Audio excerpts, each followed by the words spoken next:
541 million years ago, Earth did not resemble the world we know today. In the depths of the oceans, life suddenly began to multiply. Predators appeared. The first great war began beneath the seas. And within just a few million years, Earth transformed into an alien world.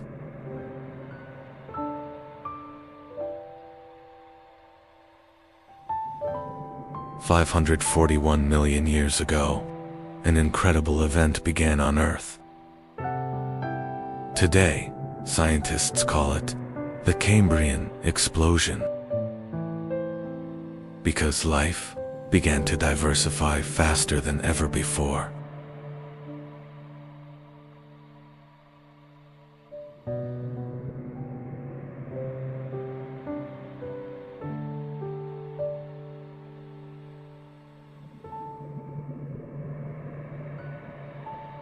Life had existed on Earth for billions of years, but most organisms were extremely simple.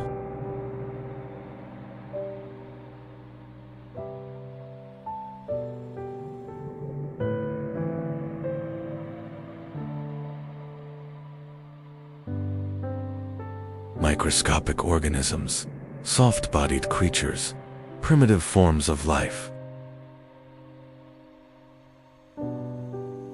But then, a massive change began in the oceans.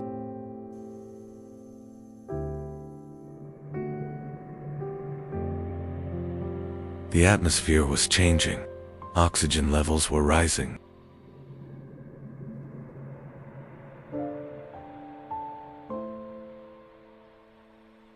And this transformation allowed life to reach an entirely new level.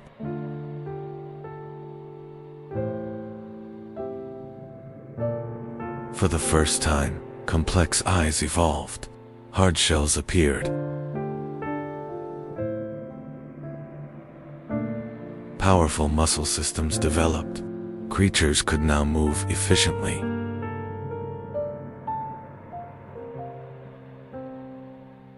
But the greatest change was this: creatures began hunting one another.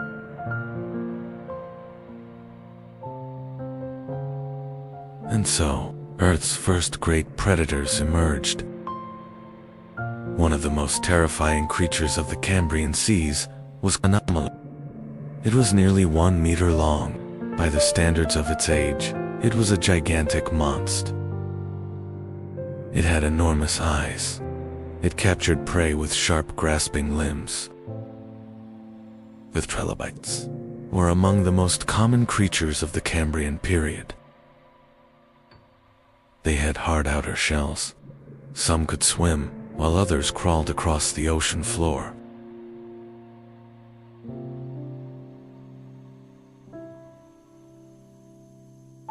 And for millions of years, they dominated the oceans.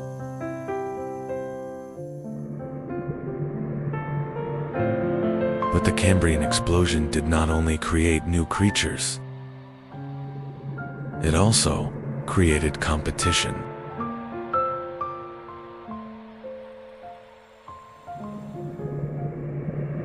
To survive, creatures had to become faster. They had to become stronger.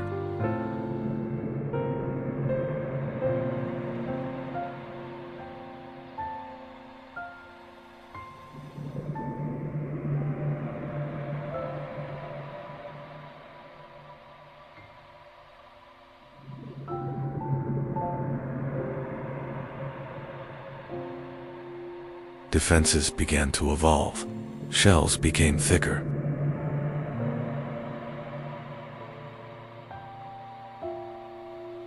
Spikes appeared. Camouflage began to evolve. Earth's first great evolutionary arms race had begun. The Cambrian oceans were extremely dangerous. Predators were everywhere. Strange creatures roamed the seas.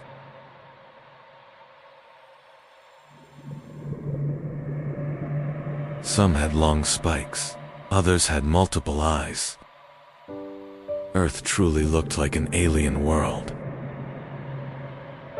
Many animal groups that appeared during this era became the ancestors of modern life.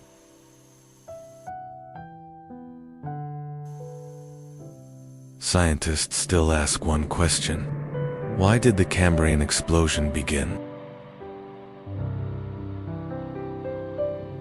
Some point to rising oxygen levels. Others believe genetic changes were responsible. But one thing is certain. Without this event, complex life might never have evolved. There would be no fish, no dinosaurs.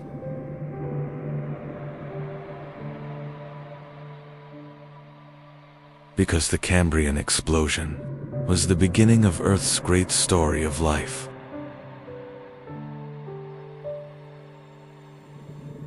The story of humanity began in dark prehistoric oceans. 541 million years ago. Massive continents drifted slowly, while oceans covered most of the planet. On land, there was still great silence. The oceans were the true center of life. Strange colonies of organisms spread across the seafloor. Sponge-like creatures, primitive worms, and bizarre soft-bodied organisms. Some creatures began actively swimming for the first time. This development completely transformed predation.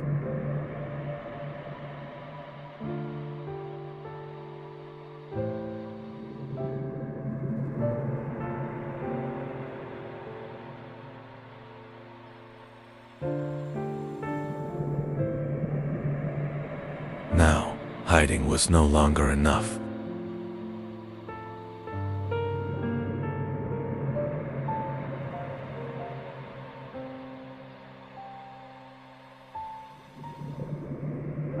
Creatures had to escape. They had to fight.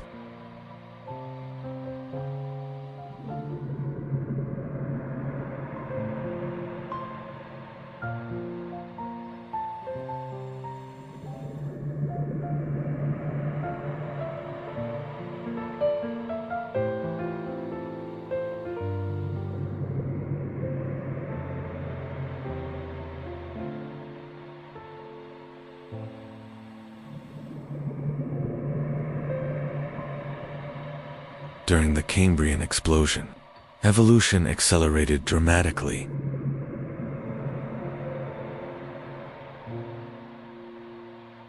According to many scientists, most major animal groups appeared during this era. The first arthropods, the first advanced predators, the first complex nervous systems. Nature was becoming far more complex.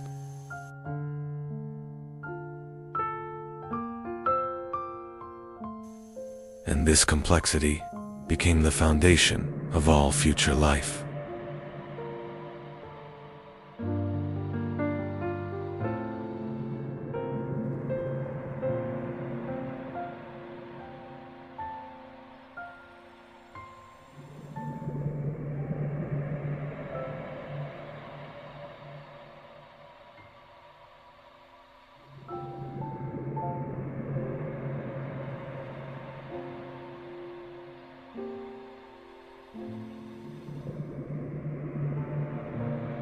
The eyes we use today, our movement systems, even basic body structures, may trace much of their origin back to this period.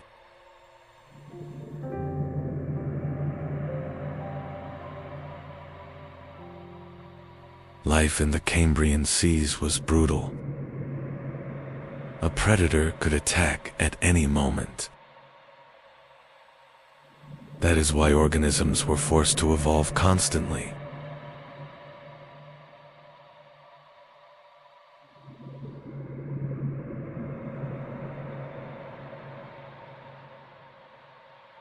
Faster fins, stronger shells, sharper senses. For millions of years, this struggle continued.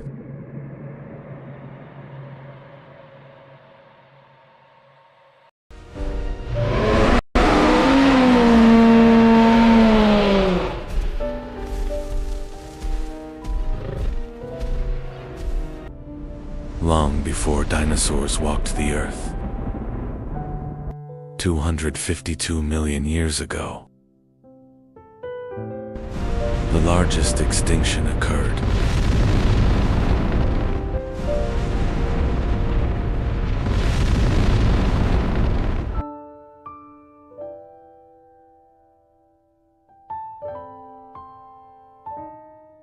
World. The world experienced hell. Giant volcanoes. The atmosphere became toxic.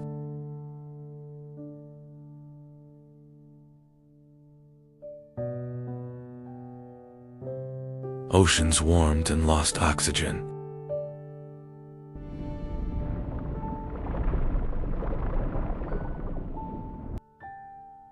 Nearly 90% of species went extinct.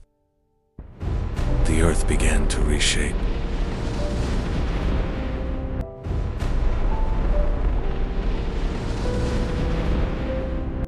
The climate was mostly hot and dry.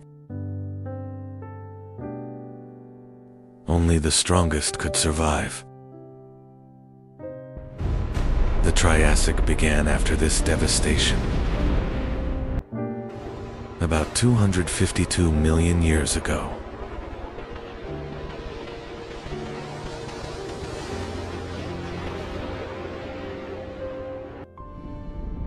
End of the Permian period. Pangea. Our world is still a single continent. 252 to 247 million years ago. Early Triassic begins. Earth is still extremely hot. Life struggles to recover. Inland areas are dry and desert-like. 240 million years ago. Archaea.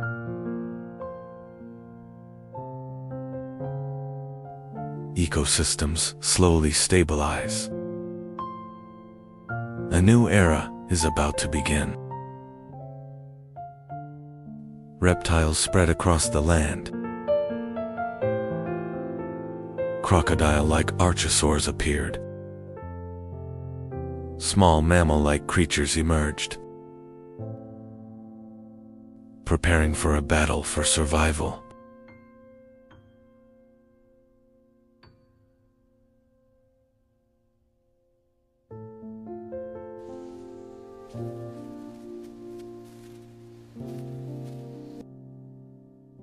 Giants had not appeared yet. Survival was the priority. The formerly dominant species had become extinct. The ecosystems were empty. This gap, it's an opportunity for new life. Resistant strains have begun to proliferate. Competition was low. Resilient species had an advantage.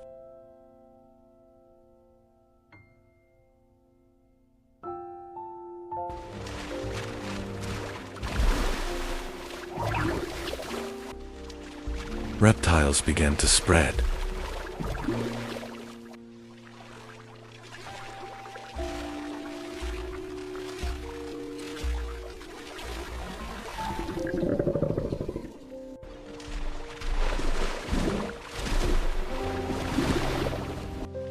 Some lived in water.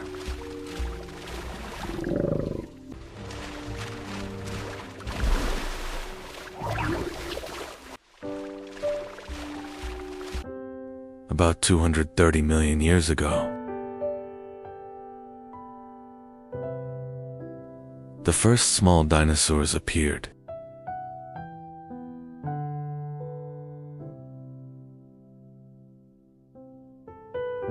They were small in size.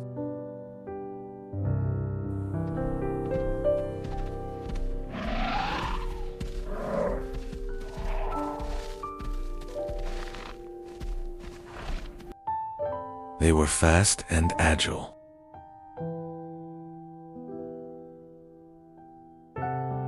They were not dominant yet. Survival mattered more than hunting. They moved cautiously in open areas.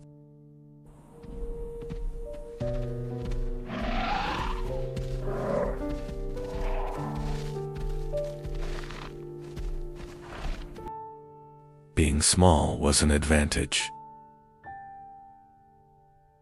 Speed mattered more than strength.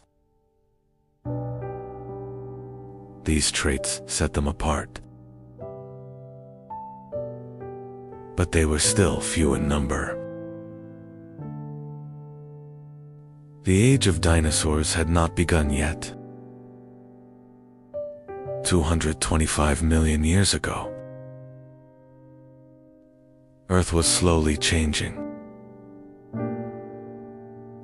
Large reptiles struggled. Small dinosaurs used these gaps. They could reproduce quickly. They adapted more easily. But they were still not dominant. Earth was approaching another turning point.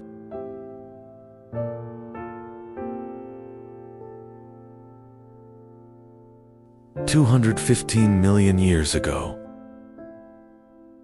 the climate became more stable. Rainfall increased. Plants spread across the land.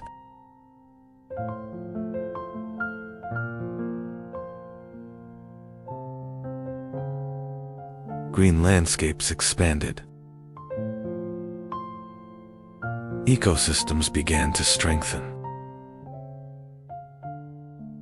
Food sources increased. Survival became easier. Dinosaur numbers slowly increased. Species diversity grew. Small groups formed.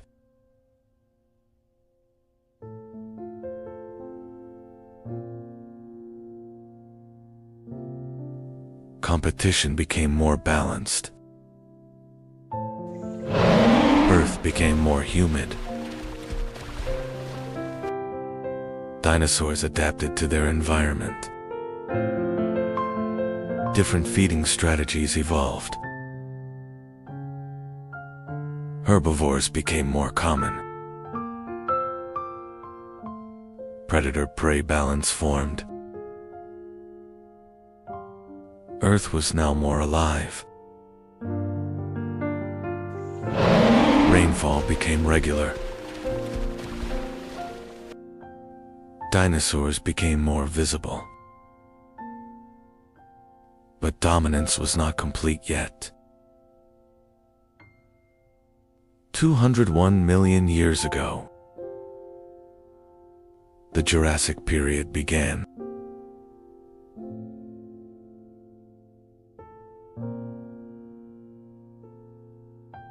Climate stabilized. Plant diversity increased.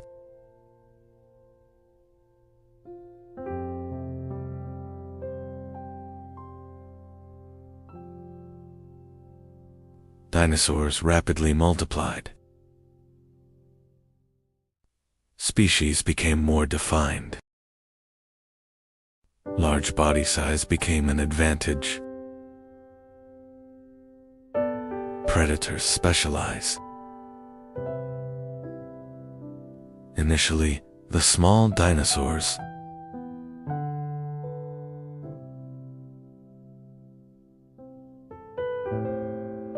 She became the ruler of the land. Jurassic is the heart of the age of dinosaurs. 190 million years ago, giant dinosaurs appeared. They are called sauropods. Earth could now support giants. When life found balance, it grew. Power came not from destruction, but from harmony. Subscribe and like. The world was changing. Life endured. The survivors.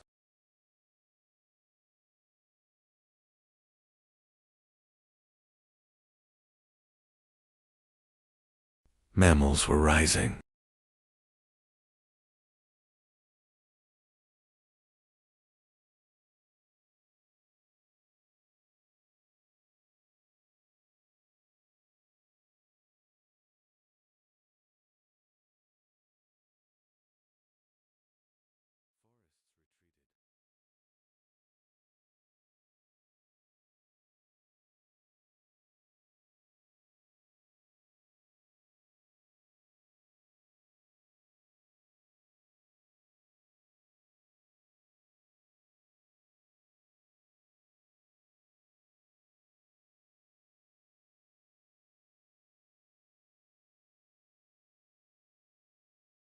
Open lands prevailed.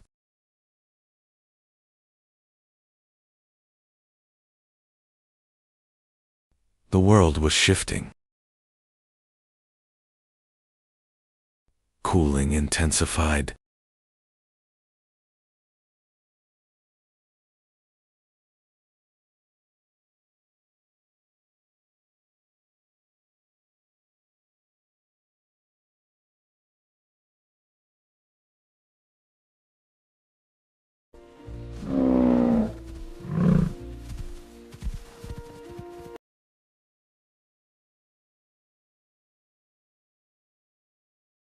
The adaptable endured.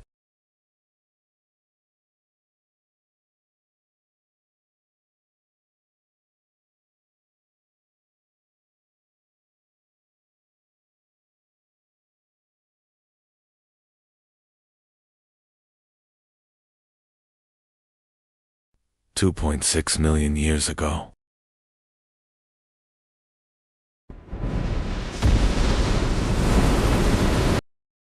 The Ice Age began.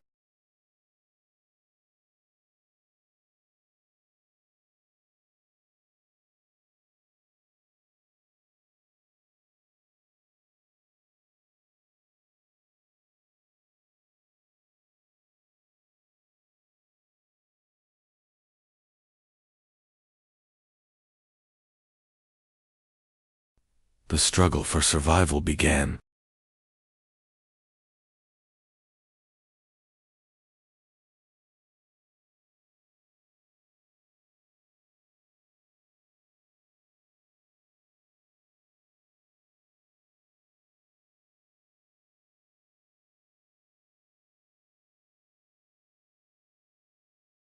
Cold and warm periods alternated repeatedly.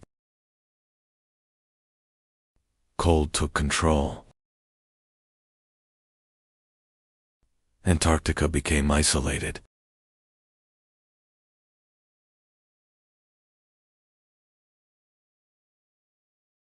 The ice sheets expanded further each year. The hot springs could no longer reach the shores. Life had to adapt to the increasing cold.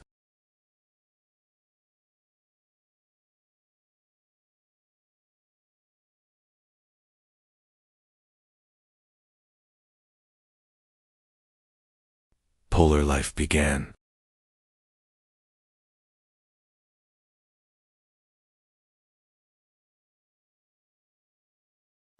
Forests have begun to be replaced by open spaces.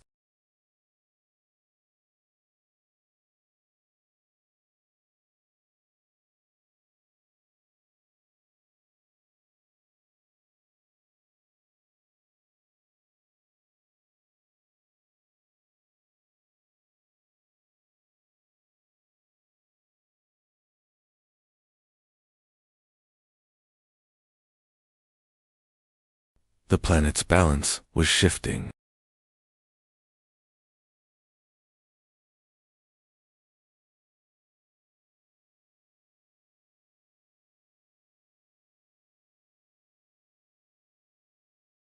Marine life adapted.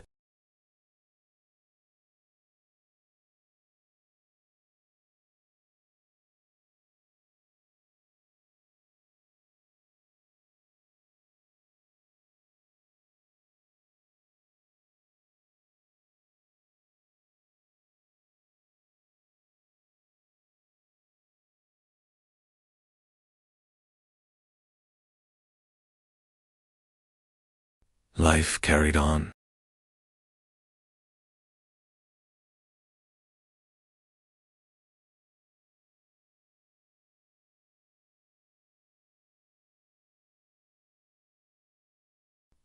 It was as if the world was preparing for something.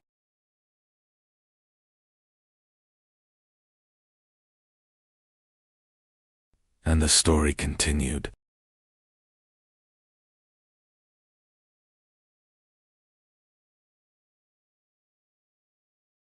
Life accelerated.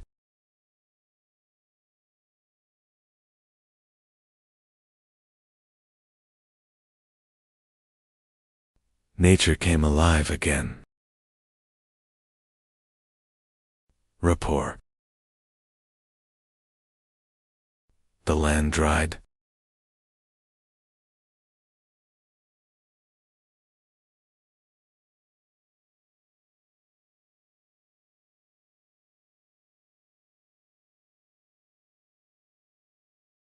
Drought spread.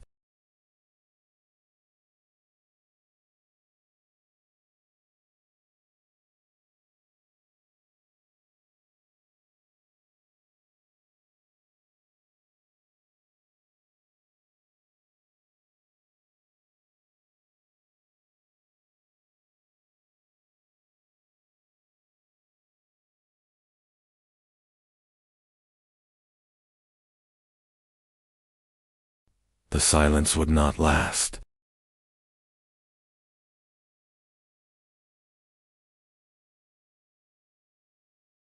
The change was very sharp.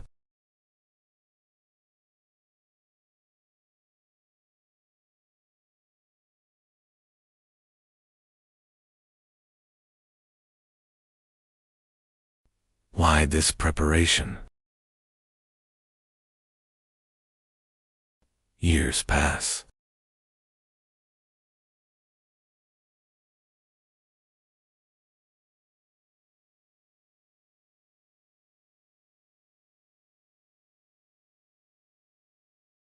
It's as if a guest is coming.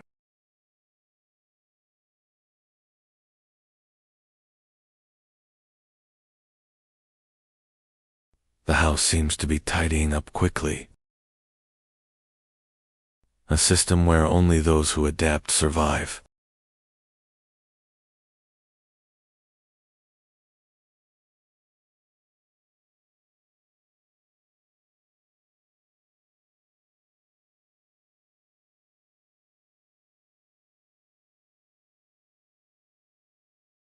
Glacial cycles began.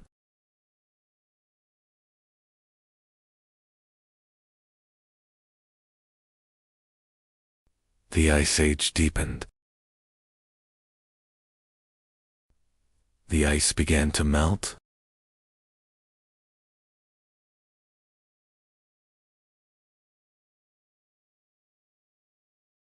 The Ice Age lasted long. But the climate did not remain constant. Sunlight reached the land again.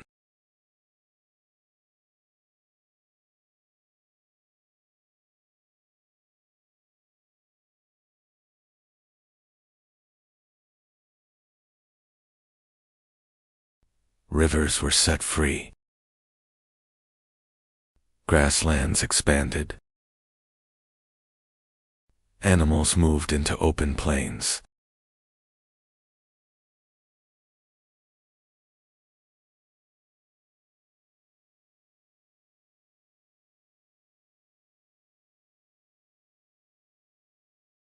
Time flowed.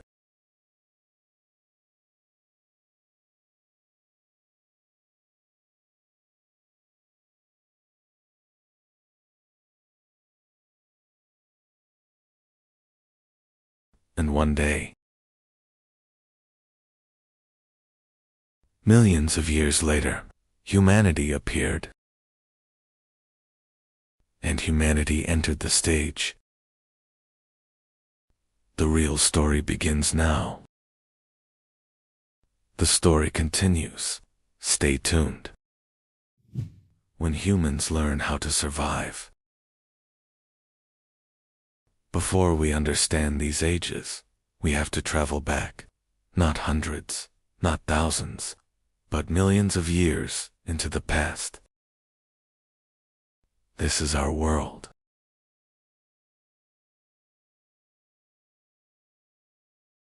Travel back before humanity. A colder earth ruled life. Much of the planet was covered in ice. Yet one region refused to freeze. The cold could not reach here. Animals gathered where life remained. Water meant survival. The first humans appeared here in Africa. Daylight was their safety.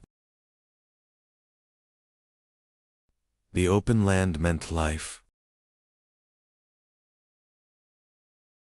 But the night changed everything.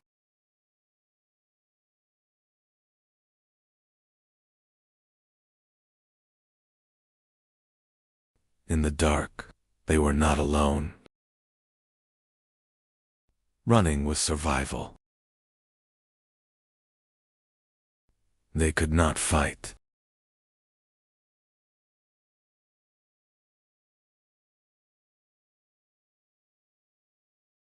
Only escape. Not every enemy had teeth. The wind could be stopped.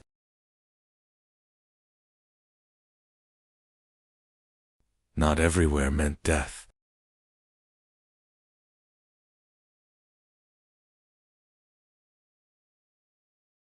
For the first time, someone slept. Something was wrong with the stone. They had found a place the wind could not reach. The dark was deeper than night. For the first time, it felt safe. For the first time, they did not fear the darkness. They fed on wild plants and fruits they found in nature. The animal carcasses they found were their only source of protein. This was insufficient for existence. They had to organize and become stronger.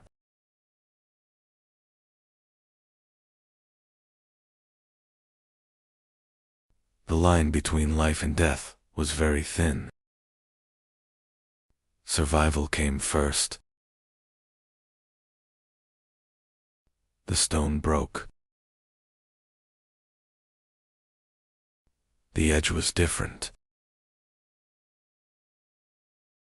It cut the skin. Meat separated. They had never seen flesh open like this before. The smell was strange, but irresistible. Others noticed the smell. Something new was happening. For the first time, food brought them together.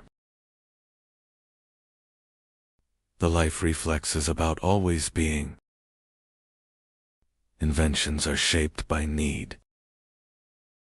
He looked at the stone again, this time, not as a rock, as a possibility. There wasn't much material where they lived.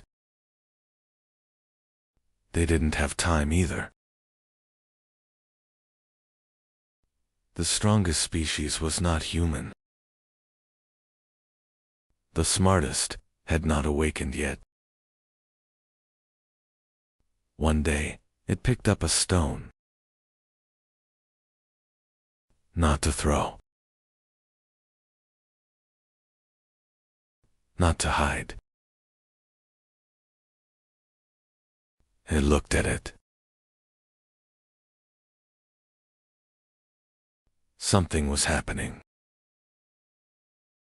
The bone cracked, not by teeth, but by stone. They had found a new force. He struck again. Same place, same motion. This time, on purpose. He struck. The others watched. The movement repeated. Now there was not only a doer, but learners. This was not a hunt. This became a lesson. Humanity began here. They fixed the sharp stone to a branch. It became the first spear. With the handle, the blow grew stronger. Even bone could break now. They moved together through the grass, not fleeing anymore, approaching. Step by step, they advanced. The sticks were no longer for defense. They stopped. So did it. No one fled. Something had changed. They held the spears tighter. Fear was still there, but controlled. For the first time, they faced nature, together. It stepped back. For the first time, they advanced.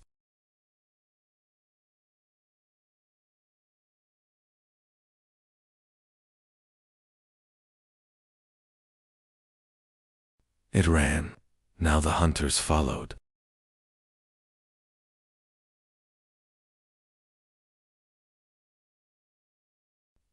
No escape remained. Everything was decided here. Closer and closer. There was nowhere left to go.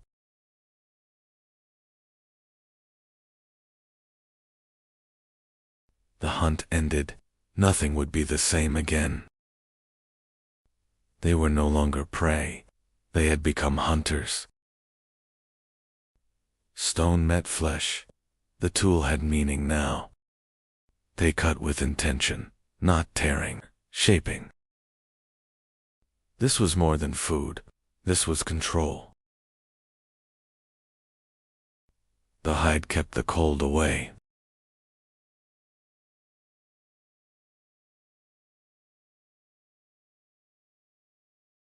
Stone-shaped bone, tools could now create tools. A tiny hole appeared. Nothing would fall apart again.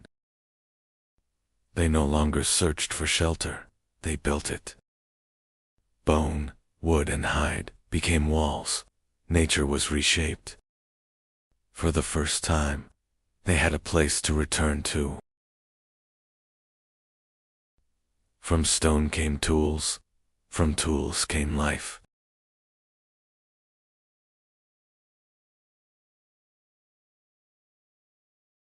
The sky flashed. Night changed. They had never seen light like this. They only watched. The sky struck the earth. The tree began to burn. They felt the power of the fire. They touched the light. It followed them.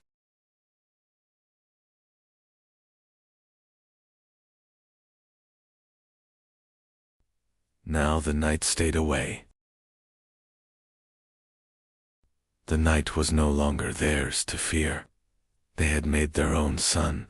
From the sky came fire. They carried it, and the darkness ended.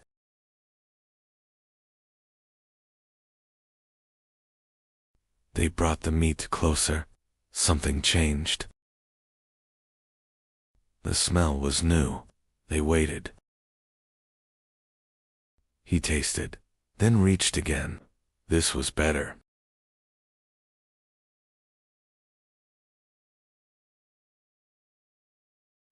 They all held the meat over the fire. The lesson spread without words.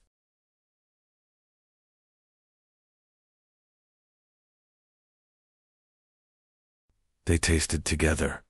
Hunger changed into comfort. The fire fed more than their bodies.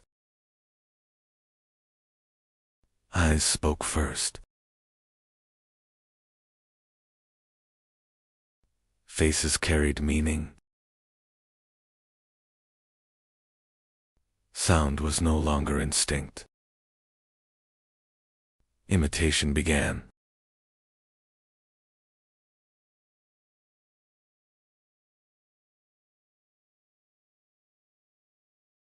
Sounds gained meaning.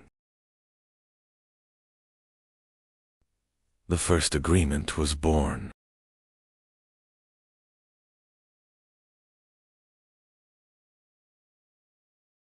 Thought was shared. Humans were no longer alone. Language was being born.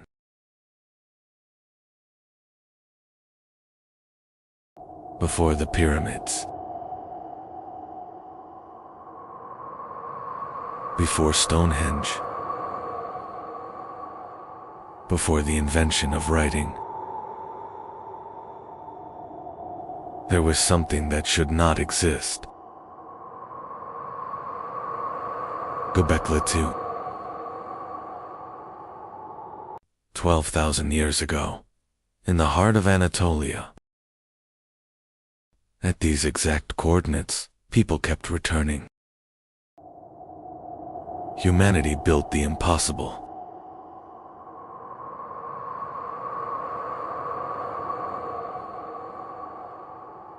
Massive pillars, weighing up to 20 tons.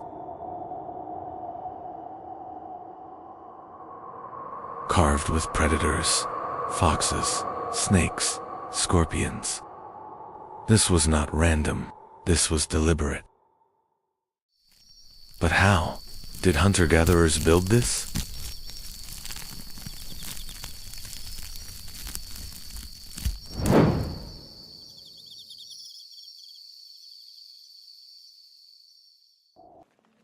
They had no wheels. No domesticated animals. And yet, they moved stones heavier than a modern truck. How?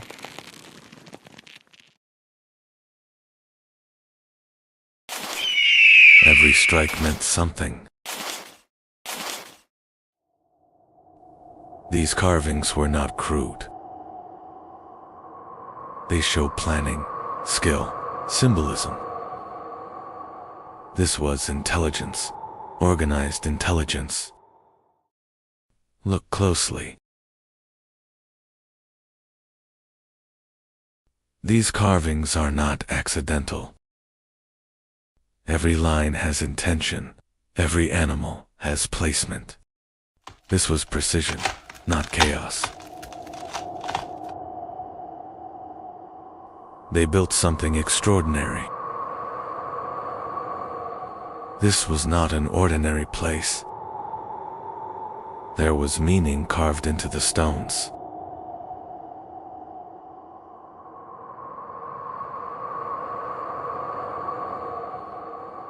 Whatever happened had to be hidden.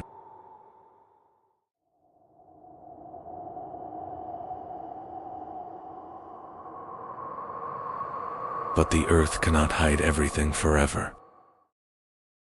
In 1994, an archaeologist looked at that hill, and he did not see an ordinary mound. In 1995, excavations began. As the soil opened, history changed. this was only the beginning. The work was being carried out with great meticulousness. Less than 10% of the site had been excavated. The remaining 90% still lies beneath the soil. Some pillars weighed up to 20 tons. And the people who built them were not even farmers yet. Maybe it wasn't fear. Maybe it was a calling. Perhaps temples were first built in the mines. The night ended, but the question within them did not. They began to walk. Separate groups, but in the same direction. This region had been a passage for thousands of years. They opened.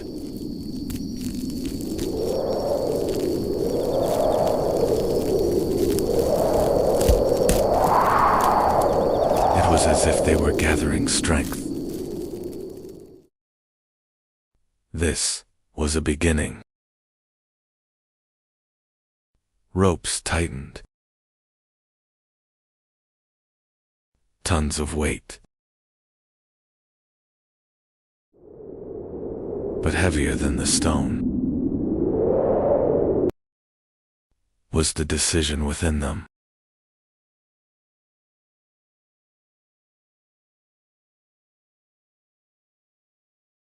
The people who lived here were hunters.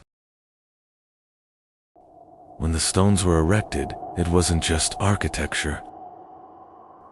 It revealed a ceremonial space where communities came together. Excavations point to Göbekli Tepe, not as a village, but as a ritual center.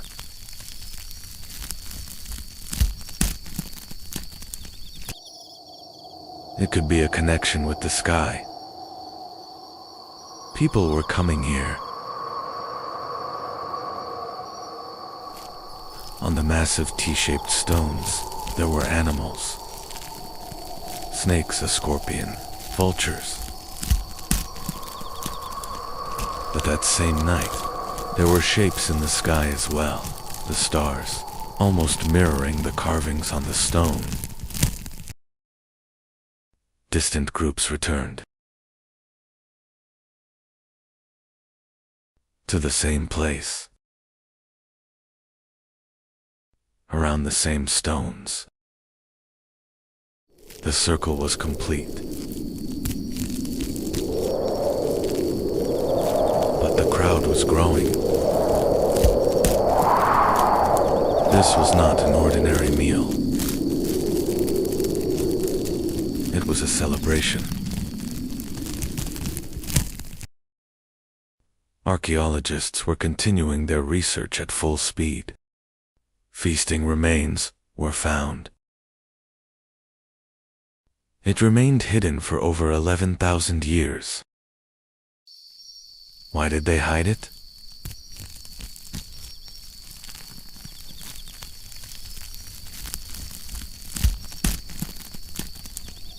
The ritual began. Before they settled there, they had already built their temples. Soil preserves history. Its age was measured in the laboratory.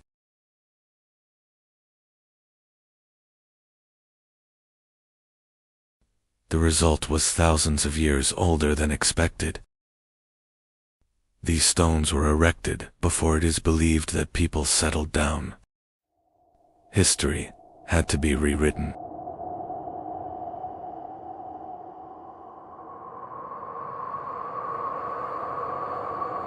This discovery shook our understanding of civilization. The soil was slowly removed. Each layer. It belonged to another time. Bigger, older. Underground scans reveal a massive complex beneath the hill.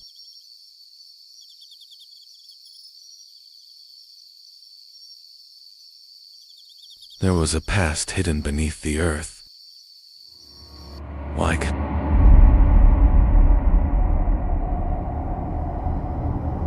Conley Urfa is located at the northern tip of the Fertile Crescent, one of the most critical regions in human history. The climate was suitable for life in the post-Ice Age period. It is one of the areas where wild wheat and barley grow naturally.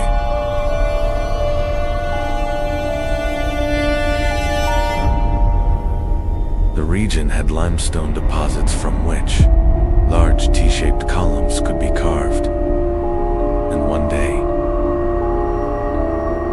they decided not to return. Hunters were becoming settlers.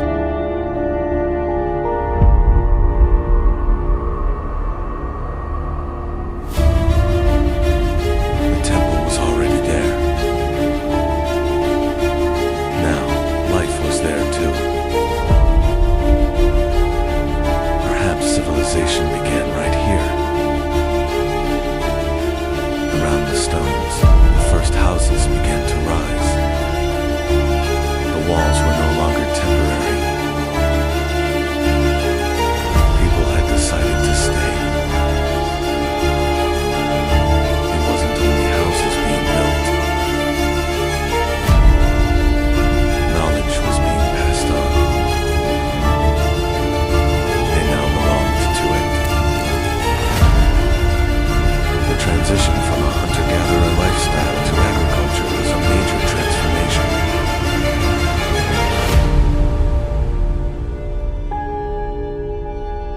They settled.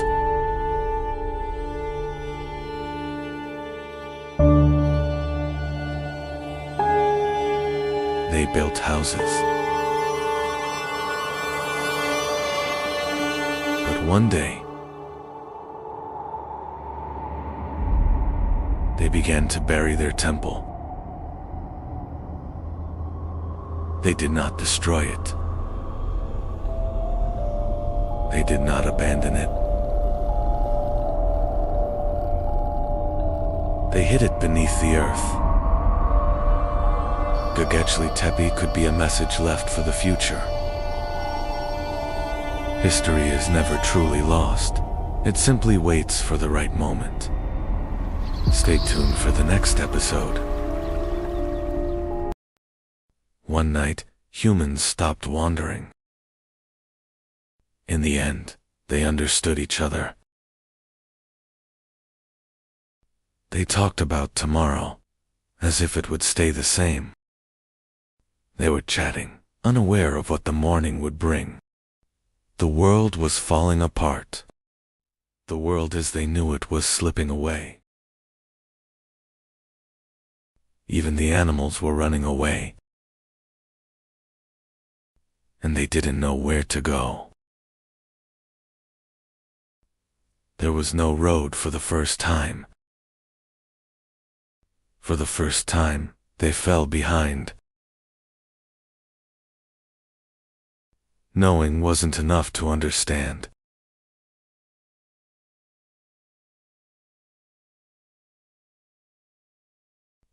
They were helpless in the face of nature's power. The trace disappeared. The lands where they hunted were gone. There was no ground left to stand on. They called, but there was no response. Hunger now had a face. Hope was fading.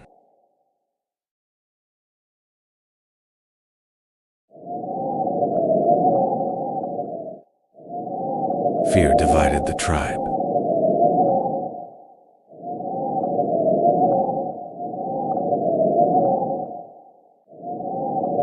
Life was silently leaving her. Some returned to their memories.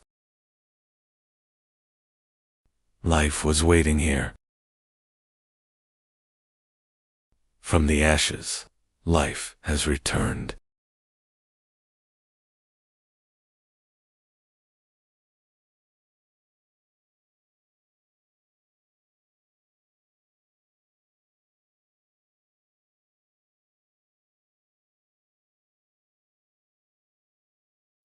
They didn't go this time. They waited. The answer was in the ground.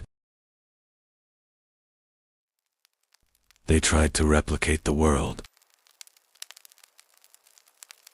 Patiently.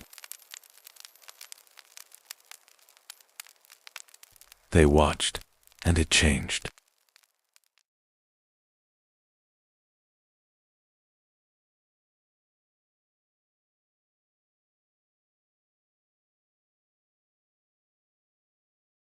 They did it again.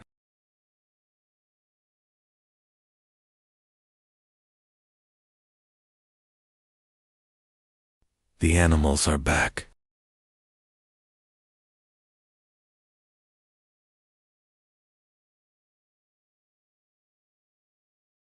But nothing was the same.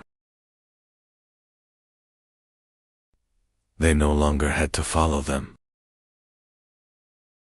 For the first time, they could stay.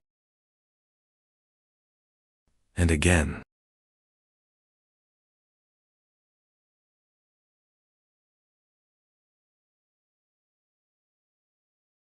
Now they understand.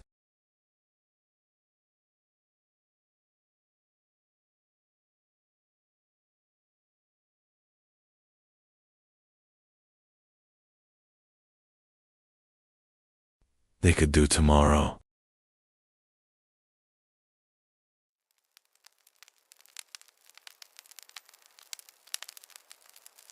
Humanity changed the day it stopped.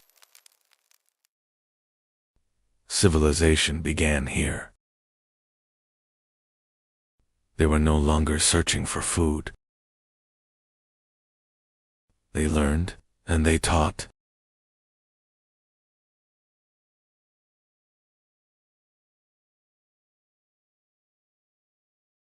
For the first time, they watched life grow. Days passed.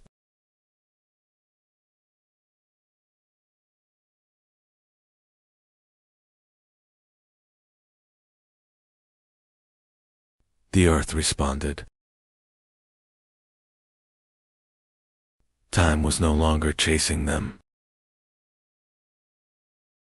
She was returning with them.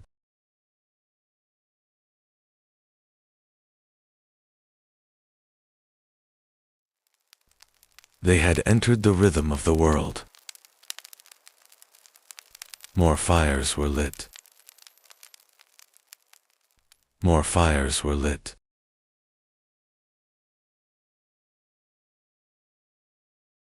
People don't travel very far anymore.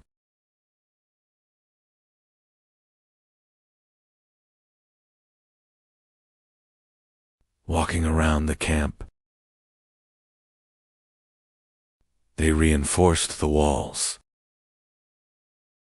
What was temporary has become permanent.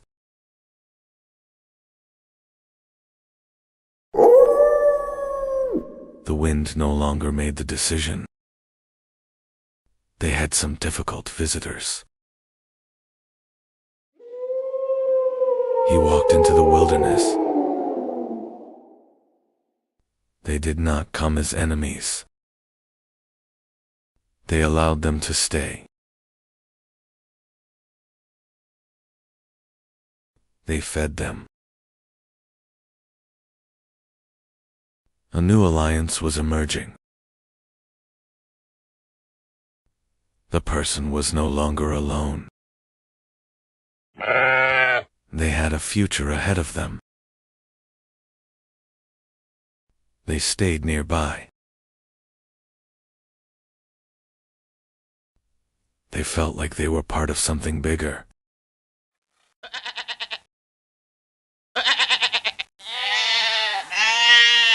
Farm life has begun.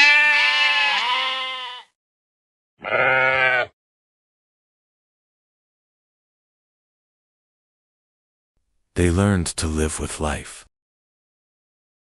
They led the flock. Fear has been replaced by confidence.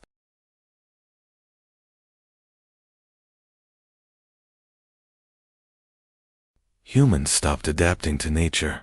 They started editing nature. Humans stopped adapting to nature. They started editing nature. The earth responded. My hands were full. The hunger has receded. First time enough. The earth finally spoke. Their waiting weighed heavily on them. They hid the harvest. Not for today. For later. Food now had value. The value had to be protected. It was hidden in protected areas. Ownership is born. Some were protecting even more. This was no longer a partnership. They fought for tomorrow. Food became difficult.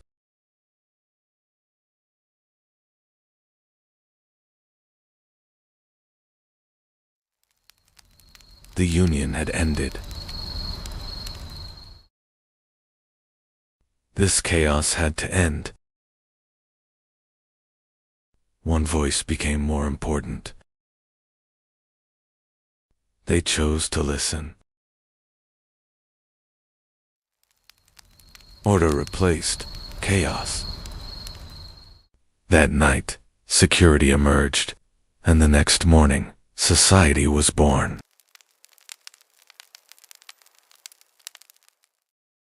Not everyone was a hunter anymore. Some protected, some produced. Some of them were no longer hunting. They were making tools. The information wasn't withheld. It was taught. Experiences were shared. A voice began to be heard. Nobody was right yet. It was no longer power. It was words that determined the outcome. The first verdict was given.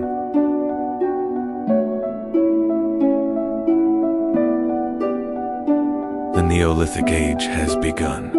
Next chapter, the Chalcolithic Age. You can continue this journey with us. 5700 BC, the sun set for the last time over Çatalhöyük. In the heart of Anatolia, one of history's greatest secrets lay hidden. Thousands of years ago, this fertile plain became humanity's first great home. This place, where water and earth met, gave life to tens of thousands. On the banks of the Karsamba River, the first steps of civilization were taken. Why did tens of thousands of people suddenly abandon that giant home they lived in for millennia? While thousands poured into streets in Mesopotamia, Europe was still in the deep silence of endless forests and solitary wooden houses. The grandeur of stone had not yet begun on the Nile. Life consisted only of the river's mud and reeds. In the Far East, life flowed with the rhythm of the earth and collective serenity, far from the greed of property. Across the ocean, the door had not yet been invented. Humanity was migrating boundlessly, without property, in nature's lap. What was it that the great crowd on the roofs of Çatalhöyük couldn't fit, that they turned their backs on one another? Was that first gap between the walls a sign of a breakup or a new freedom? What did that transition period that gave birth to today's cities take from us, and what did it give? The 1,000-year experiment ended. The great city fell silent. Now begins the great void and the 1,000-year march. The earth turned bitter, the fertile marshes dried up. Granaries emptied, hunger seeped through the walls. Hearths went cold, the 1,000-year fire no longer warmed. It was time to leave. Nature was casting them out. Smoke trapped in cramped houses turned the air into poison. An invisible enemy, plagues, seeped through the walls. The price of living side by side was heavy, bodies grew weak. Now these sacred houses were turning into graves. The necessity of living in tight spaces gave way to rage. The silent harmony of 10,000 people broke with a great roar. Neither rules nor shared meals were enough anymore. The dream of living together was replaced by the ambition for independence. The great community shattered. Families broke away from the city one by one. Safe walls were abandoned. The first steps into the uncertain step were taken. Those dark holes where thousands of voices once rose fell into silence. Humanity was escaping into freedom from this giant prison of its own making. Walls were no longer shared. Houses began to separate from each other. That narrow gap between the houses was the first street in history. Humanity began to breathe and see sunlight at ground level. Now everyone had their own boundaries. Privacy was quietly being born. Walls were pierced from below. For the first time, entrances moved from roof to ground. There were no longer ladders, but thresholds. The first hello was said at the door. There were no longer ladders, but thresholds. The first hello was said at the door. The door was not just an entrance, but the first shield protecting man's fortress. When the door closed, the noise and gazes of the outside world remained behind. For the first time, humanity tasted the peace of breathing without others watching. Now we had secrets, private moments shared. Behind walls were born. When the door closed, the community ended, and the individual and family began. The colorful stones in the earth's bosom were heralds of a new power. Fire brought the hard rock to its knees. Copper melted in the glowing embers. Molten metal took the shape of a new world in stone molds. Now, not only stone, but also metal bowed to the will of man. Yuk fell silent, but the dream it built was sealed beneath the earth. Though thousands of years passed, the desire to live together never died. Smoke rising from mud roofs has turned into towers, reaching for the sky today. We are the heirs today of the great story that began in those cramped rooms. The street was not just a road, it was the first boundary between yours and mine. Humanity took its first step from a common roof to a personal land here. The door and the threshold were born. Now the front of the house was as private as the inside. The giant mound of the past was giving way to an organized order, the first neighborhood. Streets were not just paths, they were the world's first free markets. Economy moved from the privacy of roofs to the transparency of the street. Barter came to life on doorsteps. The street was a bond connecting people. Every story shared made the city grow a little more. Loads were no longer carried on backs but on wheels that the streets now allowed. Ownership brought fear with it. Now it was necessary to protect not just the house, but the street as well. Those first stones surrounding the houses drew the insurmountable boundary between us and them. The door was now being locked not just for guests, but to keep the enemy out. Streets turned into the defense lines of civilization. Every corner became a new fortress. The street was no longer just a passage. It was a giant machine holding thousands of people together. As the city grew, streets began to carry, not just people, but water and the burden of civilization. Where the street ended, walls began. The city was now both a sanctuary and a giant prison. In Uruk, streets were no longer just passages.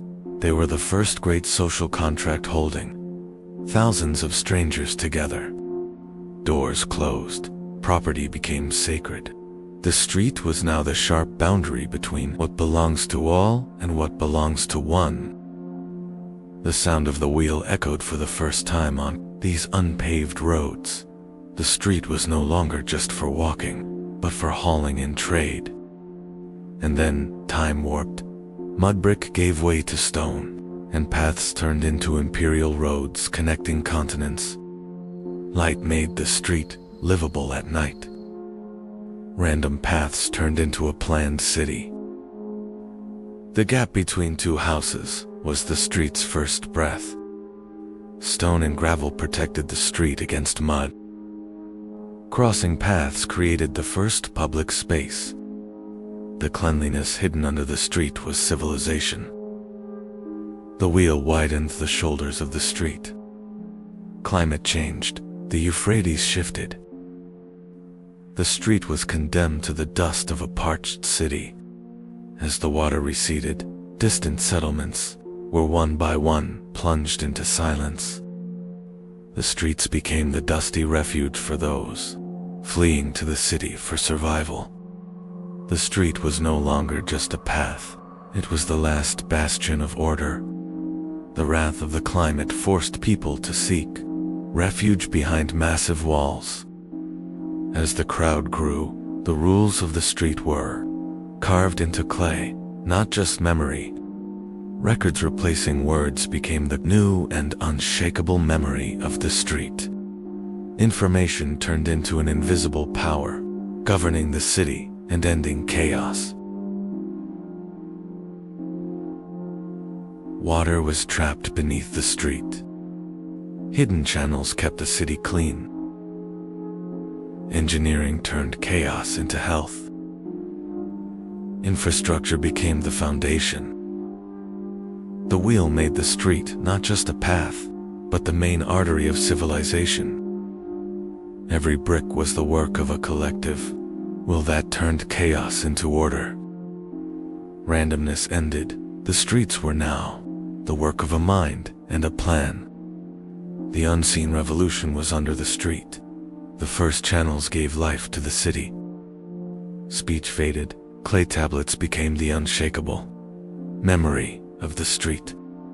Millions of bricks protected the street from the chaos of the outside world. The street was no longer just a path, but the signature of a civilization. Randomness ended. Every street was the work of a mind and a plan. The story of the street didn't start here, but here it became immortal. It all began beneath this silent mound. For 9,000 years, this earth kept humanity's strangest secret in its heart. When the first shovel hit in 1958, all known history was torn apart like paper. What stood before us was not a village, but a giant labyrinth. As archaeologists gazed into that dark void, into the depths of a grave, a 9,000-year silence was shattered by a terrifying ritual. In this strange world, there were no roads or doors. The city was sealed together like a giant labyrinth. Life was on the rooftops. People lived their daily lives on these massive terraces that resembled public squares. So, what was the great fear that cut off 10,000 people from the outside world and trapped them in this breathless order? When science broke this deep silence and gazed into that dark void, into the depths of a grave, a 9,000-year silence was shattered by the coldness of the bones emerging to light. What we encountered was not just death. It was the first evidence of a terrifying and ancient ritual. To enter a home, you had to step down into the unknown through that narrow, dark hole in the sky. Every rung of the wooden ladder pulled you away from the outer world and left you in the arms of a smoky silence. When you reached the bottom, neither light nor doors welcomed you. There was only the suffocating narrowness of the walls. These houses were not just shelters. They were windowless, breathless cells where 10,000 people were trapped. Belongings were few, but silence was plenty. Everyone shared the same narrow space, the same dim light, and the same fate. The walls were so close. There was no private life here, nor a secret corner. Everyone was watching each other, every single moment. No one could be different here. There were no leaders, no slaves, but there was no freedom either. 10,000 people moved as a single soul. Everyone slept at the same time, lived the same way, and bowed to the same rules. So, what great fear sustained this perfect order that even a king could not provide? Walls were not just mud. They were woven with the bones of the wild.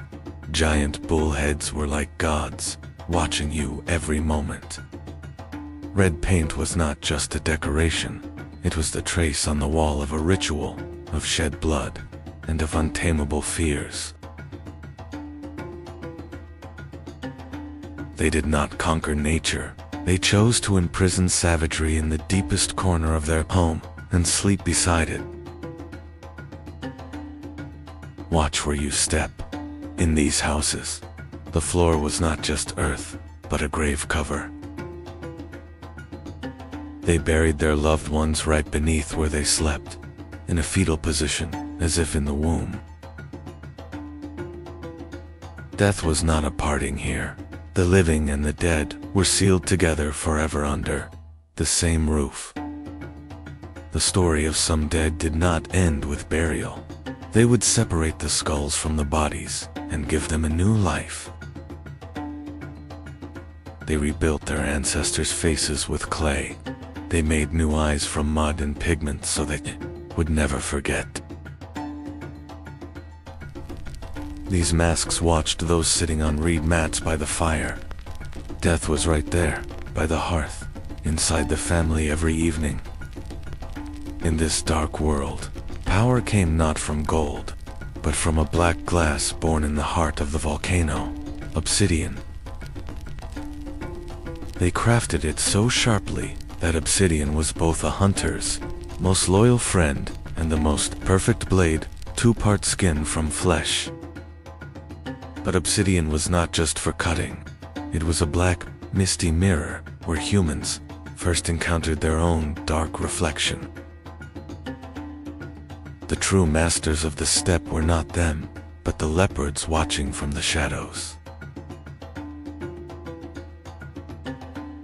They could not domesticate this savagery, but by carving it onto their walls, they turned fear into a power imprisoned within their homes. Wearing a leopard skin was not just clothing. It was the only way to possess and rule the most predatory spirit of nature. It all began with these symbols: power, belief, and fear. These walls you touch are silent witnesses of 9,000 years. This is Cataloic, the first metropolis with no streets and doors closed to the world. You had only one way in, this dark opening on the roof. Outside was a wild world. Inside, a life of claustrophobia. Why were they hiding? From the gods above, or from each other? Sunlight could only seep through this hole, just like life, narrow and limited. Their weapons were made of volcanic glass, as sharp and dark as obsidian. But the real mystery was hidden in the floors of these empty rooms. 10,000 people were breathing inside a giant labyrinth. They are still there, watching us and guarding our secrets. And one day, when the sky filled with fire, everything would change. Watch where you step, because they are right beneath you. They slept together. Death was not an end here. The hardest goodbye was indoors. Every house was a cemetery. He was following his ancestors. This silence has a price. Even the walls are made of bone. Why didn't they let them go? We are burying our secrets. Cataloyak, City of the Dead. This massive mound has kept humanity's greatest secret in its heart for 9,000 years.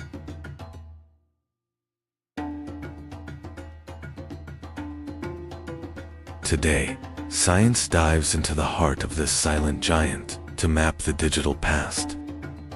With every brushstroke, we return to a unique world, without property or hierarchy.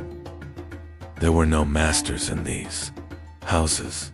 Everyone was equal under the same sky. Art was coming back to life with the blood of the earth, through natural pigments. Yet life lived in the shadow of Mount Hazen, always ready to vent its fury. These lines on a wall were the first known landscape painting in history. Cleanliness was an obsession. They sealed their walls with fresh white plaster every year. They were devoted to their ancestors, burying them right under the rooms where they slept. As the first seeds of farming were sown here, humanity learned to domesticate nature. 10,000 people wrote history on the roofs of this streetless giant labyrinth.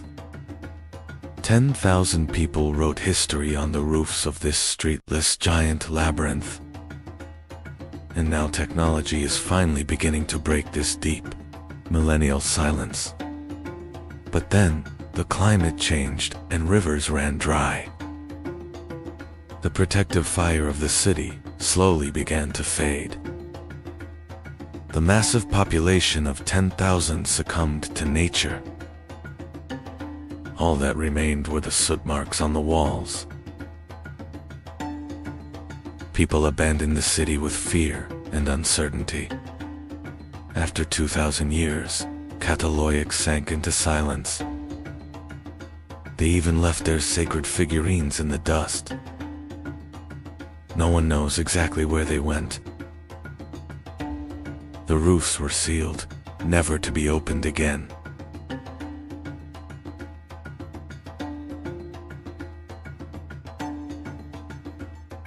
The last meals were never eaten.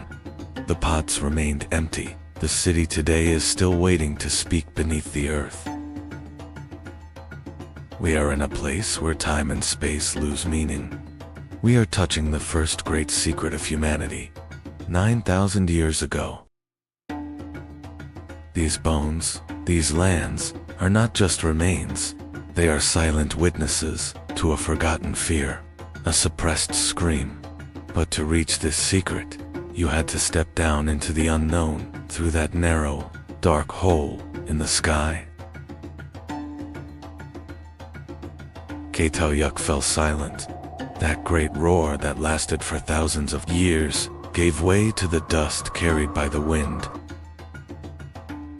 But this was not an end. It was the beginning of a vast void. Humanity escaped these narrow walls and set out on that great march that would last 1,000 years. In the next episode, what happened after Cataloyak? How did humanity change in that great void? We are going to that new and wild world called by the rivers, Mesopotamia. Stay tuned. This is the lowest point on Earth, where everything ends, but for humanity, it all began. This is the lowest point on Earth. In the heart of a harsh desert, a lifeline that hasn't dried for 11,000 years, Jericho. Each layer of soil tells a 1,000-year story.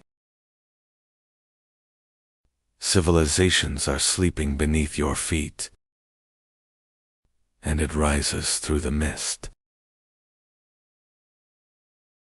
The oldest massive man-made structure in the world. 22 steps descending into darkness. Where did these stairs lead? To protection or a ritual? They were the first masters to survive in a wild nature. When they found this oasis, the end of nomadism had come for humanity. They began to build not just a shelter, but a collective memory here. History was carved into stones and souls here, for the first time. Welcome to the greatest mystery of human history, the world's first city, Jericho. Before civilization. In the Jordan Valley, 10,000 years before pyramids, life spreads across the land. Around 9,000 BCE, the Jordan Valley. Why did humans stay here?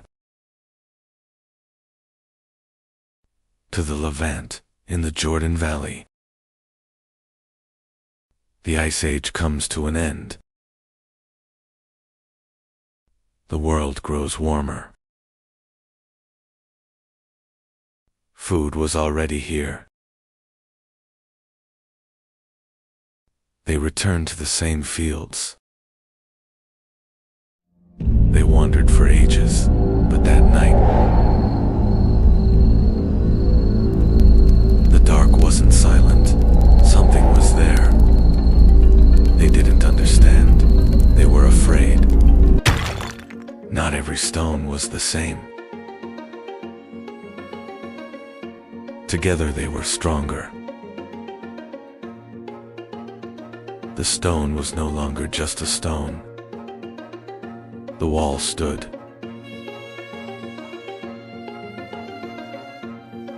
The wall wasn't enough. Something was missing. No one knew what it would become. Stone was placed upon stone. And for the first time, fear was controlled. A name was spoken. The first duty was chosen. He was no longer just a man. He was the first guard. The guard was alone. The sentry could feel the eyes watching him from the pitch-black darkness. This fear was very dangerous. The walls had to keep out, not just wild animals, but the unknown as well. But the greatest fear came not from the outside, but from within. The line between life and death blurred for the first time in Jericho. They didn't let the dead go. They recreated them with clay.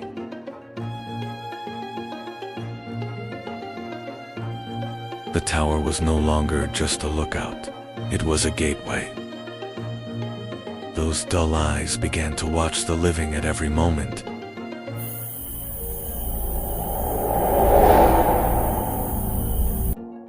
As resources dwindled, the peace protected by the walls turned bloody.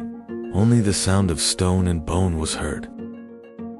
At sunrise, Jericho was no longer the same. The first city had become humanity's first prison.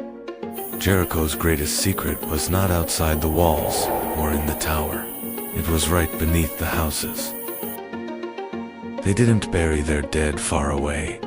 They lived with them under the same roof, beneath their feet. But after a while, the graves were opened. The skulls were separated from the bodies. But after a while, the graves were opened. The skulls were separated from the bodies. Was it respect or an attempt to bring them back? They gave the skulls life again with clay. Cowrie shells were placed in the eye sockets. Now those voids had begun to look back again. These masked skulls were placed in the corner of the house, among the living. The world's first city was hosting the world's first spirit summoning rituals. Even 11,000 years later, these faces ask us the same question. Were they afraid of death, or did they want to rule it? Wild beasts, or enemy tribes? Jericho sealed its fears with walls. Harsh hunt outside, civilization inside. Who were these walls truly for? Jericho's people shut the world out. The greatest secrets lay underground. Silent guardians, plastered skulls. Their ancestors were still watching. Is this legacy from Quebec? The first portraits carved on bone. Why strive so hard to be remembered? Did the war with death begin here? A deep mystery at the world's lowest point. Jericho, mankind's first great trial. The locks of the past are opening. The mystery inside, the giant tower. 22 steps, the first stairs to heaven, a defense line, or a giant calendar. Salt from the Dead Sea, white gold. Obsidian and stones from distant lands. Wealth brought great threats with it. The city fell, but was never abandoned. New houses rose upon ancestral remains. Jericho, 20 layers of different lives. Humanity discovered property here. This ancient legacy still lives within us. The voices are fading. The fire no longer warms. Like life, those who are gone are missed. Those we miss are among us. Even those are missing. No one left to watch for. The walls no longer protect us. The traces remain. They built an 8-meter-high wall.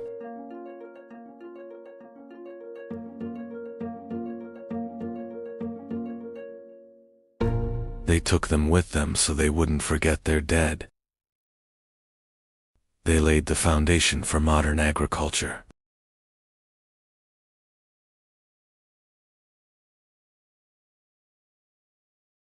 They hunted. Then one day, they left in small numbers. The rest,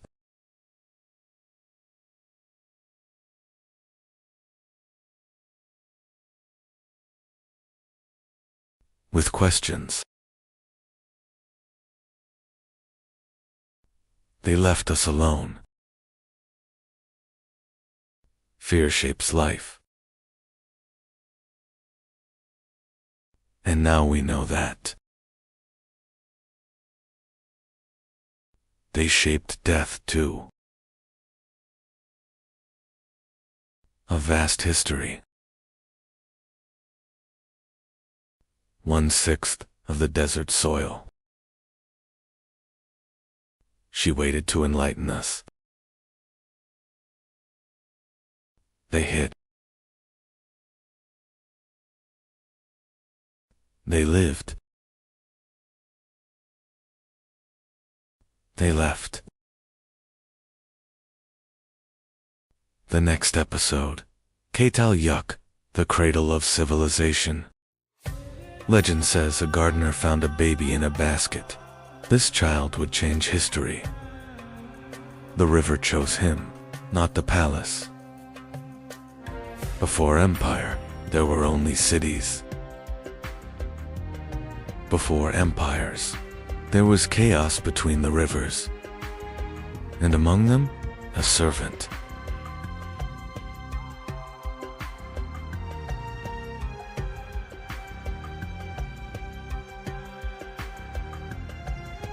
He learned how power truly worked.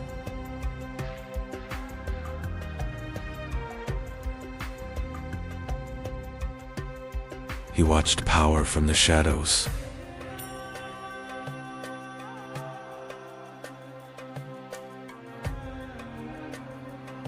He felt the power. He was crushed under the weight of that power. He wanted more than survival.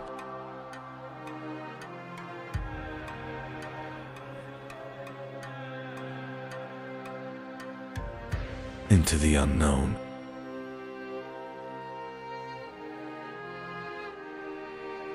He walked away from his past.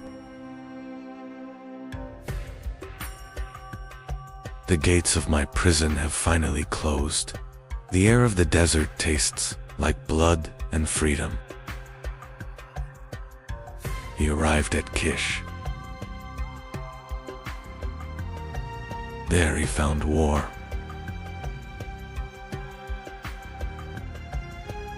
War was discipline.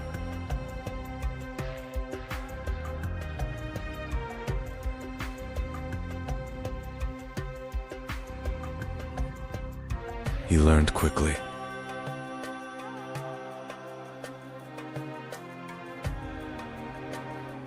Men began to follow him. Order began to crack. Power changed hands.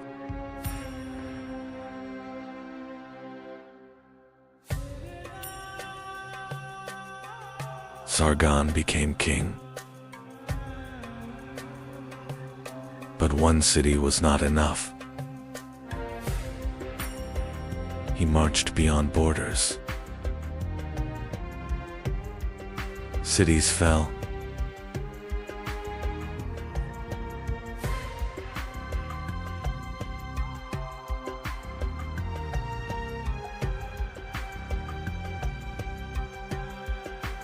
Others surrendered. They did not wait for dawn. Night provided the ultimate cover for Aki. Silence was their weapon. They scaled the walls before the alarm rose. The city's fate was sealed from within. Step by step, the wall lost its power.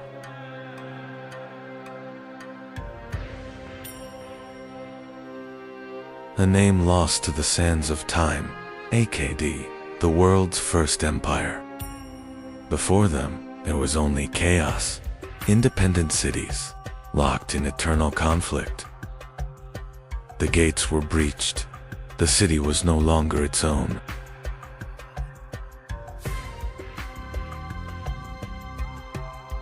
And Uruk was only the beginning. Another city stood in their path. One city fell, and the next one trembled. The march did not stop. Walls meant nothing now.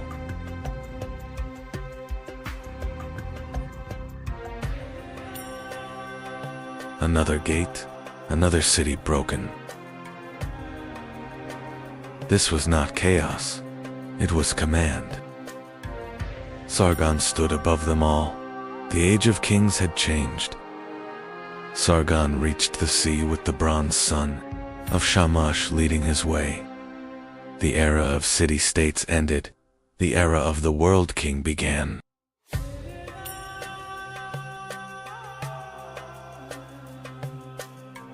The Akkadian Empire had now been established.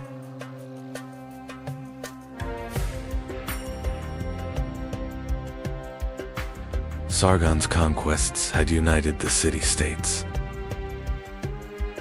Independent cities were now under a single power.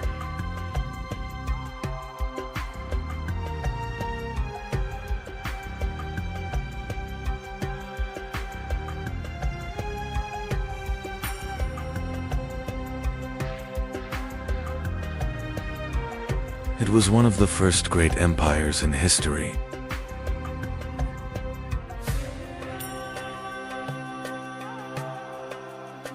Vast lands were united under a single rule.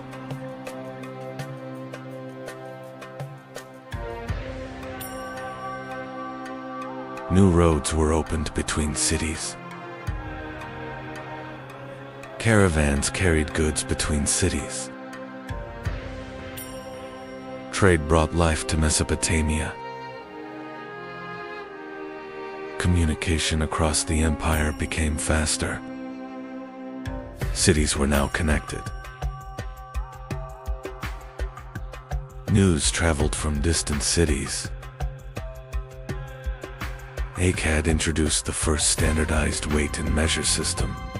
Centralized administration was managed through thousands of clay records. The state controlled the grain, creating the world's first tax system. The world's first postal system was born, in the desert, connecting distant provinces. Clay envelopes ensured the confidentiality of imperial orders.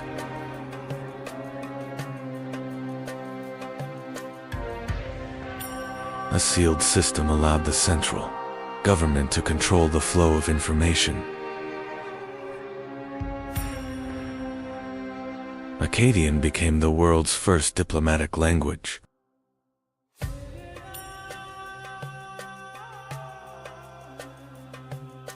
A common identity was forged through shared laws and faith. In Mesopotamia, people carefully observed the sky. The movements of stars and planets were recorded on clay tablets.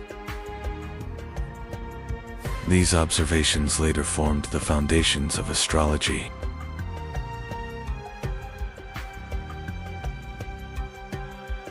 Akkadian trade routes reached the distant lands of Magan and Malu. During the Akkadian period, trade ships carried goods to the ports. Cities traded with distant regions. Scribes recorded incoming goods on clay tablets. Trade had become a system carefully documented.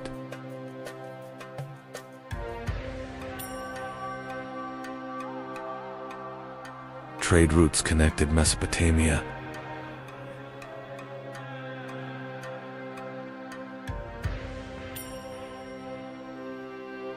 Goods constantly moved across the land.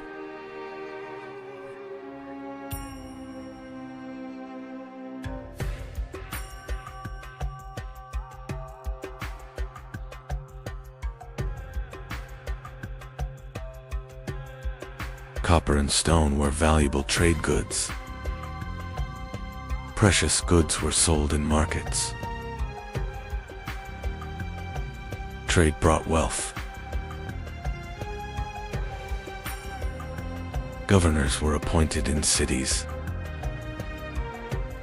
A new administration was established. Taxes were collected. The state controlled the economy. Trade was recorded. Scribes kept official records. Clay tablets stored information. State organization became stronger. Cities began to prosper. Trade brought life to the cities. The economy was strong. But the empire would not stay strong forever. Problems slowly appeared.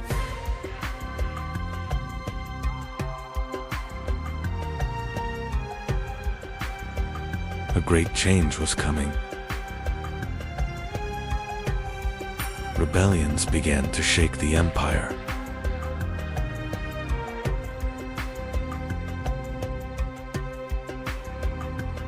Unrest grew inside the cities.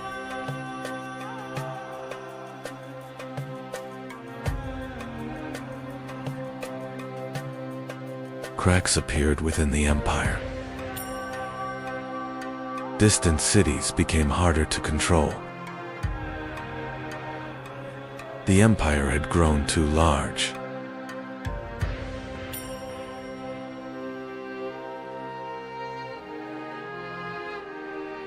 Governing became more difficult. The Gutian tribes came from the north. A new threat appeared.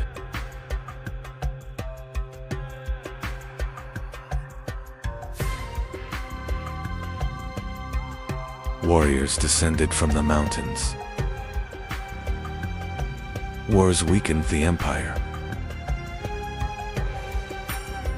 Cities were under attack. Defense became harder.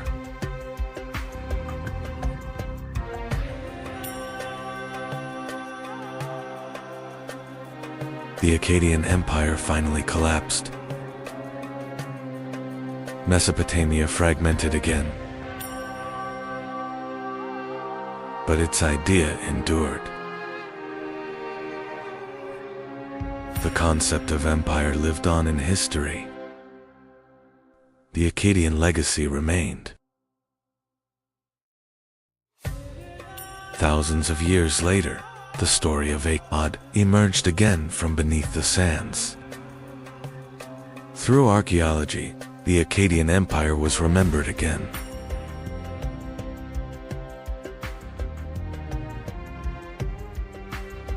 Follow for the next chapter.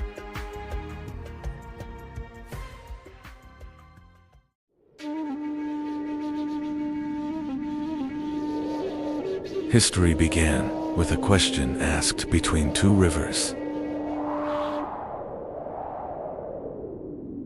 Sumer, cradle of civilization, where rivers were tamed and time measured.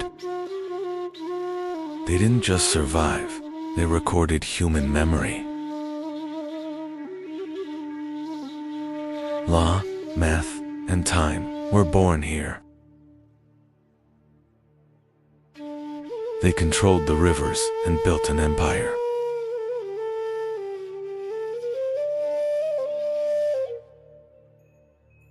Logistics was born here. The wheel-powered trade.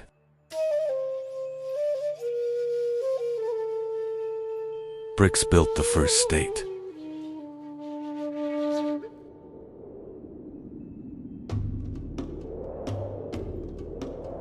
Wealth became numbers, power became records. They divided time itself. The hour was born.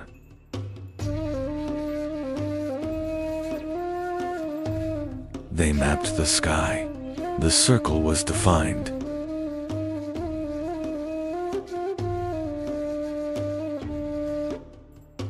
Writing began to tell stories and laws.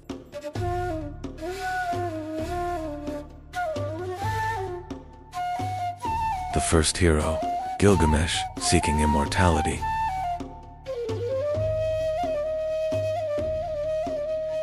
Enlil roared, the great flood came.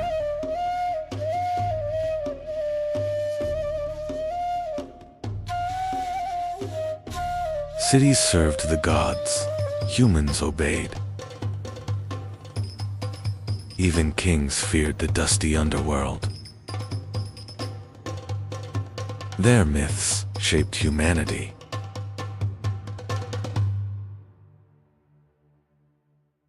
They fought for water, not unity. Internal wars ended their golden age. Drought turned nature into their enemy.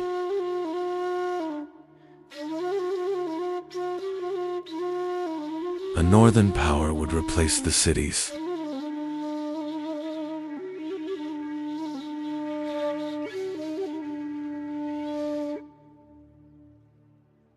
Every civilization is a continuation of a memory.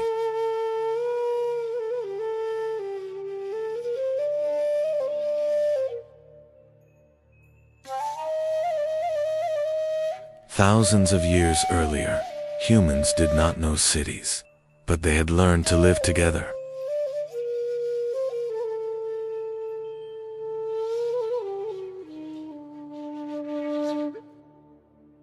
This was not a world of walls. It was a world of people leaning on each other.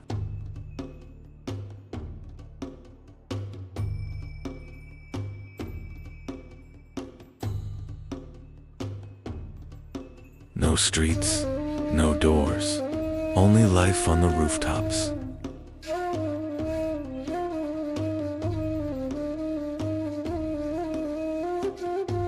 Life began on the rooftops.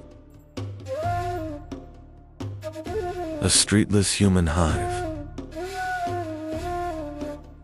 Change broke the old safety.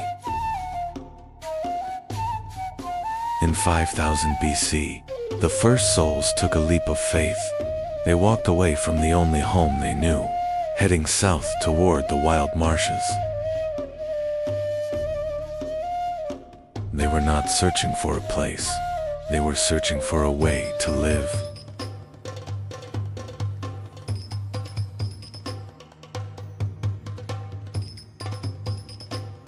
And they found water.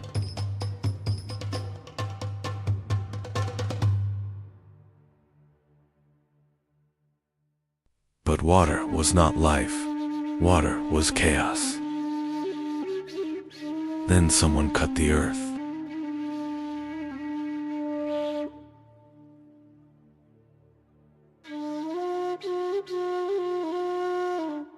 They mastered water with engineering. The wheel began a new era. The first Sumerian city, Uruk, began the Bronze Age. Before civilization, only rivers existed here. Humans had not yet built cities. This land was older than the Sumerians.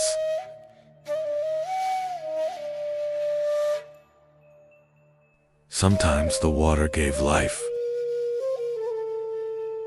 Sometimes it took everything away. Humans here were not against nature. They were learning to live with it. Humans tried to stop the water.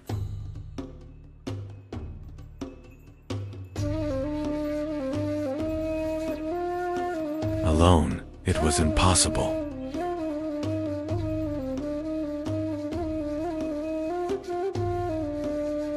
The land was no longer just plowed.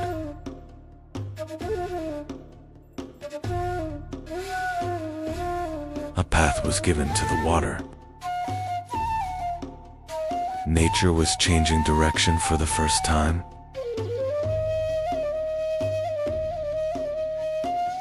The homes began to multiply.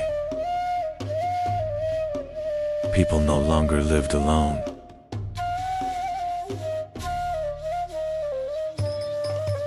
Neighborhoods appeared. Shared spaces formed.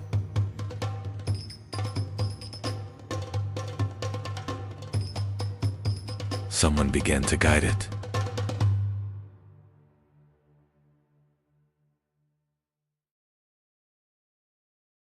They built the first skyscrapers.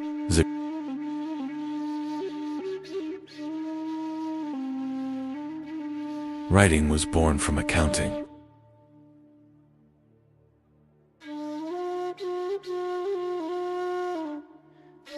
They turned stars into numbers.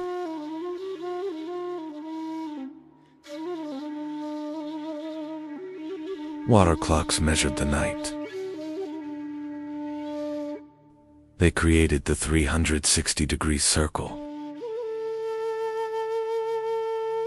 Edaba trained the first administrators.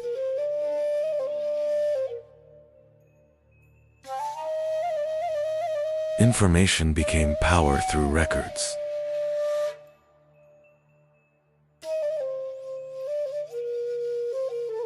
Writing became art and poetry. Rivers created a trade empire.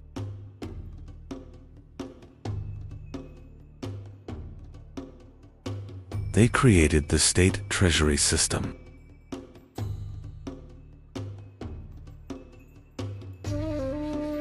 They created the first medicines.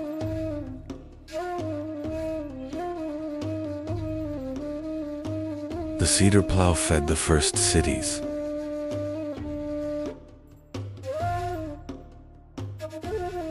Patterns became a visual language. The first global market was born.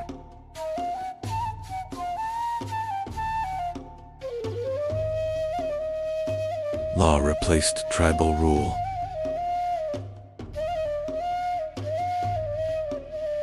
Grain became the first wealth.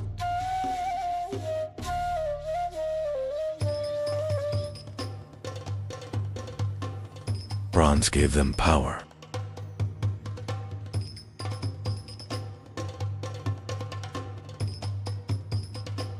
Taxes became a sacred duty.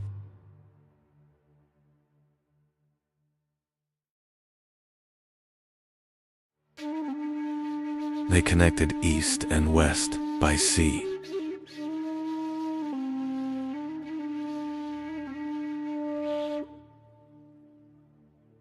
Sumerian cities were the Venices of the ancient world.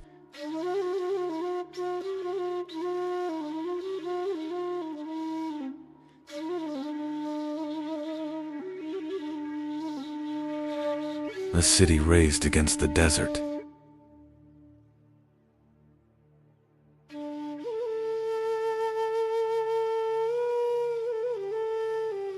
War became an organized force.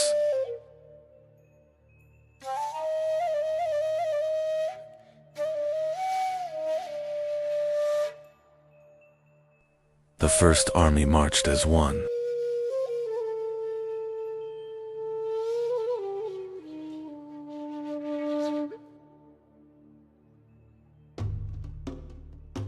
Survival was decided in bronze.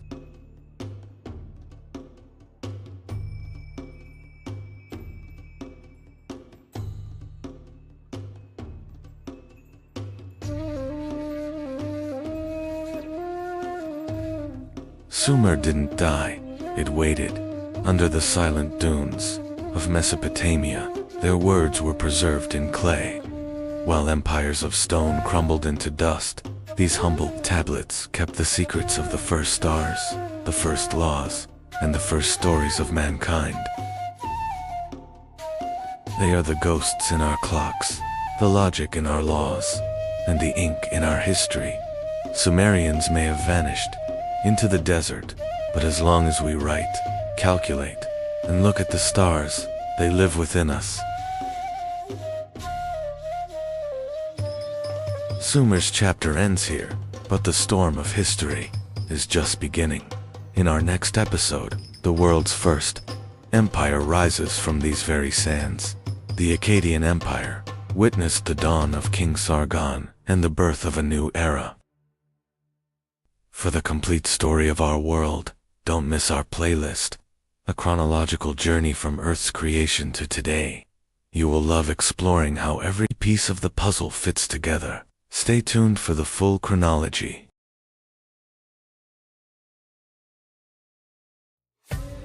Mesopotamia was one of the lands where the earliest civilizations in human history were born. Around 2000 BCE, in the heart of Mesopotamia, a small city was rising. Its name was Babylon. Babylon stood in the very heart of Mesopotamia. Its position along the Euphrates River played a crucial role in the city's rise. Trade routes passed through Babylon. Merchants from distant lands came to sell their goods in this city.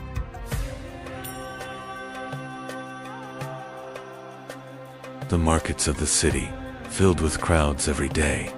Grain, textiles, and precious goods changed hands in Babylon.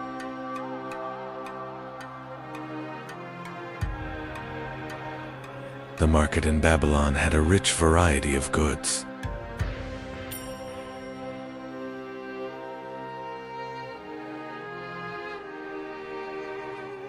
As Babylon grew, the city walls rose higher. Strong fortifications protected the city from its enemies. Buildings began to rise.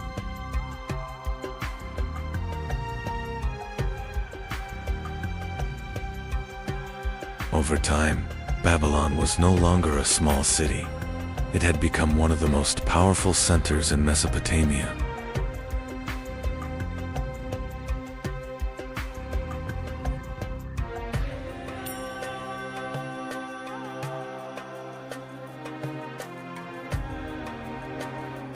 Soon, a powerful king rose to the throne of Babylon. His name was Hammurabi.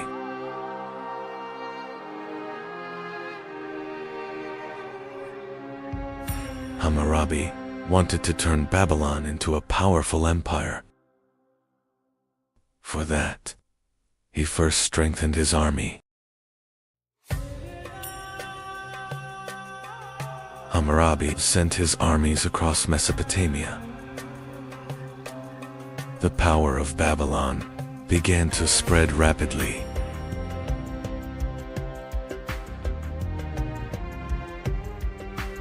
Many cities, Babil Ordusunakar, Koyamat, Lar,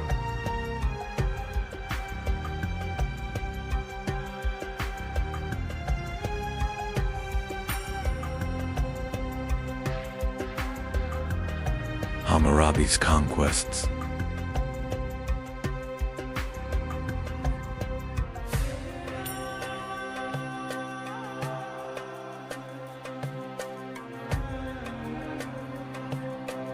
began to change the fate of Mesopotamia.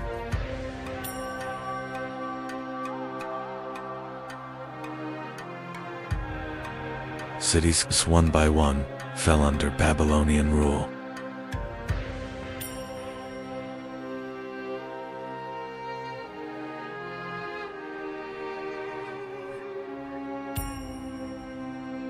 Hammurabi's kingdom was becoming a vast empire.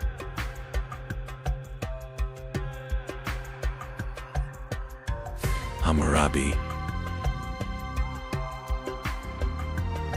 had turned Babylon into the most powerful state in Mesopotamia. His rule now stretched across vast lands. Hammurabi was not only a conqueror, he would also become one of the most famous lawgivers in history.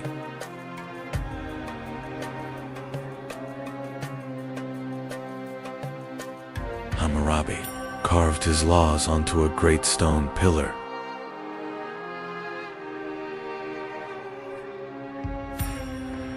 In Babylon, everyone could see the rules.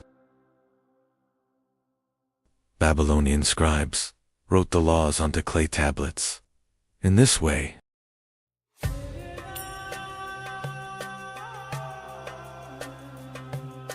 the rules could pass from generation to generation.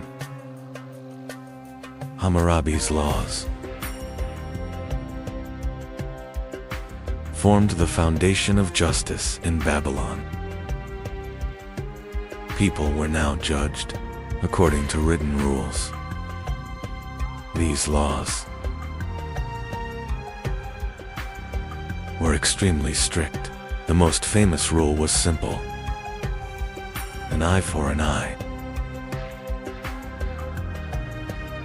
Babylon was not only a city of kings and armies. In its streets, thousands of people lived their daily lives.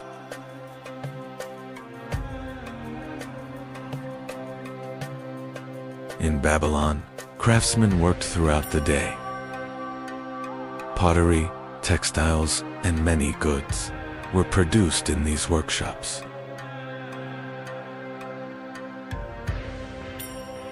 The Euphrates River was like a great trade route for Babylon. Goods and wealth traveled along its waters. For the people of Babylon, the gods were of great importance. Ceremonies in the temples stood at the center of the city's life.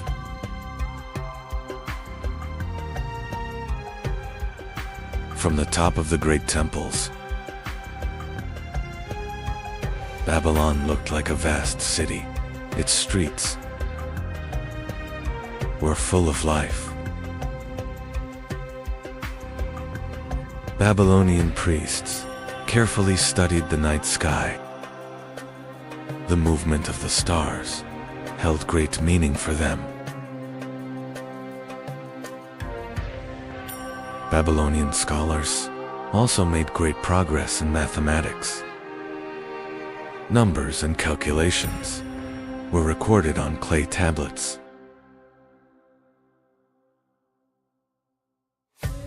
Babylonian mathematics was based on a base 16 number system. Even today, we still use it to measure time. One of the most famous stories about Babylon is the Hanging Gardens. These gardens were considered one of the greatest wonders of the ancient world.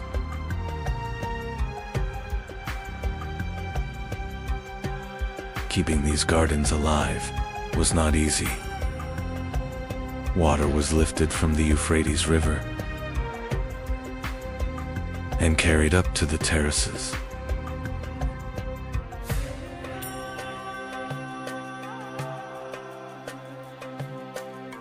The Hanging Gardens symbolize the grandeur of Babylon. Green terraces rose like a miracle in the middle of the desert.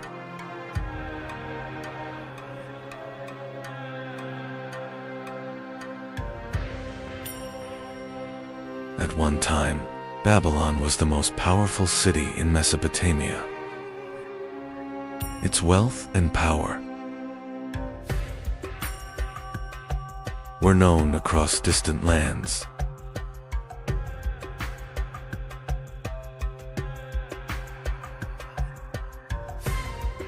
Ruling Babylon was a great responsibility. Officials and scribes worked to maintain order across the empire.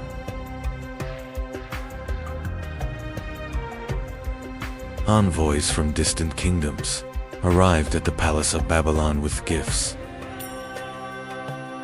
These visits showed the city's power and influence. But over time, the power of Babylon began to fade. The empire was no longer as strong as before.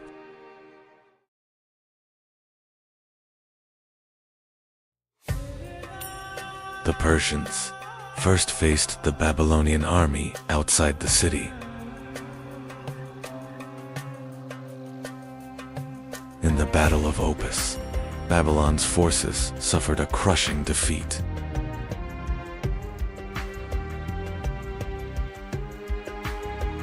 From the east, A new and powerful empire was rising. The Persians were moving toward Mesopotamia.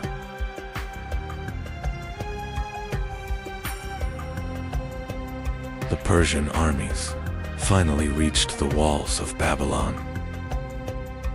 one of the greatest cities in history. Now faced a great danger.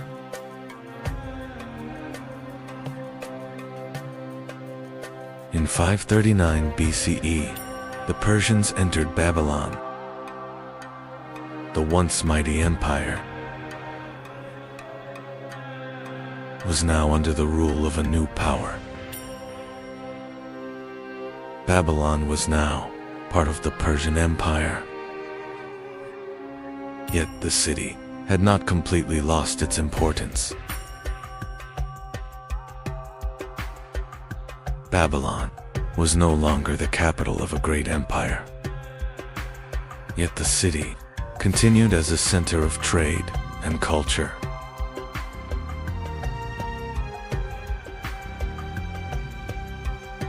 Babylon was no longer an empire. Yet the city continued to live as a center of trade and knowledge. As the centuries passed, Babylon slowly lost its former power. The once great city was beginning to fall silent. In time, people began to leave Babylon. The great city was slowly sinking into silence. As the centuries passed, Babylon slowly fell into silence. The once magnificent city remained only as ruins. Today, little remains of the once magnificent city of Babylon, yet its story continues as one of the greatest civilizations in human history. Follow the channel to explore more great civilizations of world history. This story began in Mesopotamia, in a city on the banks of the Tigris River. In northern Mesopotamia, a small settlement was rising along the banks of the Tigris River.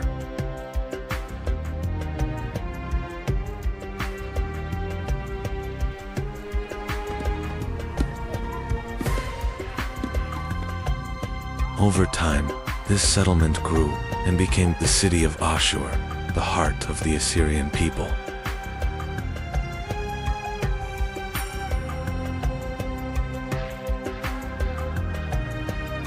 Ashur was not a war empire at the beginning.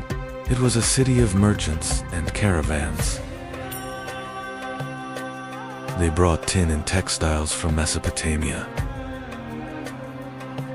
They would buy silver and gold from Anatolia.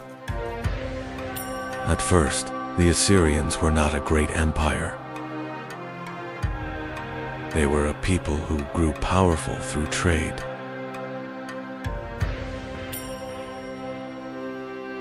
Assyrian merchants reached Anatolia and established trade colonies there.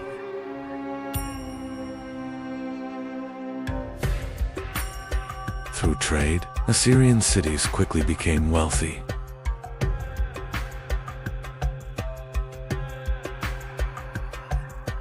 Over time, powerful kings emerged, and Assyria began to become a centralized power.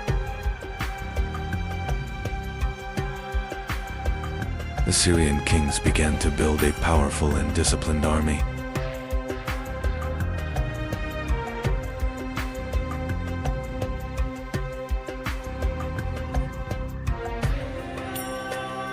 Discipline was everything.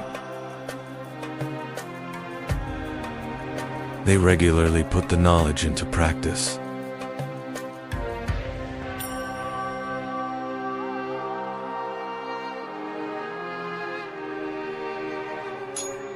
Iron weapons gave the Assyrian army a powerful advantage.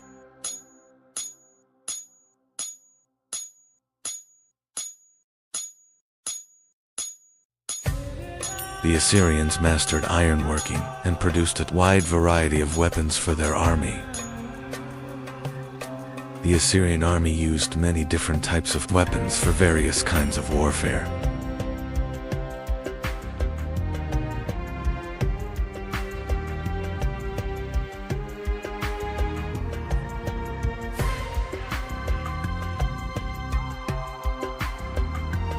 Each soldier was equipped with different weapons depending on their role on the battlefield. Special weapons for special forces.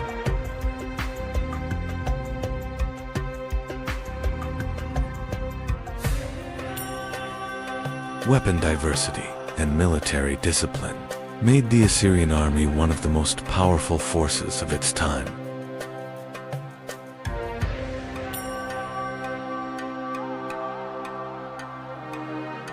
War chariots were one of the most powerful weapons of the Assyrian army.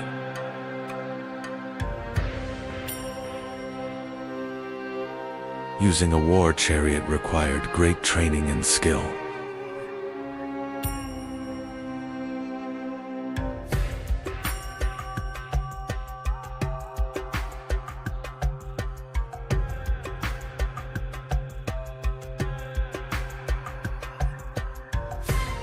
Success in a war chariot required perfect coordination between the driver and the warrior.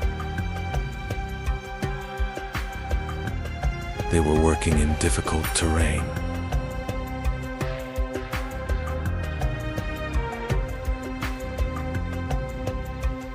War chariots changed the nature of warfare with speed, mobility, and ranged attacks. The Assyrian army gained a decisive advantage over its enemies.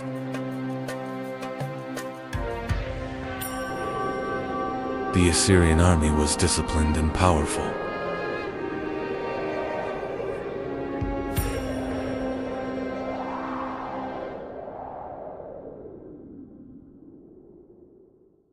The Assyrians mastered siege warfare and were able to conquer even the strongest cities.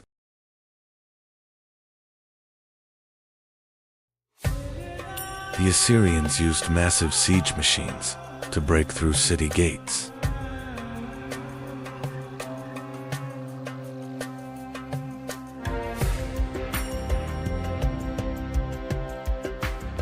Once the gates were broken, the Assyrian army stormed into the city, and the battle continued in the streets.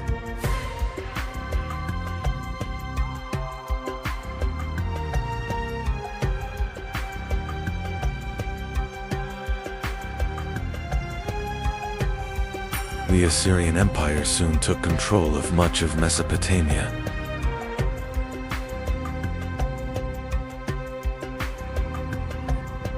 Assyrian kings built great capitals. One of them was the magnificent city of Nimrud. Assyrian kings ruled from magnificent palaces and governed the empire with iron discipline. Conquered peoples were forced to bring tribute and gifts to the Assyrian kings. The Assyrians ruled conquered cities with strict control to prevent rebellion.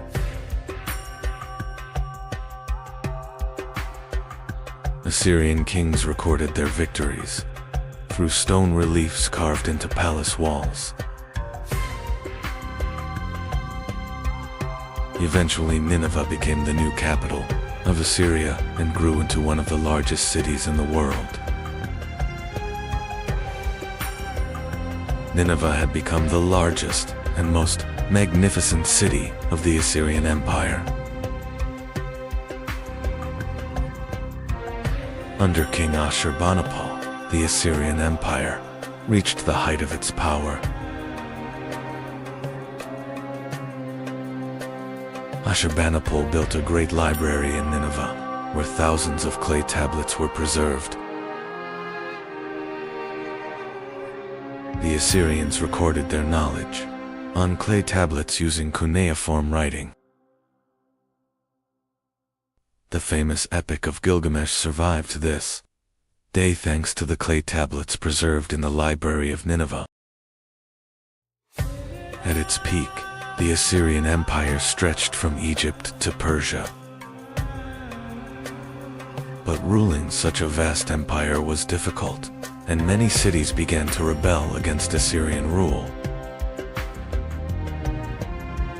Eventually, the Babylonians and the Medes formed a powerful alliance against the Assyrian Empire. The Babylonian and Median armies marched together toward Nineveh, the capital of Assyria. In 612 BC, Nineveh was placed under siege, and one of the greatest battles in ancient history began. The siege lasted 4 days, and the mighty walls of Nineveh began to weaken. At last, the mighty walls of Nineveh collapsed, and enemy armies poured into the city. When Nineveh fell, the city was devastated, and the end of the Assyrian Empire was near. With the fall of Nineveh, the Assyrian Empire disappeared into the pages of history. From one of the most powerful empires of the ancient world, only ruins remained.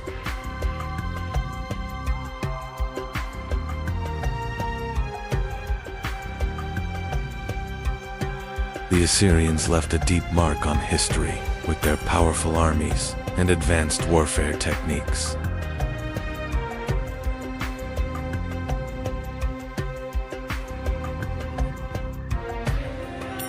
Today, many artifacts of the Assyrian Empire are displayed in major museums around the world.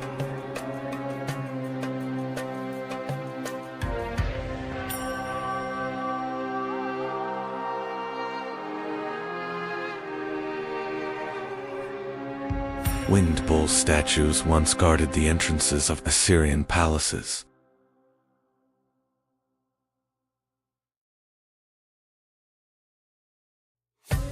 Artifacts recovered from Assyrian cities remain a vital source of knowledge for historians.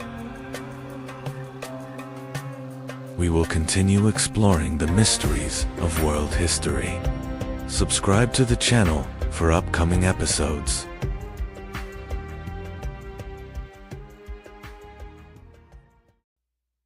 Mesopotamia, the land where some of humanity's earliest civilizations were born.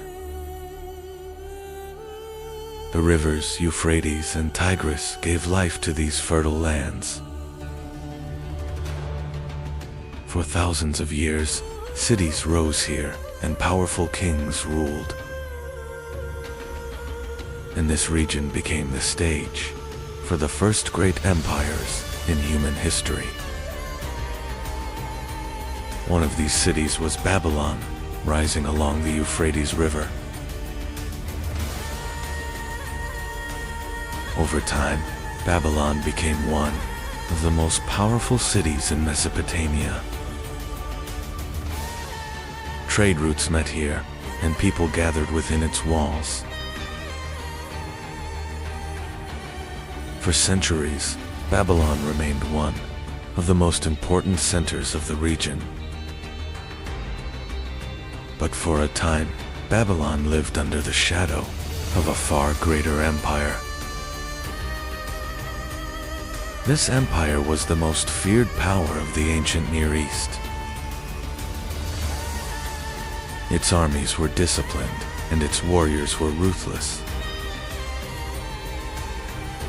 It was the Assyrian Empire ruling Mesopotamia with iron authority. The Assyrian Empire was one of the most powerful military states of the ancient world. Its armies were disciplined and its soldiers highly experienced. With iron weapons and war chariots, they spread fear across their enemies. Through this power, much of Mesopotamia fell under Assyrian control. As the Assyrian armies advanced, many cities became their targets. rebellious cities faced brutal and relentless sieges. Walls were shattered and entire cities burned in flames. These ruthless wars made Assyria a feared power across the region. Yet no empire remains powerful forever. Years of wars and rebellions began to weaken the Assyrian state. The empire was vast, but that vastness became a weakness.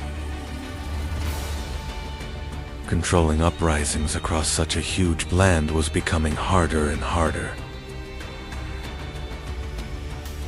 As the Assyrian Empire weakened, a new hope began to rise in Babylon. The leading figures of the city were watching this opportunity closely.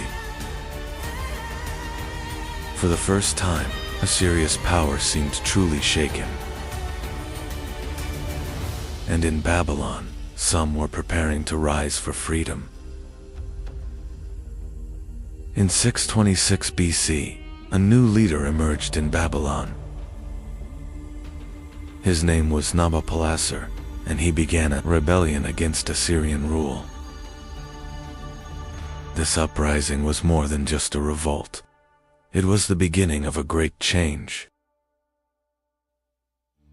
Because the people of Babylon wanted to reclaim their own destiny.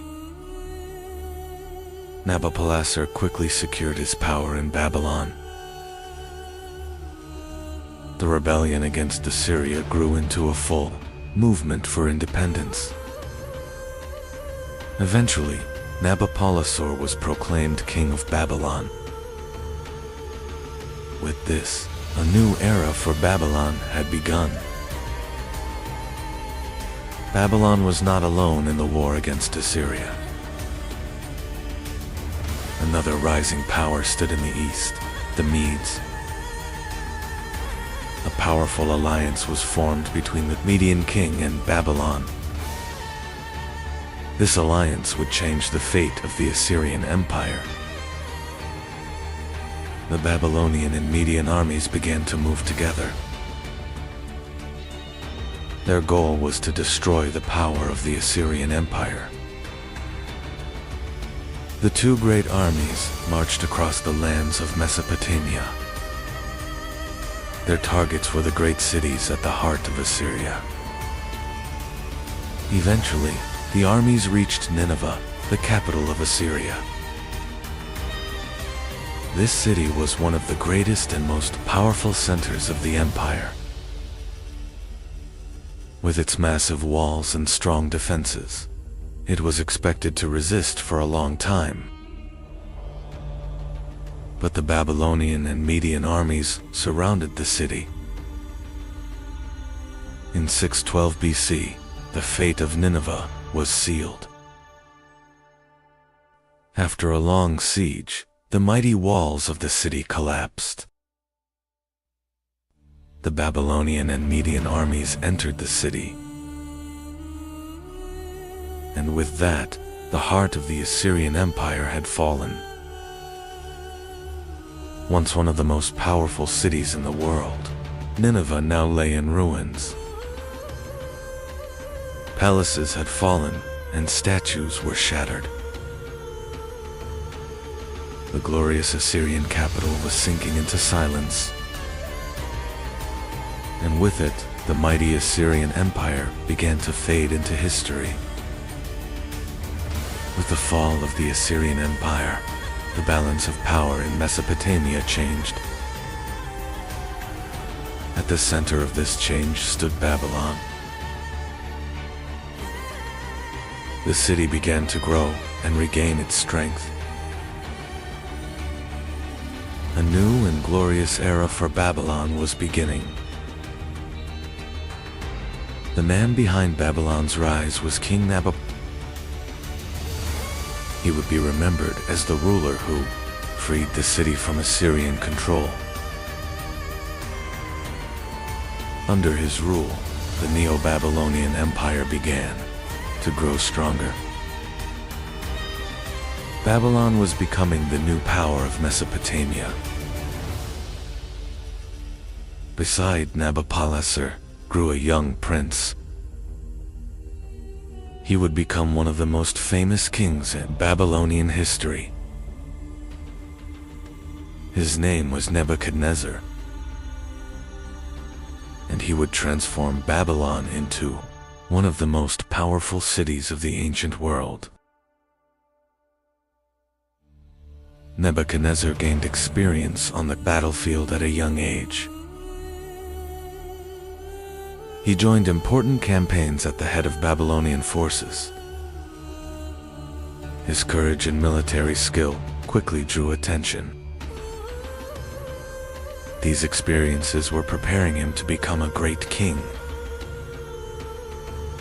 In 605 BC, Nebuchadnezzar ascended the throne of Babylon. The new king quickly secured control over the empire. His rule would begin one of the most powerful periods in Babylon's history. During Nebuchadnezzar's reign, Babylon entered a massive reconstruction era. The city expanded with enormous walls, palaces, and temples. Babylon soon became one of the most magnificent cities of the ancient world. During Nebuchadnezzar's reign, Babylon grew into a powerful imperial center. The city became both a political and economic hub of the region. Babylon was now considered the heart of Mesopotamia. One of the most famous structures of Nebuchadnezzar's reign was the Ishtar Gate. It was decorated with blue glazed bricks and reliefs. The gate symbolized the power and magnificence of Babylon. Babylon was not only a magnificent city, but also a powerful fortress. The city was surrounded by enormous defensive walls. These walls protected Babylon from external threats. One of the most famous stories about Babylon is the Hanging Gardens. Ancient sources describe them as gardens built on massive terraces. They were said to be one of the most impressive wonders of the ancient world. Babylon was not only a powerful city, but also a major center of trade. Caravans from distant lands gathered within its markets. Through trade, Babylon became a wealthy and vibrant city. Babylon was also an important center of knowledge and science. Significant work was done, especially in astronomy. Babylonian priests observed the sky and carefully recorded the stars. As the years passed, Nebuchadnezzar began to grow old. His reign had created Babylon's most powerful era. But with the death of the great king, the empire would enter a new chapter. After Nebuchadnezzar's death, stability in Babylon began to decline. Several short-lived kings took the throne, and palace conflicts increased. This gradually weakened the strength of the empire. Meanwhile, a new power was rising in the east. Cyrus the Great of Persia was building a rapidly expanding empire. Soon, Babylon became one of his main targets. In 539 BC, the Persian army reached Babylon. The city fell into Persian hands with little resistance. And with that, the Neo-Babylonian Empire came to an end. But this story does not end here. Follow and subscribe to see what comes next. In the east of the ancient world, on the Iranian plateau, lived a people. These people would later be known as the Persians. And one day, they would build one of the greatest empires in history. At first, the Persians were not a great empire. For many years they lived under the rule of the Median Empire. But in these lands, a new power was about to rise. Soon a powerful leader emerged in these lands. His name was Cyrus, later known as Cyrus the Great. His leadership would completely change the fate of the Persians. In 550 BC, Cyrus launched a great rebellion against the Median king. The Persian army faced the Median forces on the Iranian plateau. This war would mark the beginning of the Persian Empire. Cyrus' army defeated the Median forces and achieved a great victory. This triumph marked the moment of Persian independence. And thus, the Achaemenid Persian Empire was born. After his victory, Cyrus continued his conquests. He marched west toward the powerful kingdom of Lydia in Anatolia. This campaign would greatly expand the Persian Empire. Cyrus's army reached Sardis, the capital of Lydia. The city was protected by strong walls, but the Persians began a siege.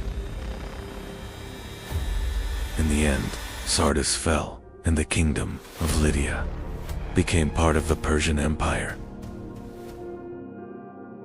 After conquering Lydia, Cyrus turned his attention eastward. His next target was Babylon, the greatest city of Mesopotamia. This campaign would shape the future of the Persian Empire. The Persian army marched toward the heart of Mesopotamia. Their target was Babylon, one of the greatest cities of the ancient world. For centuries, the city had been a powerful center of the region. In 539 BC, the Persian army reached Babylon. The city fell into Persian hands with little resistance. Mesopotamia now became part of the Persian Empire. Cyrus entered Babylon not just as a conqueror, but as a new ruler. He worked to maintain order in the city. This policy would define Persian rule. The conquest of Babylon greatly strengthened the Persian Empire. From Anatolia to Mesopotamia, vast lands were now under Persian control. The Persians had rapidly built a great empire. Cyrus's rule strengthened the foundations of the Persian Empire. The conquests were not only about land. They were also about building a strong system of governance. Cyrus ruled the empire for many years. After his death, the throne passed to a new king. The Persian Empire would continue to expand. Cambyses II, who took the throne, began new conquests. His target was Egypt, one of the strongest kingdoms of Africa. The Persian army marched south. In 525 BC, the Persian army conquered Egypt. This victory expanded the empire into Africa. The Persian Empire now stretched across 3 continents. One of the most important kings of Persia was Darius. His rule made the empire even stronger.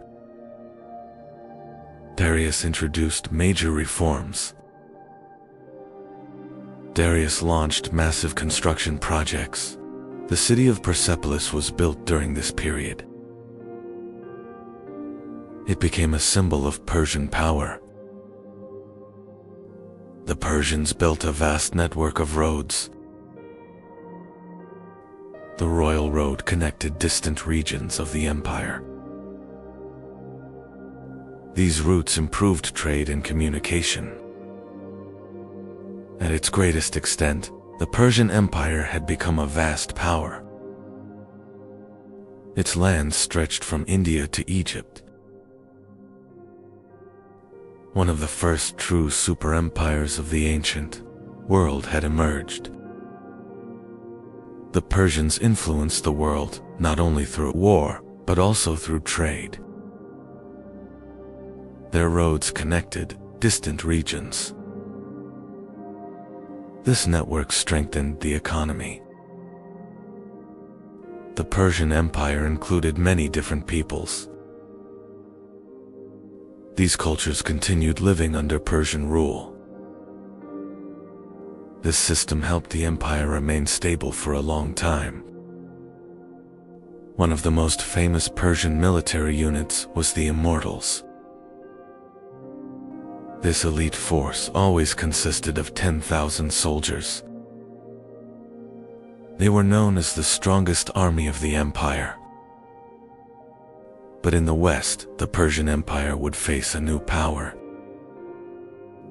Greek city-states were rising along the Aegean coast. This encounter would lead to some of history's most famous battles. In 490 BC, Persian and Greek armies met at Marathon. It was one of the first major battles of the Greco-Persian Wars.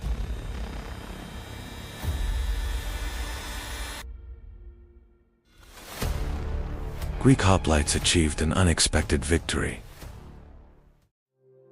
Years later, King Xerxes launched a massive campaign. A huge Persian army marched toward Greece. This would become one of the greatest military expeditions of the ancient world. King Xerxes sent messengers to the Greek cities.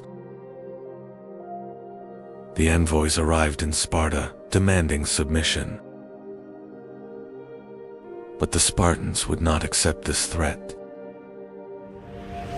Preparations for war began in Sparta. King Leonidas gathered his warriors. The Spartans were ready to face the Persian army. The Persian Empire was advancing toward the Greek lands. When the news reached Sparta, preparations for war began. Spartan warriors started gathering in the city courtyard. Soon, King Leonidas arrived in the courtyard. He stood before the warriors and assessed the situation. The Persian army was marching toward Greece. Leonidas began carefully inspecting the warriors. He was choosing the strongest and most experienced soldiers, because they would face a massive Persian army. In the end, 300 Spartans were chosen. This small force would march with Leonidas to Thermopylae. They were preparing for one of the most famous battles in history.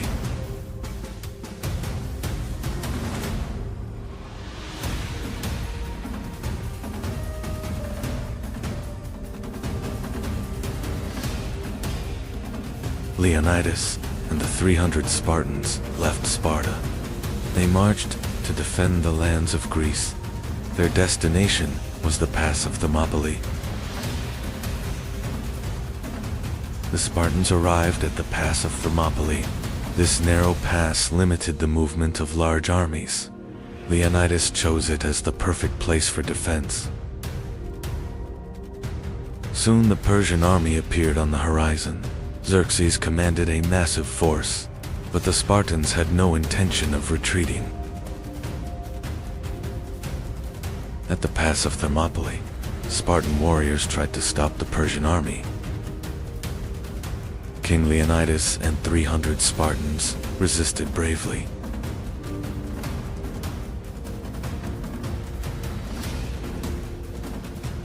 The battle began at the pass of Thermopylae. The Spartans fought in a tight phalanx formation. In the narrow pass, they managed to stop the Persian army. The Persian army attacked again and again, but the Spartans continued defending the pass. The battle lasted for days. Eventually, the Persians found a way around the pass. The Spartans were surrounded. Leonidas and his warriors chose to fight until the end. In the end, the Spartans were completely surrounded. King Leonidas and his warriors refused to retreat. They fought until the end and fell at Thermopylae. This moment became one of the most famous battle stories in history. The Persian navy met the Greek fleet at Salamis. In the narrow sea, the battle became a major defeat for Persia.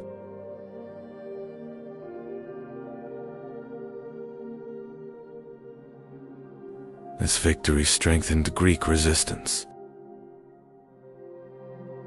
Despite the Greek wars, the Persian Empire survived.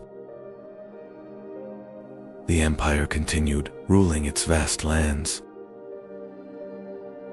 But over time, its power slowly weakened. In the 4th century BC, a new power emerged in the west. Alexander the Great of Macedon marched eastward. His target was the Persian Empire. In 331 BC, the Battle of Gaugamela took place. This battle became the turning point for the Persian Empire.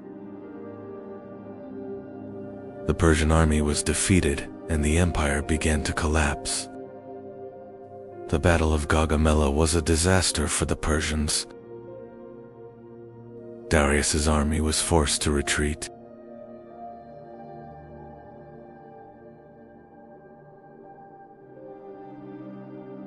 Alexander continued advancing deeper into the east.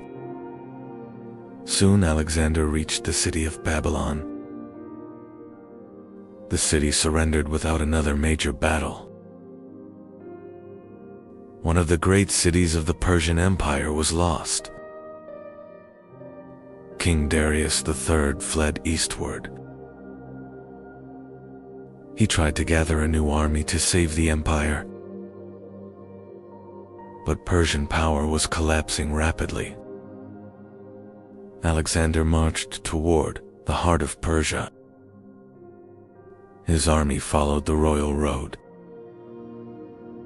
The core of the Persian Empire was now in danger. One of the most magnificent cities of the Persian Empire was Persepolis. It served as the ceremonial capital of the Persian kings. The city symbolized Persian power. Alexander finally reached Persepolis. The Persian capital was now defenseless. The Macedonian army entered the city. The palaces of Persepolis were filled with immense wealth. Alexander seized the Persian treasures stored there. This victory increased his power even further. Soon the palaces of Persepolis were set on fire. Much of the city burned in flames. This moment symbolized the end of the Persian Empire. One of the greatest empires in the world had fallen. The throne of the Persian kings now stood empty. The balance of power in the ancient world had changed. Alexander now ruled a vast empire. The lands of Persia were under his control. But history would not end here. The Persian Empire would be remembered as one of history's greatest states. Its lands stretched across 3 continents. This scale made it a superpower of the ancient world. The story of history's greatest battles does not end here. Follow and subscribe to see what comes next. Around 800 BCE, a civilization was rising across the Aegean world. Ancient Greece was born along the shores of the Aegean Sea. This land was filled with hundreds of islands and rugged mountains.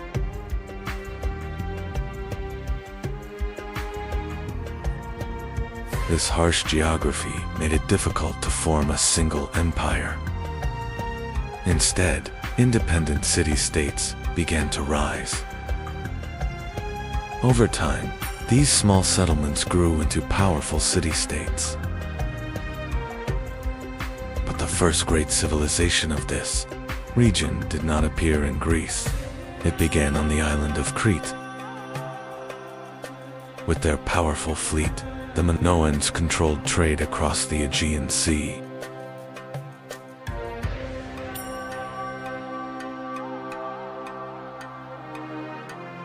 Around 1600 BCE, a massive disaster struck. The Aegean world, a huge volcano erupted on the island of Thera.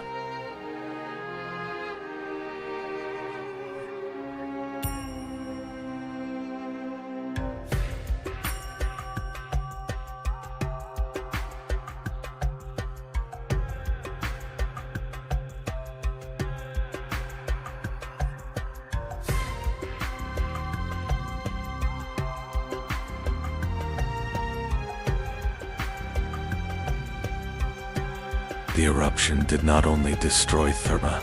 Massive tsunami waves spread across the Aegean and moved toward the coasts of Crete.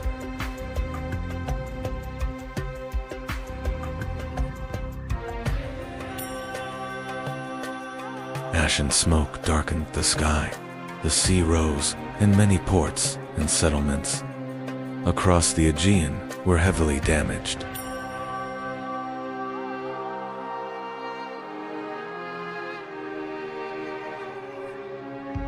This disaster weakened the Minoan civilization. Trade networks collapsed, and the balance of power in the Aegean began to change.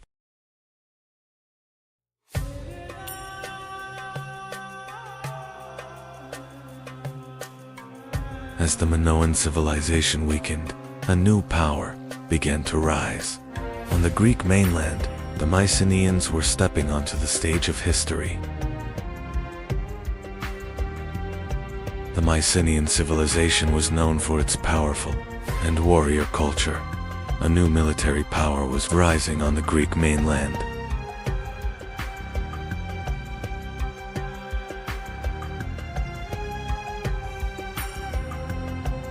One of the most famous moments of the Trojan War was the duel between 2 great warriors. Achilles, the greatest Greek fighter, faced Hector, the Prince of Troy. Achilles was one of the most famous warriors of the Greek army. His courage and unmatched fighting skills turned him into a legendary hero. Hector was the Prince of Troy and the city's greatest defender. He stood on the battlefield to protect Troy from the Greek army. At last, the 2 great warriors faced each other. The duel outside the walls of Troy would become one of the most legendary moments of the war.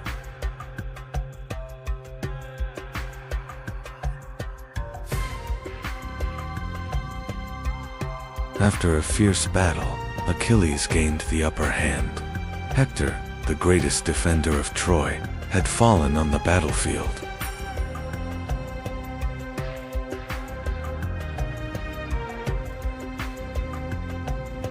The Trojan War did not end quickly.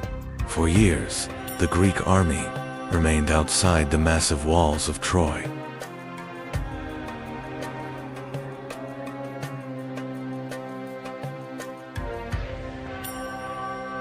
The powerful walls of Troy could not be breached. As the war dragged on, both sides suffered heavy losses.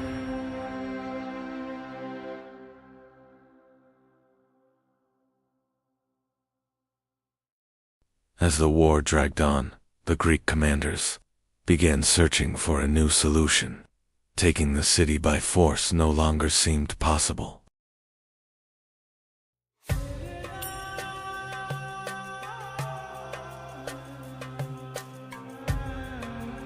The Greeks secretly began building a massive wooden horse. This unusual structure was part of a plan that would change the fate of the war.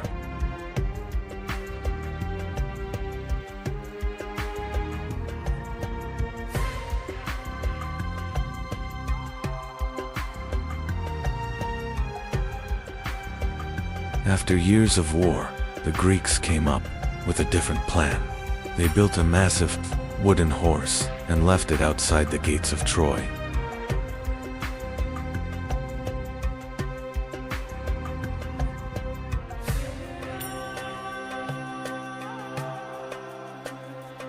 The Trojans believed the giant horse was a symbol of victory. They pulled it inside the city, thinking the war was finally over.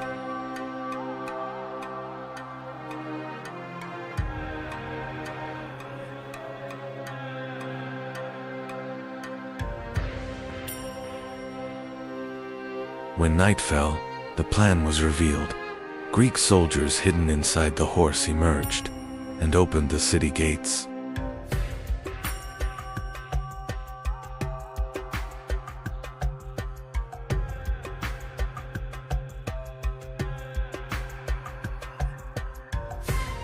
Once the gates were opened, the Greek army entered the city. The final night of Troy had begun.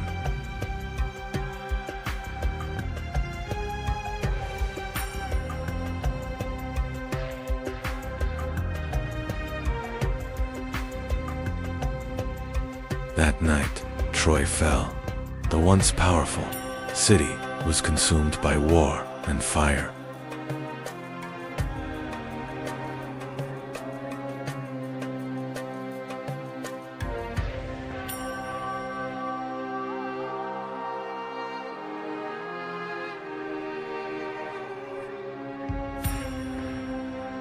After the Trojan War, the Mycenaean world slowly began to weaken.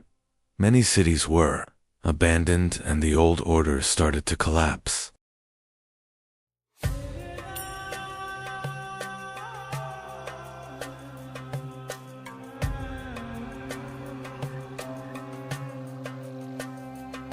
After the collapse of the Mycenaean civilization, the Greek world entered a long period of decline. Historians call this era the Greek Dark Age.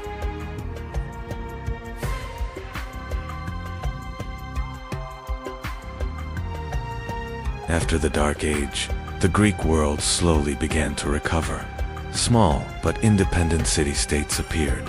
These cities were known as polis.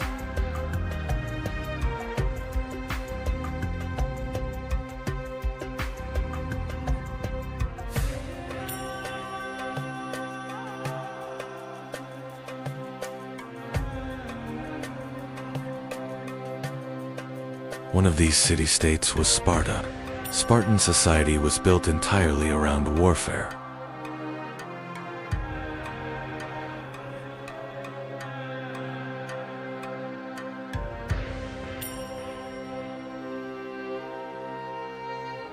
In Sparta, boys were taken from their families at a very young age.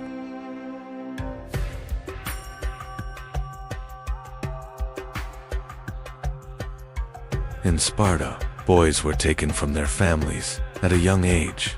They grew up in a harsh military training system known as the AGA.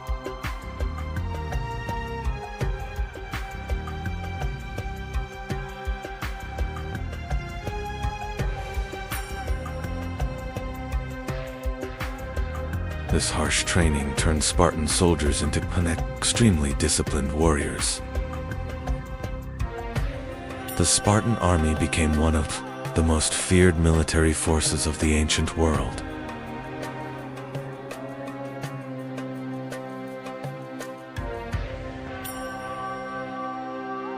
But not all Greek cities were like Sparta. Athens followed a very different path. In Athens, politics, philosophy, and art began to flourish. The city soon became the cultural center of the Greek world.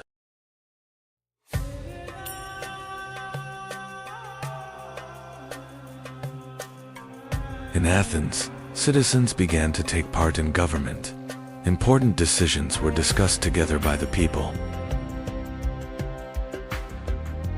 Over time, this system became one of the earliest examples of democracy in history.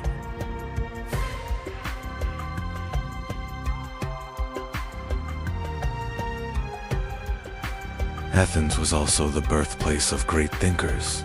One of them was Socrates. Socrates encouraged people to think by asking questions. His ideas would later form the foundation of Western philosophy. One of Socrates' students was Plato. He founded one of the first great philosophical schools in Athens.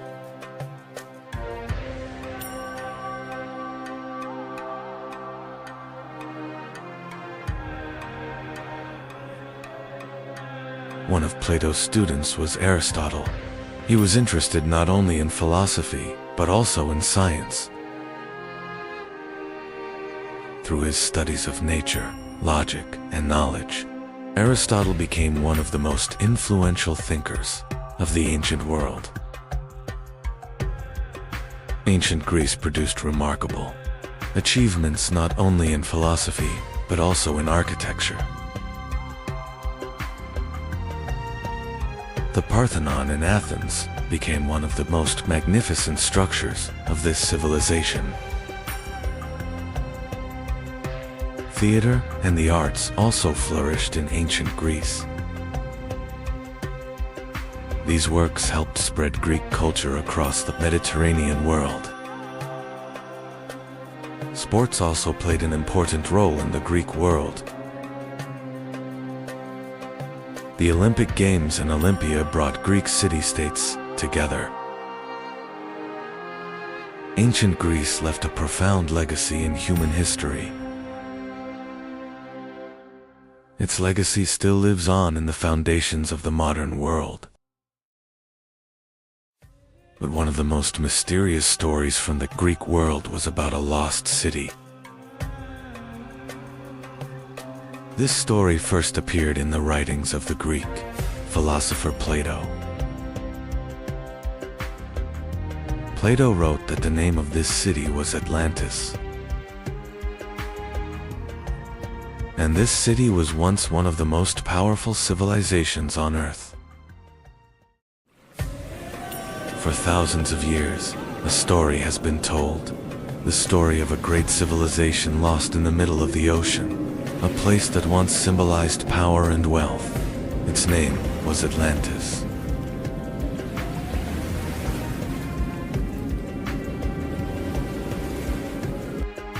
For thousands of years, a story has been told.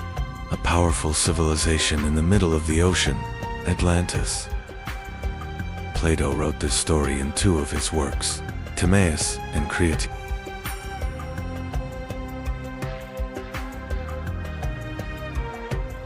According to legend, Atlantis was one of the most powerful and wealthy civilizations in the world. But one day, the great city vanished. Earthquakes and massive waves swallowed Atlantis into the depths of the ocean.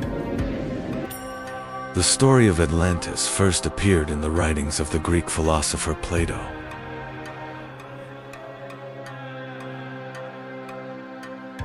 But did Atlantis truly exist, or was it only a legend? Atlantis was not just a city, but a vast empire. According to Plato, the founder of Atlantis was the sea god Poseidon. Poseidon began to rule a great island in the middle of the ocean. Poseidon had 10 sons and divided the island into 10 kingdoms. The eldest son was named Atlas, and the island was named after him. For centuries, Atlantis thrived as a powerful and wealthy civilization. But one day dark clouds gathered on the horizon, and a massive storm rising over the Atlantic began moving toward the island. Atlantis was not only a powerful city, it was also a great center of trade. Ships moving through the inner canals carried goods from distant lands into the heart of the city.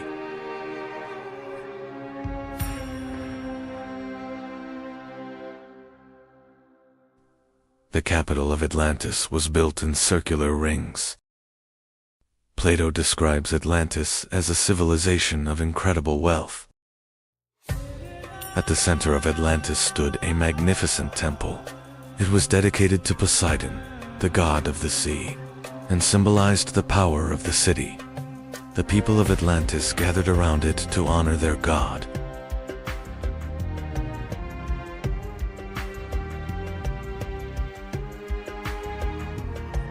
Atlantis was not only a powerful city, but also the center of a great kingdom.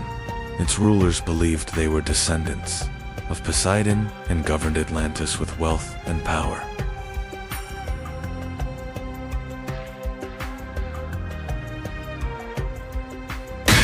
The island contained a precious metal called orichalcum.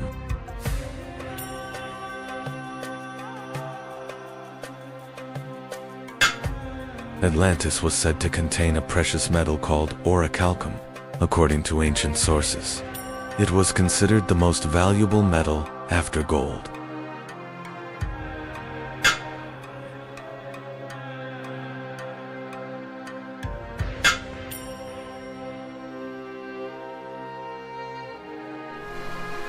But the power of Atlantis did not last forever. According to ancient accounts, great earthquakes and disasters began one day. The sea rose, and the mighty city was swallowed by the ocean.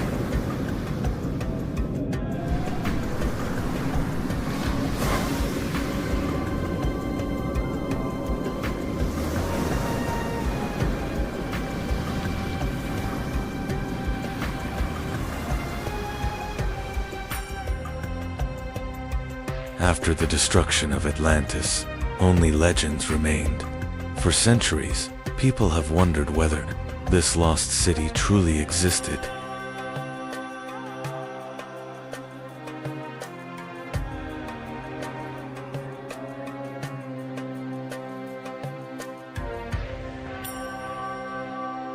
The city of Atlantis had an unusual design.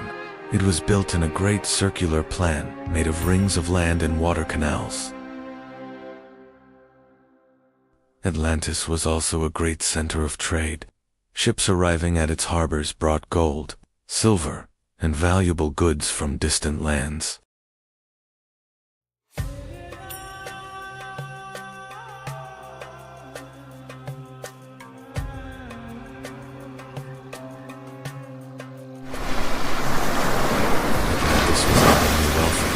It also possessed a powerful navy.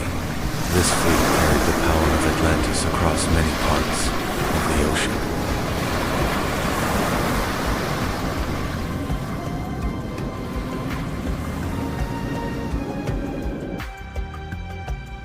Over time, Atlantis became more than just an island. With its powerful navy and wealth, it grew into a vast empire. According to Plato, the story was even older. The first person to hear it was the Athenian lawgiver.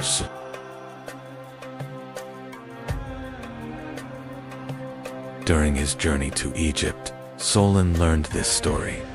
Egyptian priests told him about a powerful civilization that existed in ancient times.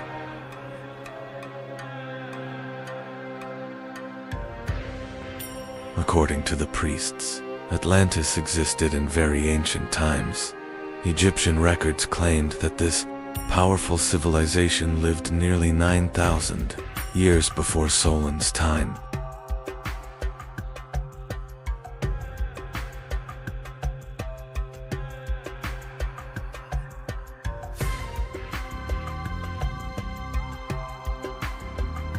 The priests told Solon that Atlantis was located beyond the Pillars of Hercules, In the ancient world, this place is known today as the Strait of Gibraltar. According to Plato, Atlantis was a vast island. Its fertile lands, mountains, and wide plains allowed a powerful civilization to rise there. According to the legend, the story of Atlantis begins with the sea god, Poseidon.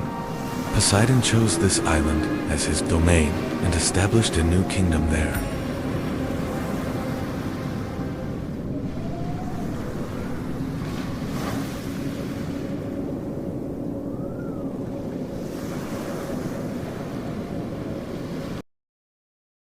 Poseidon fell in love with a mortal woman named Cleito, who lived on the island. According to the legend, the kings of Atlantis were born from this union.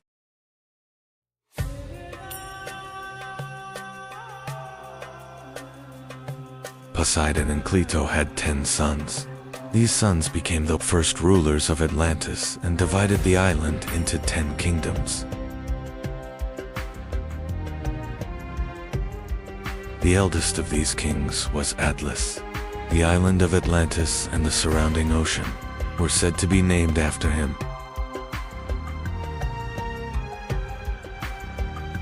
The 10 kings of Atlantis gathered together at certain times. During these meetings, important decisions were made about the laws and governance of the empire. Atlantis was not only a powerful empire, it also possessed fertile lands. Vast plains were used for agriculture, providing great wealth for the people of the city. In Atlantis, the canals were not used only for defense. They also served as the main routes for trade and transportation throughout the city. The markets of Atlantis were filled with merchants from distant lands. Gold, silver, and valuable goods were traded throughout the city. The harbors of Atlantis held hundreds of ships. These vessels were used both for trade and for military expeditions. Atlantis was known not only for its wealth, but also for its military power. A large and disciplined army protected the city and its empire.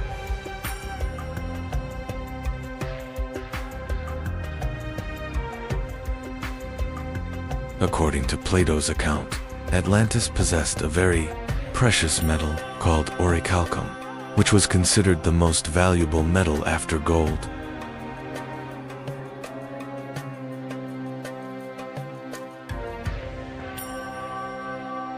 Atlantis was not wealthy only because of gold and silver.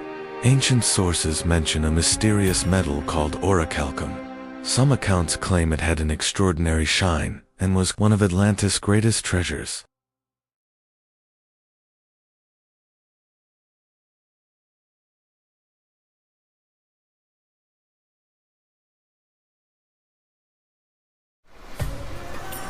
Over time, Atlantis became more than a wealthy civilization. As its power grew, it began to dominate the lands around it. Atlantis was becoming a vast empire.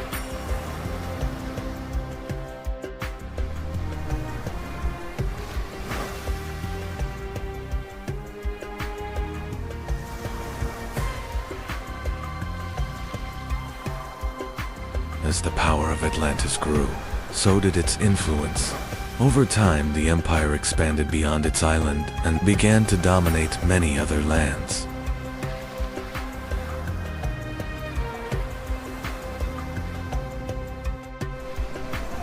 According to Plato's account, the people of Atlantis eventually began to change.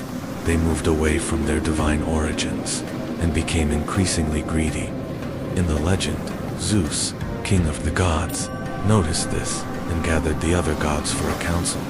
However, this may only be a mythological explanation. Some researchers believe the story of Atlantis might actually be a memory of a great natural disaster.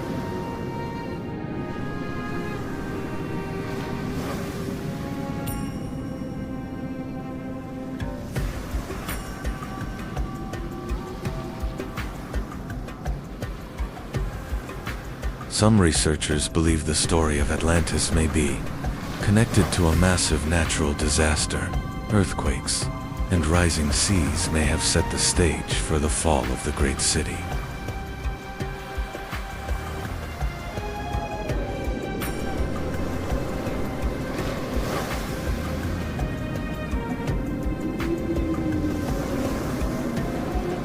When the disaster began, the people of Atlantis did not understand what was happening. Earthquakes shook the city while the waters in the canals began to surge.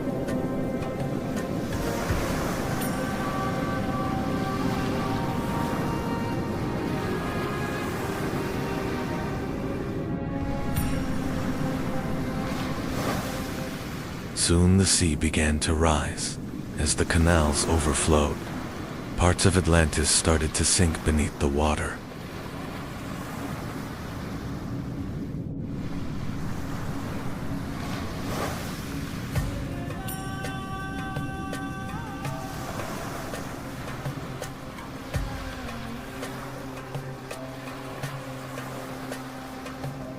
According to ancient accounts, the disaster ended quickly.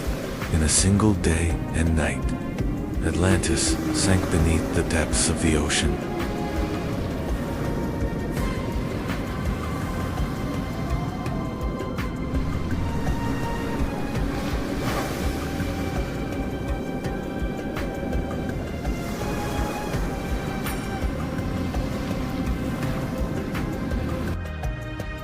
After the destruction of Atlantis, only legends remained.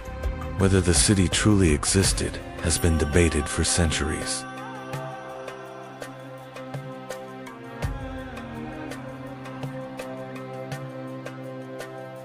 After the fall of Atlantis, its story continued to be told for centuries.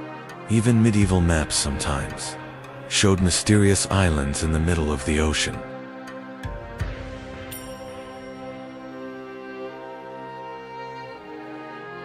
When the age of exploration began, some explorers hoped to find Atlantis. Ships sailing across the oceans were searching, not only for new lands, but also for traces of a lost civilization.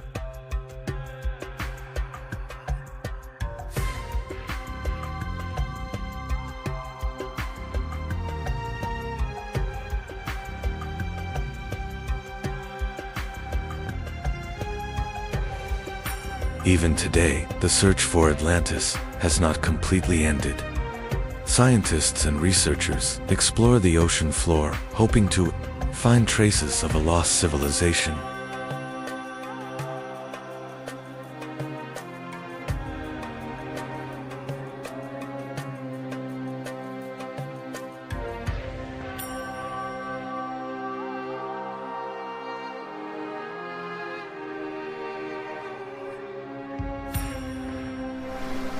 Some researchers believe the Atlantis legend may be a memory of a real disaster. One of the strongest theories links the story to the massive volcanic eruption on the island of Santorini in the Aegean Sea.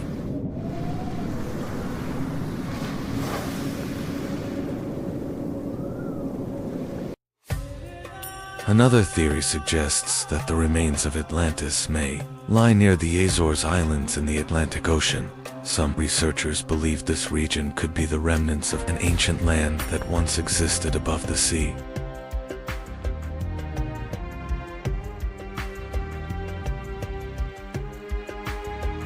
Whether Atlantis truly existed is still unknown, yet the legend has continued to inspire human imagination for thousands of years.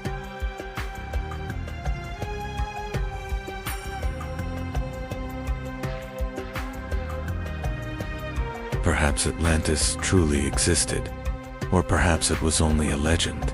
But deep beneath the ocean lies a question that remains unanswered. Did Atlantis ever truly exist?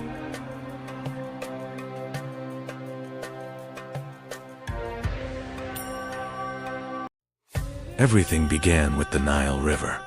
Flowing through the desert, the river flooded each year and left behind rich black soil. And on that soil, one of the greatest civilizations in human history was born. Every year the Nile flooded its banks. When the waters receded, rich black soil remained behind. Because of this fertile land, people began settling along the Nile. Over time, two powerful kingdoms emerged along the Nile, Upper Egypt in the south and Lower Egypt in the north. Two crowns, two rulers, and two kingdoms divided the land of the Nile. But one day, everything changed. A king from the south united the two kingdoms into a single land. His name was Narmer, and with him, ancient Egypt was born. The kings who came after Narmer were more than rulers. They saw themselves as the earthly representatives of the sky god Horus, and so a new title was born in Egypt, Pharaoh.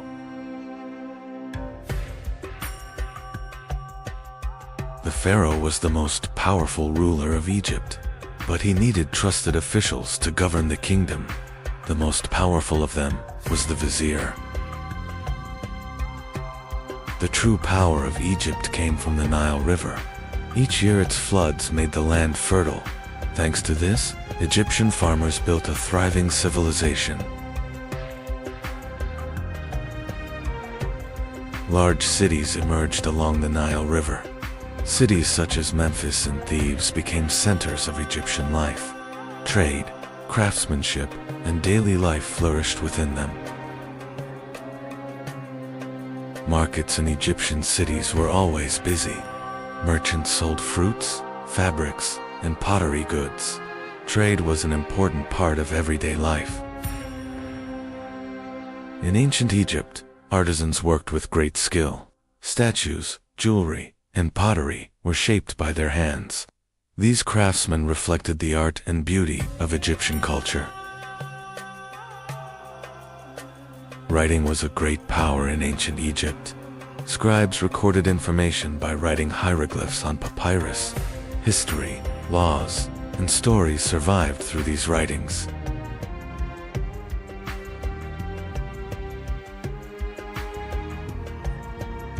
Religion was at the center of life in ancient Egypt. The Egyptians worshipped many gods, such as Ra, Osiris, and Anubis. Inside the temples, priests performed daily rituals for the gods.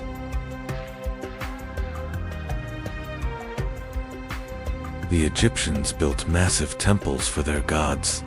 These sacred structures were not only places of worship, but also religious and cultural centers. Priests performed rituals here in the name of the gods. Ancient Egypt possessed a powerful army. Soldiers fought with spears and shields, while chariots became the fastest and strongest weapon on the battlefield. This army protected Egypt's power and its borders.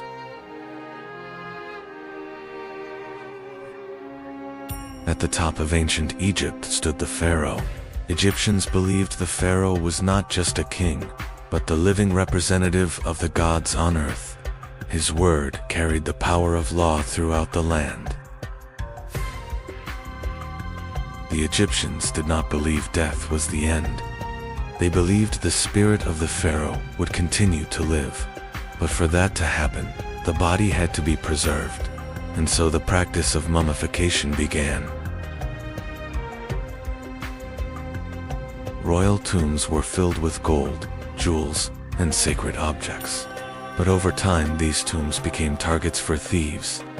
The pharaohs now had to protect not only their bodies, but their tombs as well. Pharaoh Djoser wanted his tomb to stand forever. His architect Imhotep proposed a new idea, stacking stone structures upward, and in the desert of Saqqara, the first pyramid in history began to rise.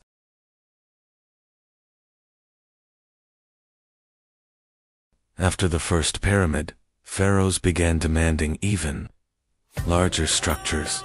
Pharaoh Sneferu ordered the construction of a massive pyramid. But as it rose, the angle had to be changed, giving the structure its unusual shape.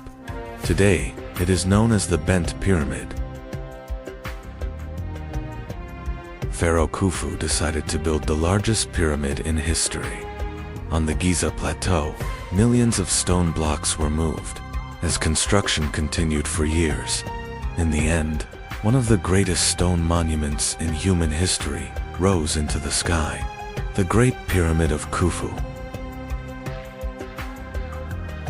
The pyramids were not alone in Giza. Watching over the desert stood a colossal statue, with the body of a lion and the face of a human. It is known today as the Sphinx. The Great Pyramid was not only massive, it was built with astonishing precision. Its four sides are almost perfectly aligned with the cardinal directions. Even today, it remains one of the greatest engineering mysteries of the ancient world. Inside the pyramids were complex passages and hidden chambers. Narrow corridors led deep into the burial chamber of the pharaoh. There, the sarcophagus and objects meant for the afterlife were placed.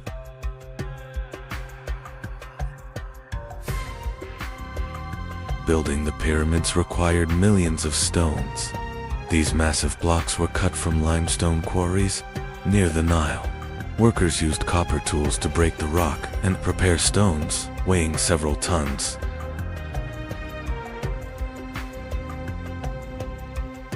The cut stone blocks were transported along the Nile River, loaded onto wooden barges. The massive stones were carried toward Giza.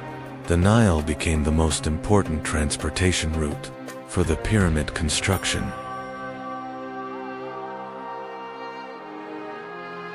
Once the stones reached Giza, they were dragged across the desert on wooden sledges. Hundreds of workers pulled the massive blocks with thick ropes. Water was poured onto the sand to reduce friction and help the stones move more easily. As the pyramid grew taller, moving the stones became increasingly difficult. To solve this, architects built massive ramps around the structure. Workers pulled the blocks up these ramps to reach the higher levels of the pyramid.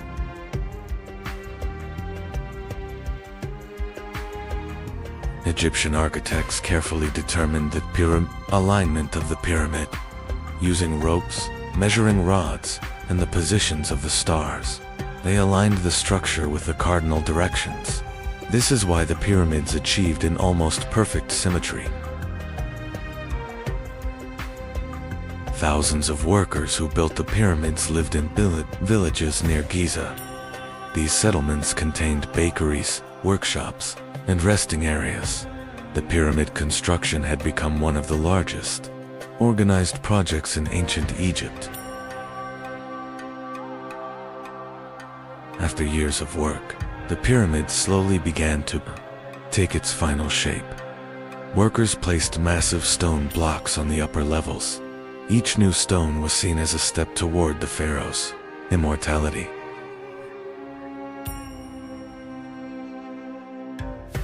Today the pyramids appear rough and weathered, but when they were first built, their surfaces were covered with smooth, white limestone casing stones. Under the desert sun, the pyramids shone like enormous towers of light. When the pyramid was completed, a special capstone was placed at the top. Many historians believe it was covered in gold. Shining in the sunlight, it symbolized the pharaoh's ascent toward the gods.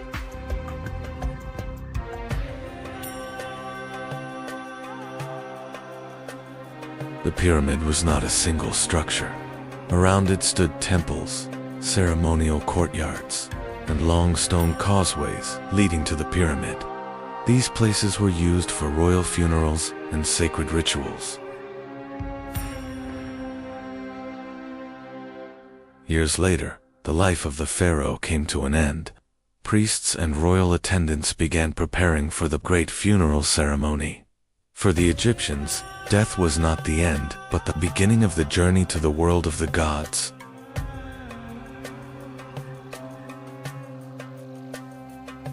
priests prepared the body of the pharaoh for the journey to eternity. The organs were removed, the body was dried, and then wrapped in linen bandages. This sacred process ensured that the pharaoh's spirit could return to its body.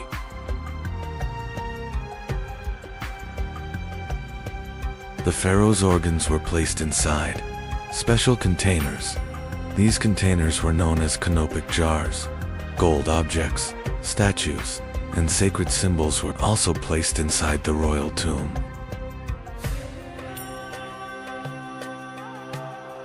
The mummified body of the pharaoh was carried toward the pyramid in a grand funeral procession. As priests recited prayers, mourning women raised their arms and cried in grief. This ceremony symbolized the pharaoh's final journey to the world of the gods.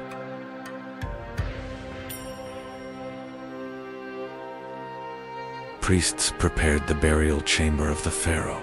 Golden treasures, statues, food offerings, and sacred symbols were placed inside the tomb. The Egyptians believed the pharaoh would continue his life in the afterlife. The pharaoh's sarcophagus was placed inside the burial chamber. Priests recited their final prayers and completed the sacred rituals. With this moment, the pharaoh's journey into eternity began.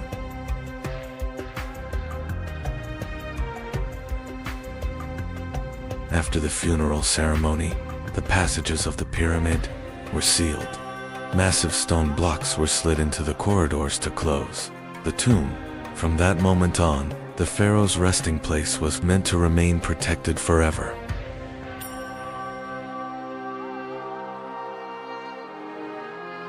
Years passed, then centuries.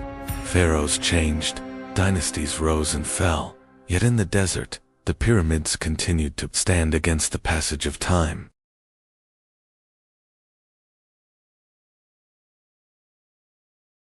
Centuries later, the pyramids had become relics of an ancient world. Travelers and merchants crossing the desert could see the massive structures from afar, and everyone asked the same question: who had built these enormous monuments? Over time, some people tried to enter the pyramids. Narrow corridors and dark passages led deep inside the structure, yet the pyramid still held many secrets.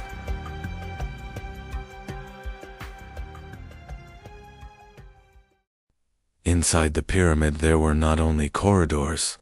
Some passages were blocked by massive stone blocks. These hidden structures were designed to protect the pharaoh's tomb.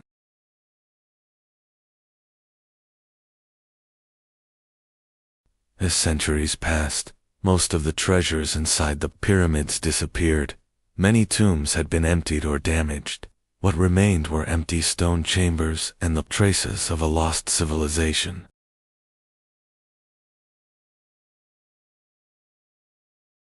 Once the pyramids were crowned with shining capstones. Many historians believe these pyramidions were covered in gold, but over time they disappeared, leaving the pyramids with bare summits. Centuries passed, kings and empires rose and fell, yet the pyramids continued to stand in the desert. The journey doesn't end here. We will continue exploring world history in chronological order. Follow the channel and visit us to continue the adventure. For over 4,500 years they have stood in the desert. Massive stone mountains built by the will of pharaohs. But who were the rulers powerful enough to command the construction of the pyramids? To answer that question, we must go back to the very beginning of pyramid building. Before the pyramids, pharaohs were buried in flat stone tombs. In ancient Egypt, pharaohs were not just rulers, they were believed to be the earthly representatives of the gods. During Egypt's third dynasty, this idea took a new direction. Pharaoh Djoser ordered the construction of a tomb unlike anything built before.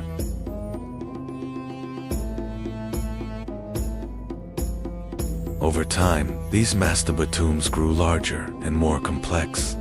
Eventually, builders began stacking them on top of each other. This idea would lead to the first pyramid in history.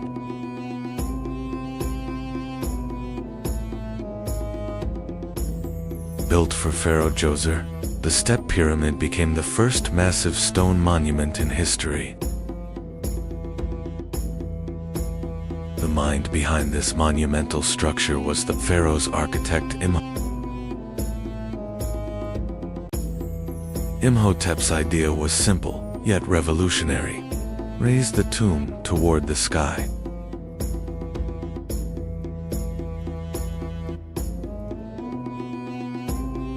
The Step Pyramid was rising layer by layer.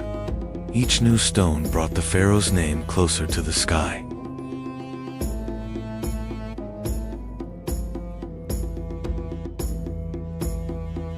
It is considered the first massive stone monument in human history.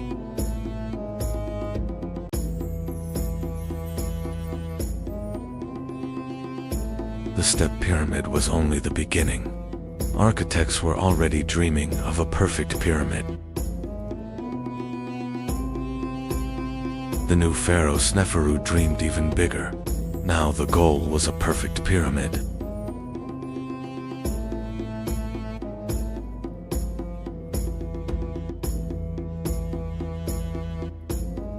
Detailed calculations were made.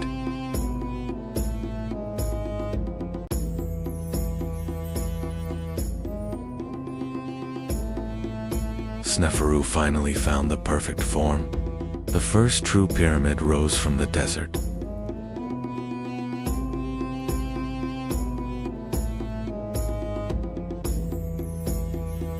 Years of labor had finally come to an end. The workers walked home, carrying the quiet pride of their achievement. Sneferu was one of the pharaohs who advanced pyramid architecture. During his reign, pyramids took on a new form. This success opened the age of pyramids. Soon, an even greater monument would be built.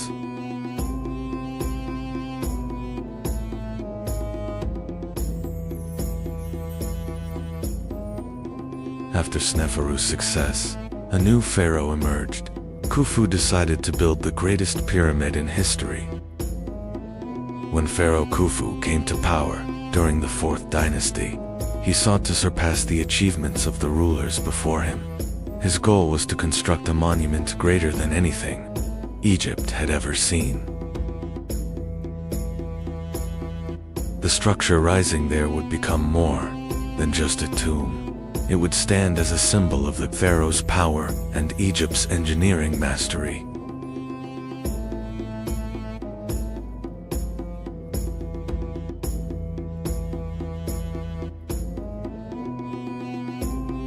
After years of construction and the use of millions of stone blocks, one of the greatest pyramids in history began to rise. Today, this monument is known as the Great Pyramid of Giza. Massive stone blocks were transported across the desert for years. The Great Pyramid slowly rose toward the sky. After Khufu, Pharaoh Khafre came to power and began building the second Great Pyramid at Giza.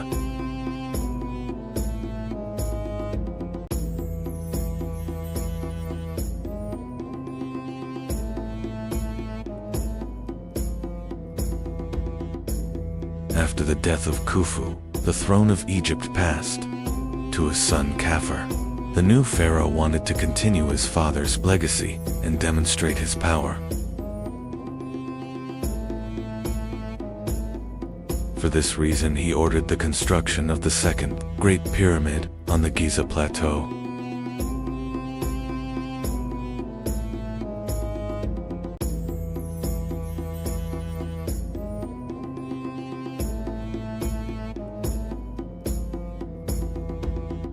Although slightly smaller than Khufu's pyramid, it was built on higher ground and appears almost equal in size from a distance. During this same period, a massive statue rose on the Giza Plateau, with the body of a lion and the head of a human. It is now known as the Great Sphinx.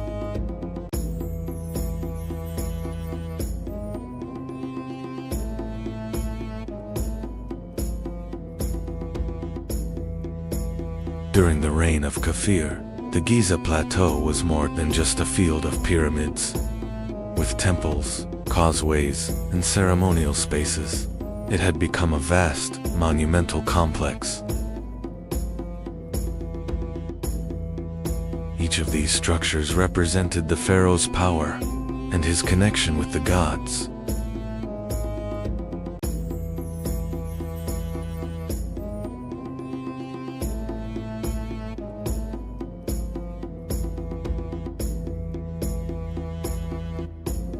The pyramids were not only tombs, but also sacred monuments symbolizing the eternal life of the pharaoh.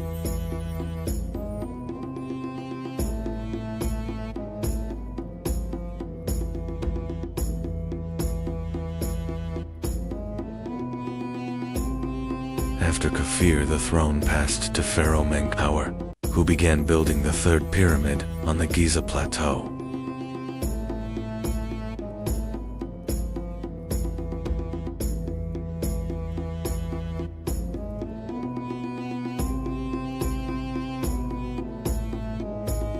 Although smaller than the others, it became an essential part of the Giza complex.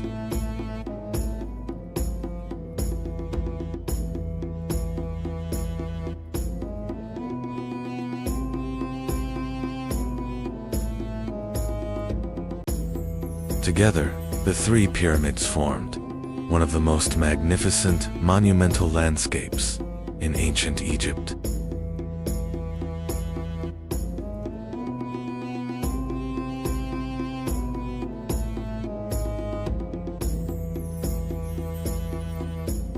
These structures became one of the greatest engineering achievements of the ancient world.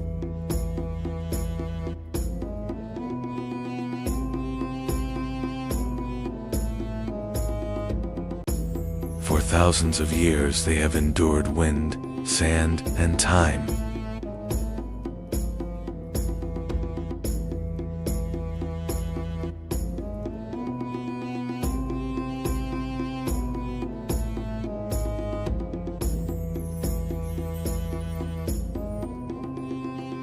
Today the pyramids of Giza still stand.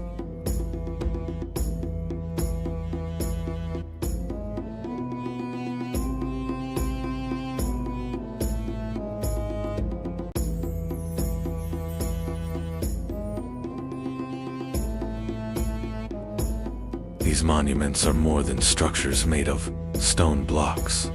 They remain lasting symbols of the power, belief, and determination of ancient Egypt.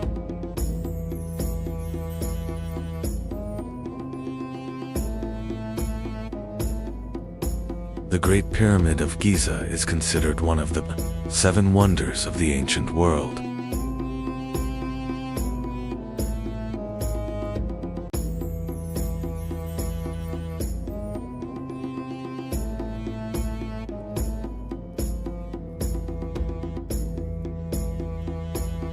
Follow the channel for the next chapter in our chronological journey through history.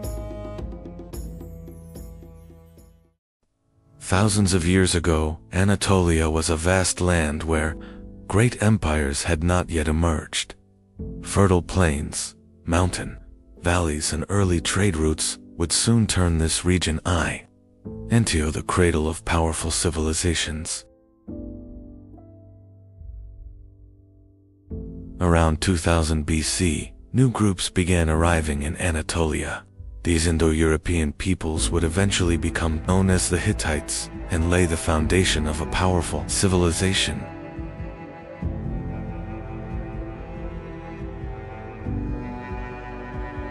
Before the Hittites, Anatolia was home to peoples such as the Hessians, Hurrians, and Luwians. Interaction with these cultures created a unique and complex civilization.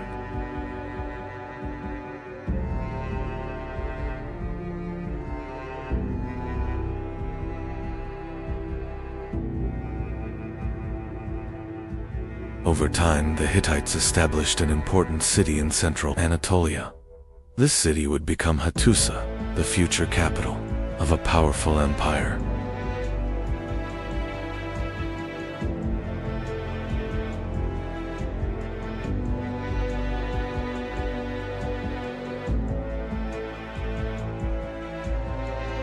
In the 17th century BC, King Hattusili I rose to power.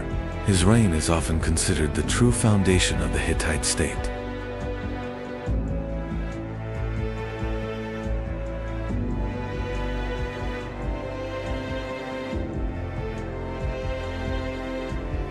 During the reign of Hattusili, the Hittite army conquered many cities across Anatolia.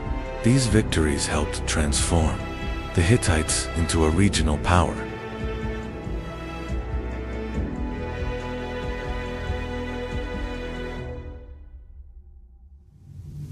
Under King Mursili I, the Hittite army marched deep into Mesopotamia, launching one of the most surprising campaigns of the ancient world.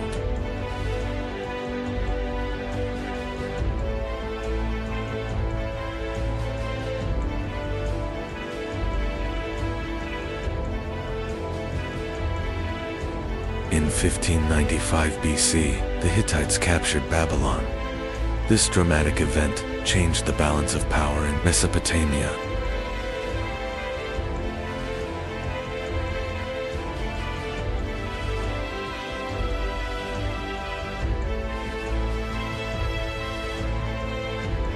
After the Babylon campaign, the Hittite kingdom entered a period of instability, marked by palace intrigues and power struggles.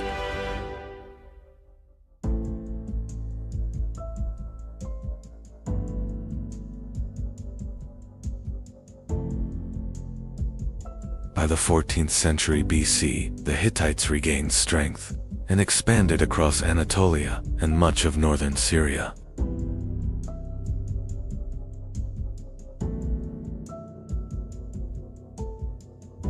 The Hittite capital Hattusa grew into a powerful city, surrounded by massive defensive walls. It became not only the capital, but also the political and military center of the empire.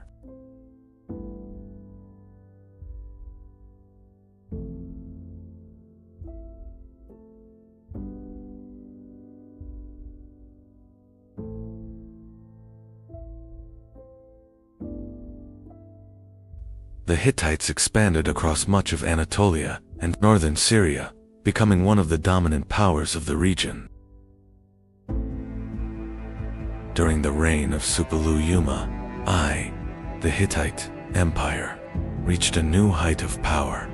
He is considered one of the greatest rulers in Hittite history. Under the leadership of Suppiluliuma, the Hittite armies began advancing beyond Anatolia. Many cities in Syria came under Hittite control.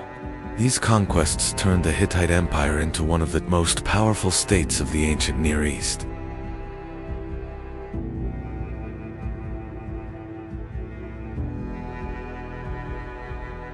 One of Suppiluliuma's greatest achievements was defeating the kingdom of Mitanni. With this victory, the Hittites gained control over many important cities in Syria.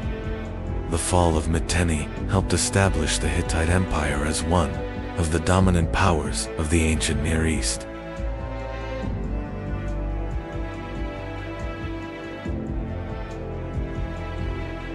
One of the greatest strengths of the Hittite army was the poor chariot.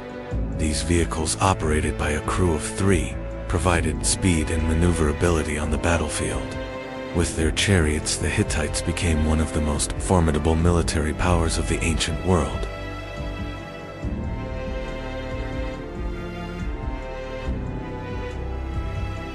The The Hittite Empire grew not only through military power, but also through trade networks.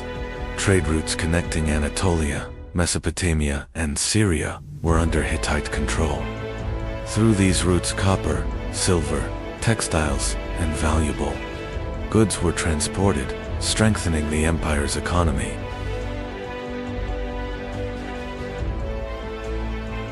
The Hittites recorded state documents on clay tablets, using cuneiform writing. Thousands of these tablets have been discovered in the capital city of Hattusa. Thanks to these records, historians have learned a great deal about Hittite laws, treaties, and daily life.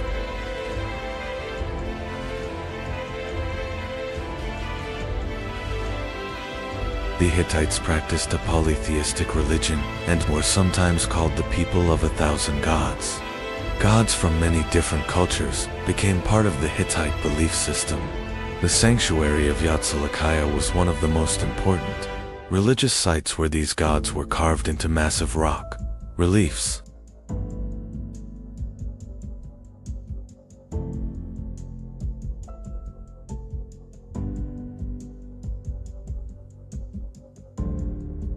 However, the rise of the Hittite Empire made conflict inevitable.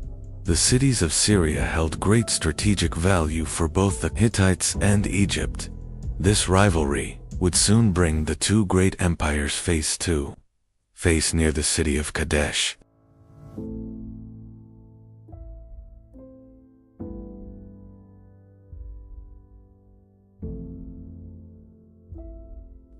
To the south, another great empire was rising, Egypt. Pharaoh Ramses II sought to expand his influence over Syria. For this reason, the powerful Egyptian army began marching toward the city of Kadesh.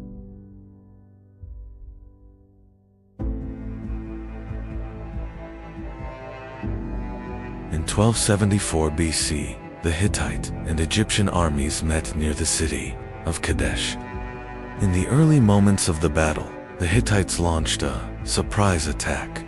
Their fast-moving chariots struck the Egyptian forces and created chaos across the battlefield.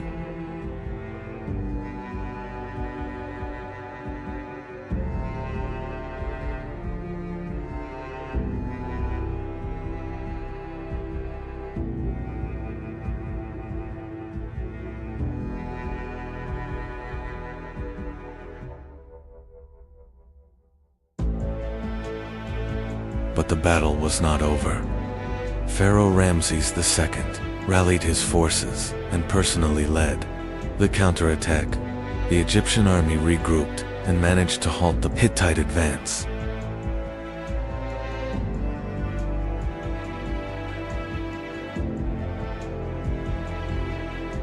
The battle raged for hours. Chariots, infantry, and archers fought fiercely across the desert battlefield. The Battle of Kadesh became one of the largest conflicts of the ancient world.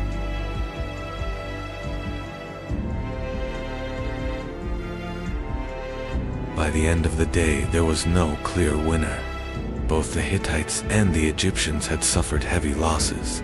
The Battle of Kadesh was remembered as a massive clash between two great empires.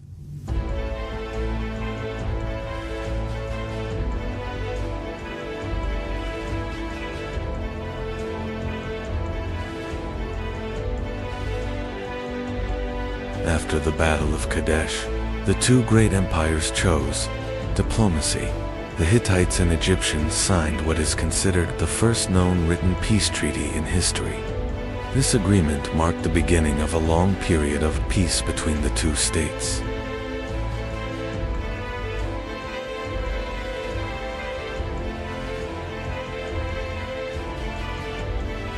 After the Treaty of Kadesh, a new era began between the Hittites and Egypt.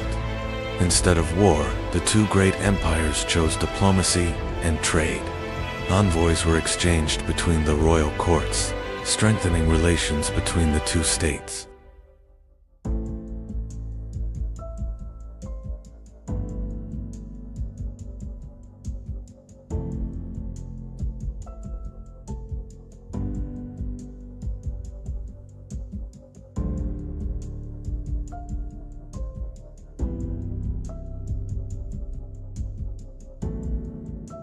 After the Treaty of Kadesh, the Hittite Empire remained powerful for some time. The capital city of Hattusa, with its massive walls, temples and royal palaces, stood as one of the greatest cities of Anatolia, but the fate of this powerful empire would soon begin to change.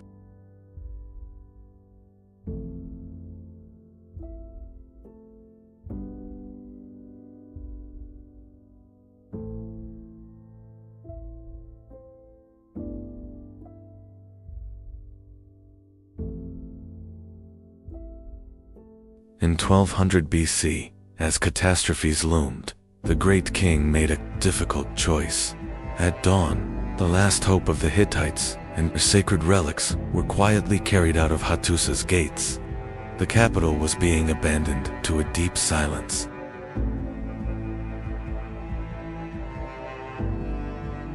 As the convoy abandoned the city, the empire's fate was already sealed. A mysterious enemy from the sea was setting coastal cities ablaze. This was the Great Invasion that would bring about the end of the Bronze Age. These invaders were not just looting, they were dismantling an entire civilization. The famed Hittite chariots and bronze weapons proved useless against these warriors of the Iron Age.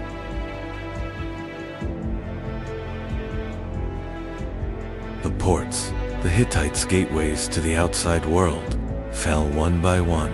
The sea peoples were not just taking land, they were severing the trade arteries of civilization.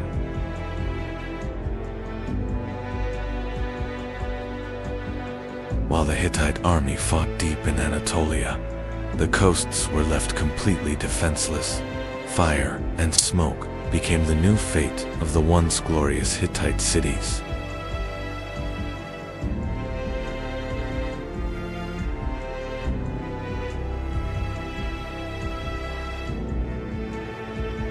And so, a millennium-old titan fell. This great destruction, brought by the sea peoples, was the final nail in the coffin of the Hittite Empire.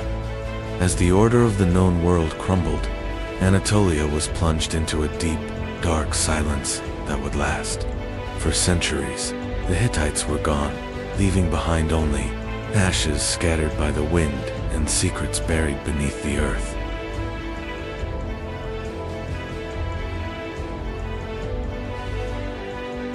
The Hittites may have disappeared from history, but their legacy remains part of the story of human civilization, and we will continue exploring history in chronological order. Follow the channel so you don't miss the next great civilization. The towering cedar trees atop the mountains of Lebanon were the pens that wrote the destiny of the Phoenicians.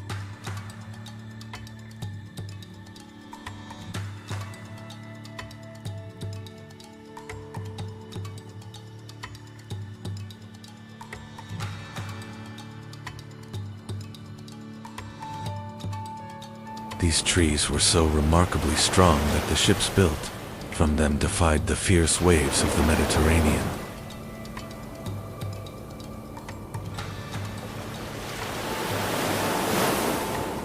It all began with a voice lost among the dusty pages of history, beyond written history.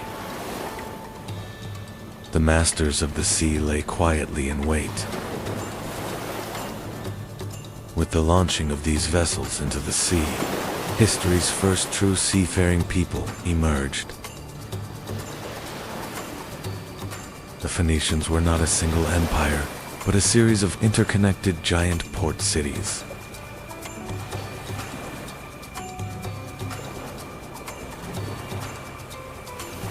Tyre and Sidon were like impenetrable fortresses built upon the sea.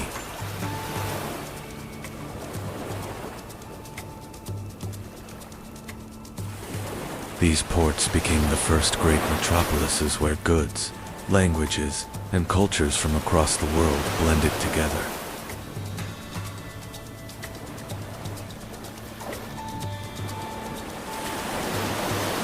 The heart of maritime trade beat here.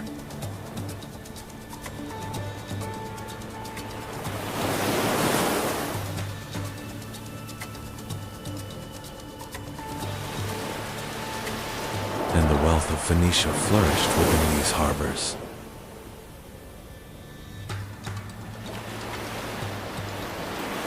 Tyrian purple, obtained from sea snails, was more valuable than even gold in the ancient world. This special color was produced through the laborious processing of thousands of sea mollusks. Over time, this color became an indispensable status symbol for kings, emperors, and nobles. The greatest secret of Phoenicia's economic power and wealth lay hidden in this unique purple dye. But Phoenicia represented not only trade, but also an impenetrable defense.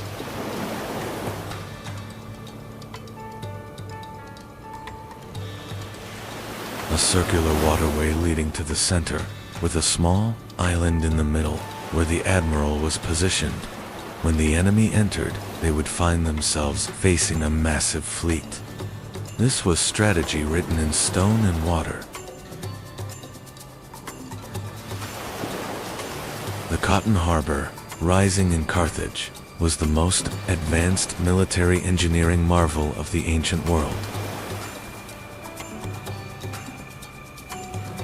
From the outside, this circular harbor appeared to be a quiet trading center, but inside, there were secret hangars housing more than 200 warships.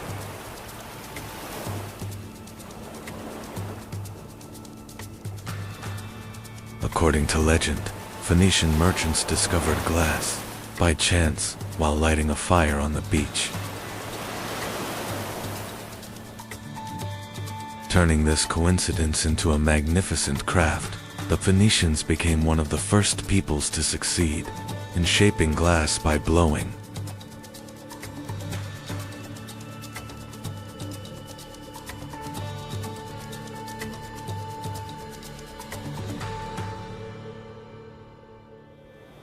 Transparent glass vessels, elegant vases, and colorful beads became the most sought-after luxury goods, everywhere from the Mediterranean to Mesopotamia.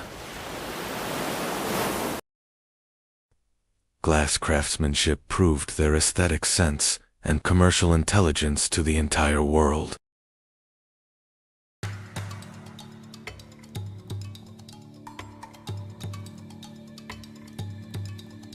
They were drops of light spreading to every corner of the Mediterranean. This was the greatest proof of how the Phoenicians mastered the elements of nature, fire, and sand. Now we turn our camera thousands of miles away, across the Atlantic Ocean, to the rainforests of Mexico. While the Phoenicians were shaping glass, the Olmecs, a major culture of the Americas, were rising to prominence. They were carving colossal basalt rocks to erect mysterious 20-ton statues and developing complex calendars.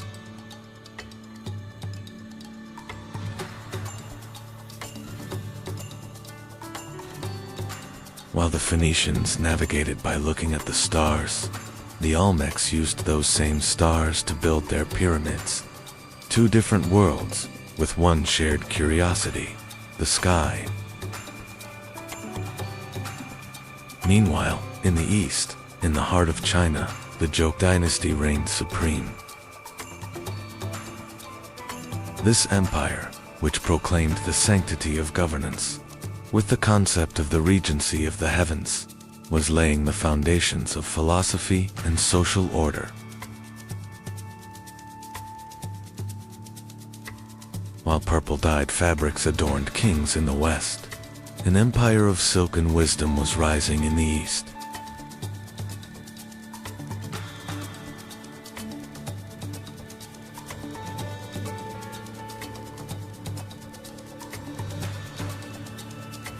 Varsalan Medan history was like a gigantic machine beating, unaware of each other, but at the same pace.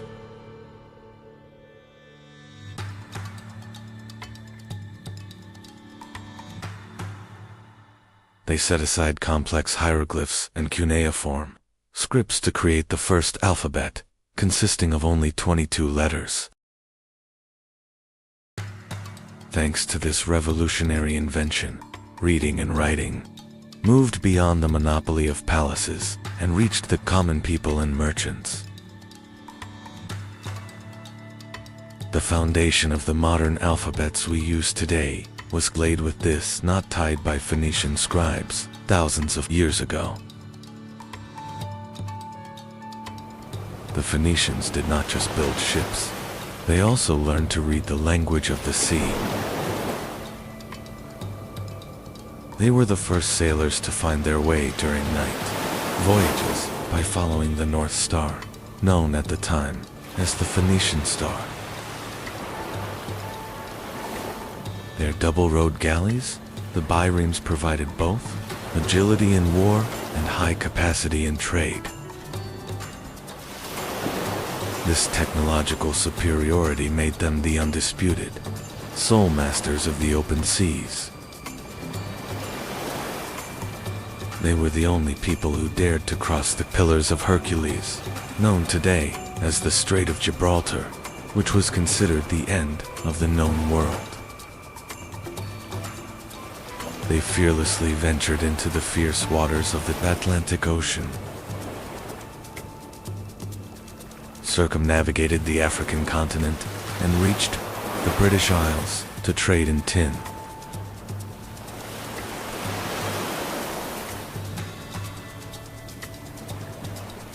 For them, the horizon was not a limit, but the beginning of a new world waiting to be discovered.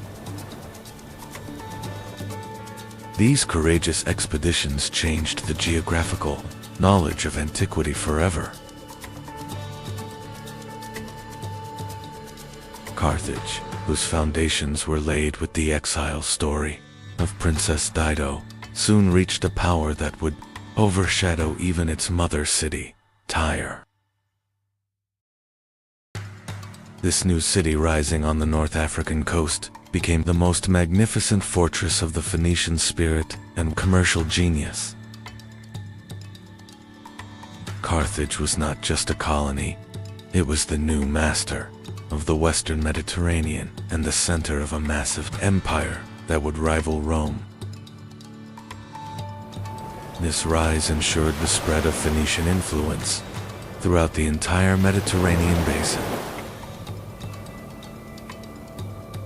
One of the greatest strategic battles in history took place before the city of Tyre, which was considered impenetrable.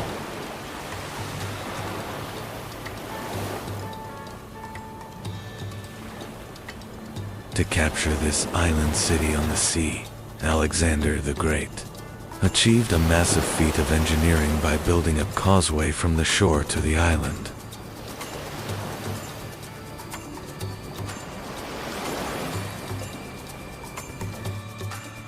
This relentless siege, lasting for months, was not just the fall of a city, but a historical turning point where the Phoenician city-states began their physical decline.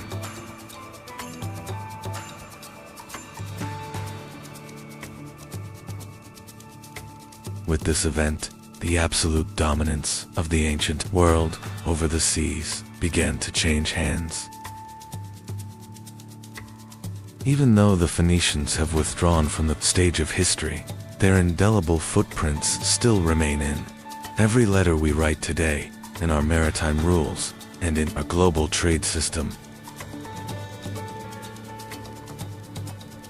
They were the first true global civilization to connect distant lands. Their courage, intelligence, and cultural legacy continue to shine like jewels embedded in the foundations of the modern world. Although the masters of the sea are gone, we touch the legacy they left behind every single day.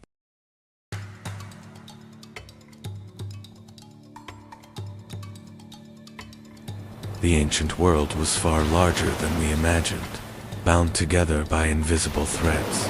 From Phoenicia to America, from China to Africa, humanity built with the same unwavering determination. In the next episode, we'll explore the great turning point where these civilizations met. Don't forget to subscribe and join this vast journey. The jungles of Mexico hid America's greatest secret for thousands of years. This dense green canopy carried the traces of a massive genius isolated from the modern world. In 1862, a peasant found the first colossal head underground, changing American history.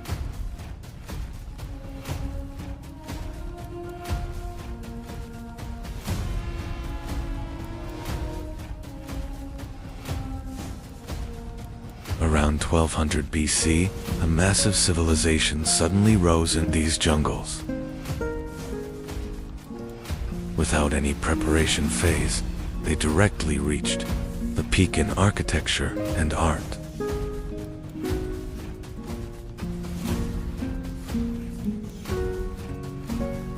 Before the Aztecs and Mayans were on the scene, the Olmecs had already discovered the calendar and writing.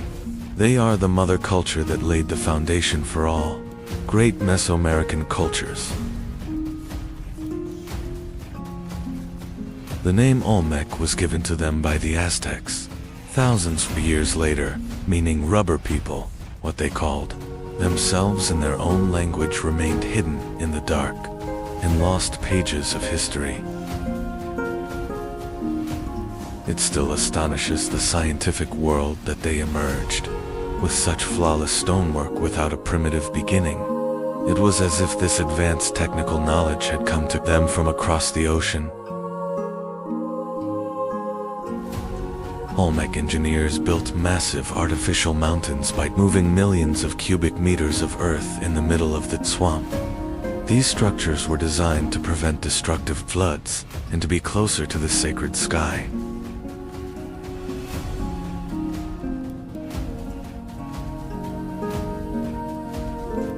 Water channels carefully carved from stone are one of the most advanced hydraulic engineering examples of the ancient world. This system, which brought continuous clean water to the city, is tangible proof of the Olmec's technical genius.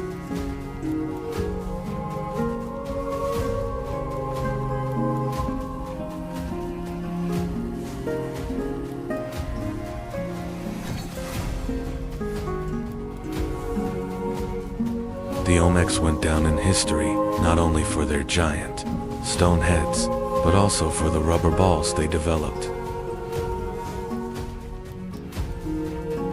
By processing latex obtained from rubber trees growing in forests, they managed to produce flexible and durable balls. These balls formed the basis of the sacred ball game played in Mesoamerica.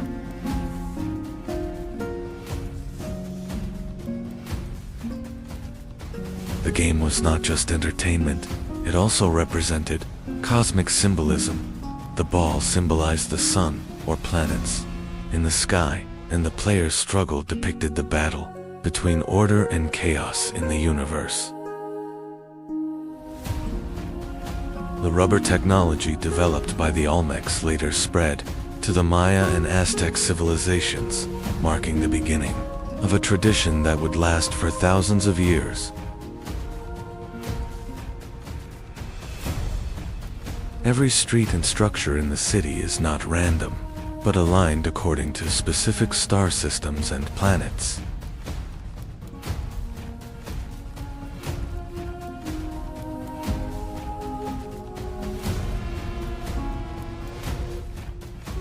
They were the first astrologers to successfully translate the divine order of the sky into a city plan on Earth.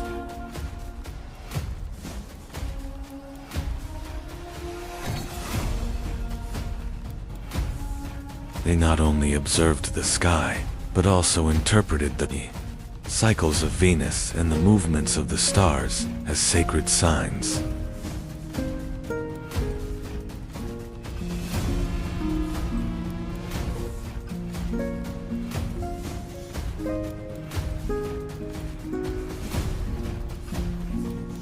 This cosmic understanding would later form the basis of the advanced celestial calendars and astrological traditions of the Mayan civilization.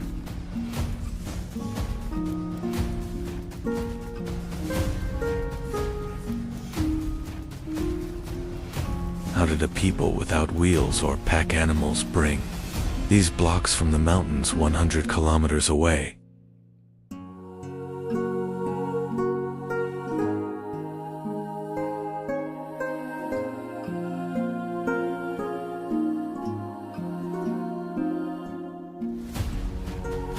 This journey across the turbulent waters of rivers is one of the greatest puzzles in the history of engineering. The thick lips and wide nose structures on the statues contrast greatly with indigenous American genetics.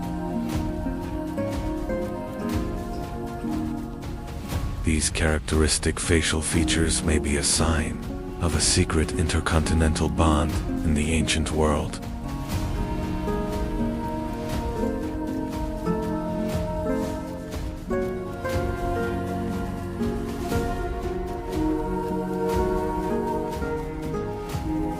The helmets on the heads bear striking and inexplicable similarities to ancient Middle Eastern and Phoenician warrior helmets. These details show that history is much more complex and connected than what we are told.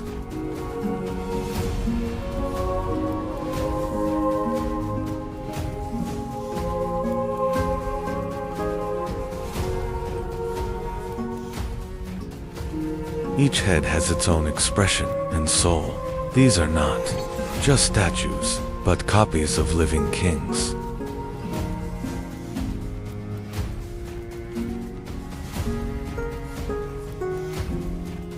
The Olmecs defied time by carving the immortality of their leaders into these massive stones.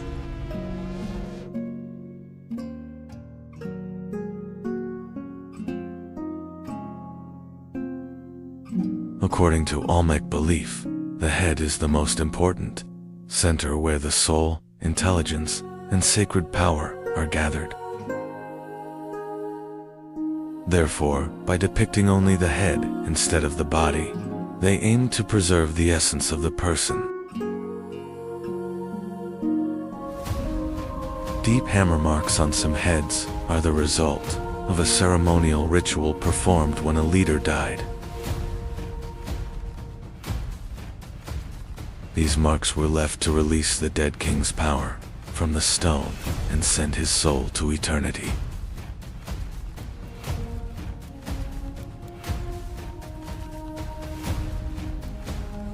Many colossal heads were hidden by being buried underground in a grand ceremony shortly after being made.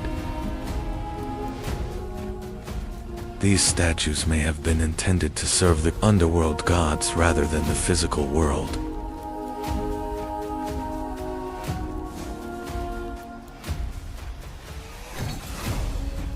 The colossal statues face the precise coordinates where the sun rises and sets during the solstices.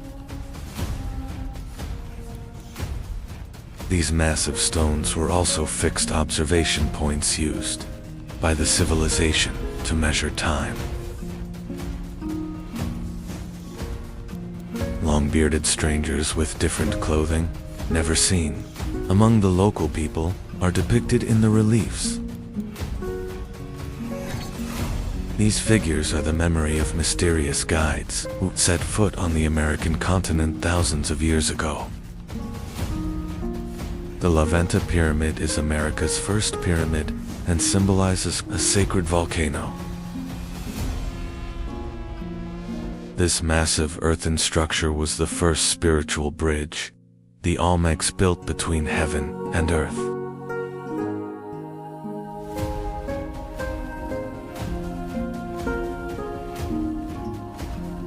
Giant mosaics buried underground are secret gifts, prepared for the gods and hidden from human eyes.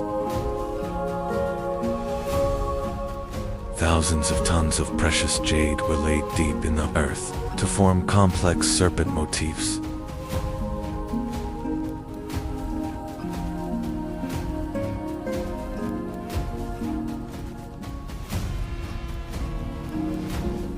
The tools they made from hematite may be the first examples of a compass, showing they discovered the Earth's magnetic field. This technology proves they tracked not just the stars, but the invisible forces of the Earth.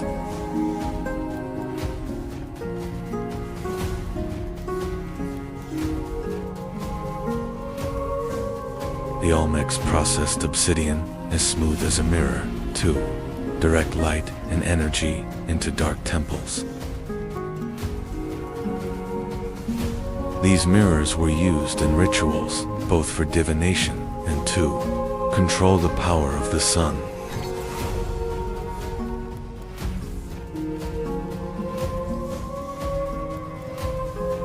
They saw jade as the sacred color of life, water, and eternity, valuing it more than gold.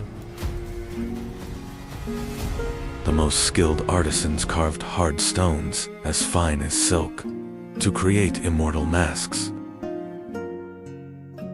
The Cascile block is the oldest and most mysterious, evidence of the first complex writing system in the Americas.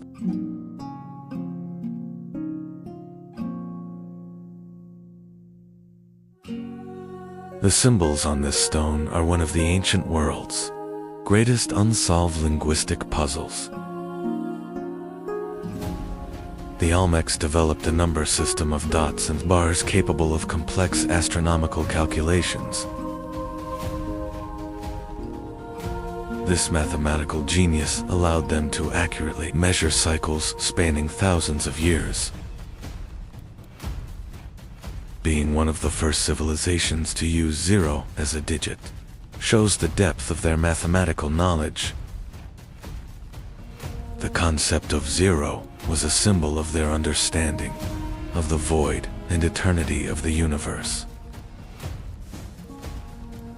The Olmecs' adoption of this understanding shows that they were not only mathematicians, but also great philosophers who contemplated everything in the universe.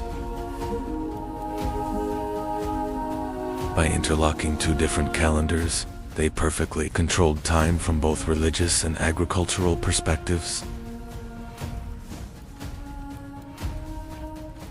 This system is a massive legacy that would form the basis of the Mayan calendar thousands of years later. The Olmecs' greatest god was a half-human, half-jaguar, being representing power and the underworld. This figure symbolized the union of nature's wild power and human intelligence. Mysterious baby-faced figures were sacred spirits, representing rain from the sky and the fertility of the earth. These statues were offerings for the continuation of the agricultural cycle that fed society.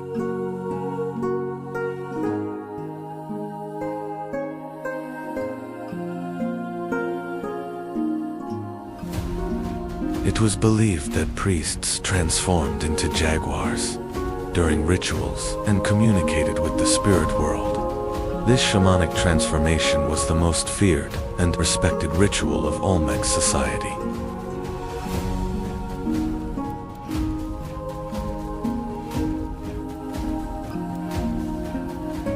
Sacrificial ceremonies to please the gods and maintain the balance of the universe began in the dark corners of Olmec temples.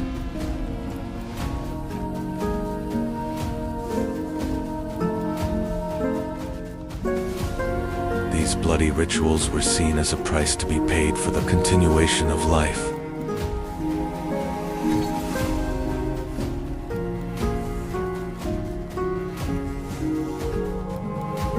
They consecrated caves as massive mouths opening to the realm of the dead and the dwellings of the gods. These dark passages were sacred spaces where the fine line between life and death met. The oldest traces of the Mayans' famous feathered serpent god Kukulkan are hidden in these old depictions of winged snakes.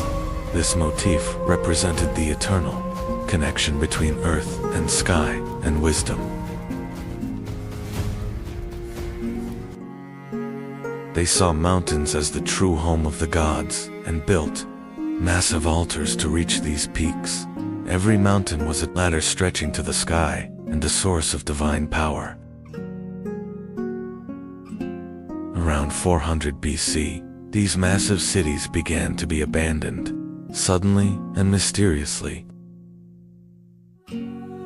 Although there is no certain evidence as to why the population dispersed, environmental disasters are the most likely possibility.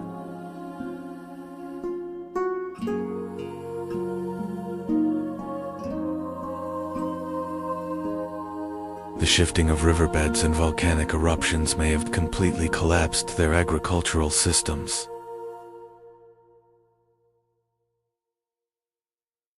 Nature, taking back the fertility it offered, also paved the way for the end of this great civilization. This was not an escape, but a farewell ceremony.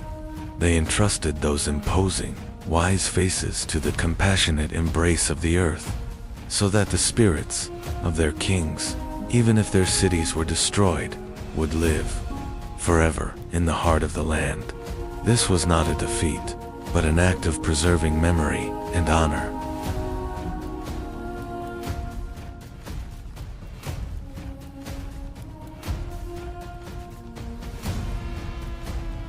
Although the Olmec civilization vanished, their language, beliefs, and calendar systems were inherited by the Mayans and Aztecs.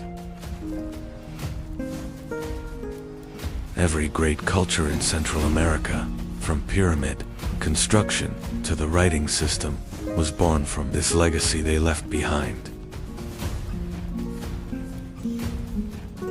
The foreign facial features on the colossal stone heads and underground cities discovered with LiDAR technology still make researchers think about mysterious connections. These statues may be proof that human history united much earlier than we thought. This is perhaps the most intriguing question. What if the Olmecs weren't silent witnesses to the history we know, but rather a missing link in a forgotten global network? What if those stony faces were the memories of visitors or ancestors from across the oceans?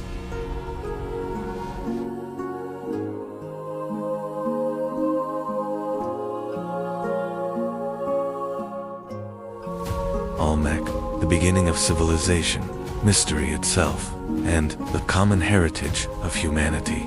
Remember, these colossal heads deep in the jungles continue to whisper the truth and ancient knowledge to us. The beginning of civilization, mystery itself, and the common heritage of humanity. We will continue to trace these ancient secrets. Don't forget to subscribe to the channel to join us on this journey into the depths of history, and not miss the rest of the series. Hundreds of thousands of years ago, in the caves of Jalkudian, primitive humans control fire for the first time. The struggle for survival begins amidst dark forests and wild animals. As the Ice Age ends, people leave the caves and settle. Along the Yellow River, the first millet fields are planted, and the art of painted pottery leaves the first marks of civilization.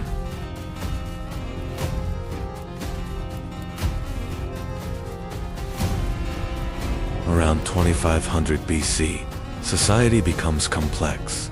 Longshaned people build high walls and produce technological marvels: pitch black, glossy, eggshell-thin pottery.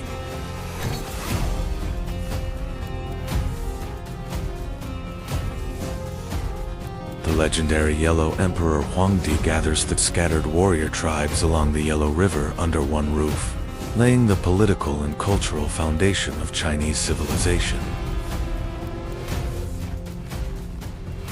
Empress Li Su, while sitting under a mulberry tree in her garden, unspools silk fibers from a cocoon that fell into her teacup, starting the silk weaving that would dominate the world for millennia.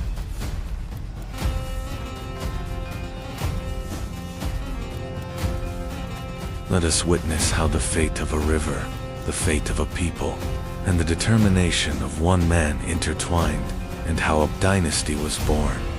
Here, we understand how Great Yu transformed into a legend by harnessing the destructive power of nature to serve humanity. Great Yu, working for 13 years to stop the deadly floods of the Yellow River, drains the water to the sea by digging massive canals and establishes China's first official dynasty, Xia, with the people's gratitude. Shang priests cracked turtle shells in fire to read the will of the gods. The symbols engraved on these cracks become the earliest ancestors of Chinese writing.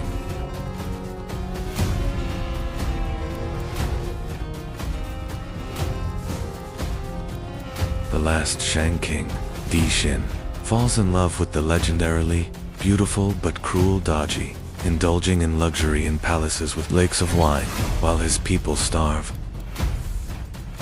The virtuous Zhou leader Wu unites the tribes and defeats the Shang army at the Battle of Mai. King Di Xin sets himself on fire with his treasures, ending the dynasty.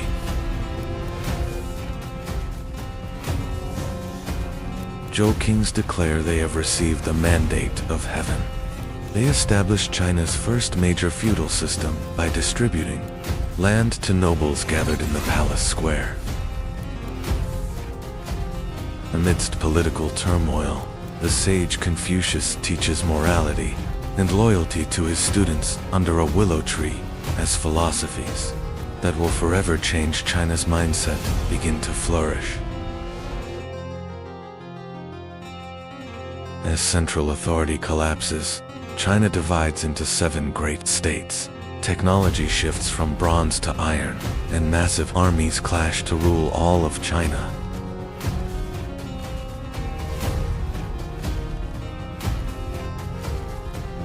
Ending the warring states period, Qin Shi Huang declares himself the first emperor.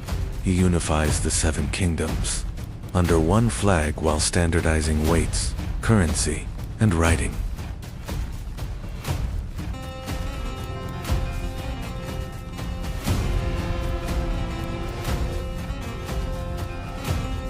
To stop nomadic raids from the north, the emperor connects previously built walls into a massive defense line. Thousands of workers raise the world's largest structure on mountain peaks.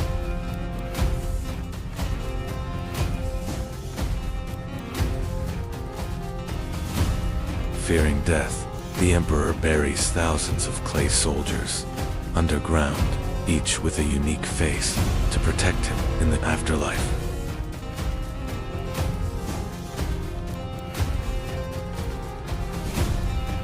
The Silk Road carried not only silk and horses, but also the arts and riches it encompassed as China encountered the world. Beyond its walls, it was also experiencing an enlightenment.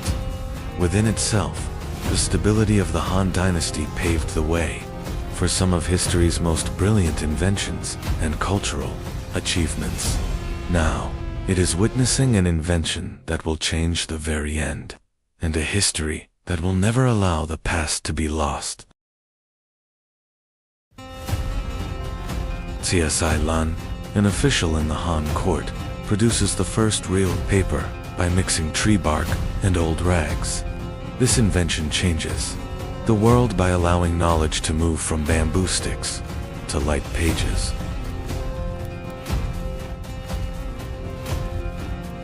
The capital Tianjin becomes the largest and wealthiest city in the world.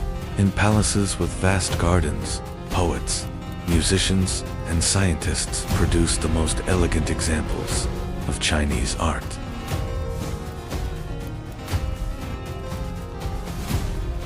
A massive fleet on the Yangtze River is engulfed in flames as the strategic genius Zhu Liang turns the wind.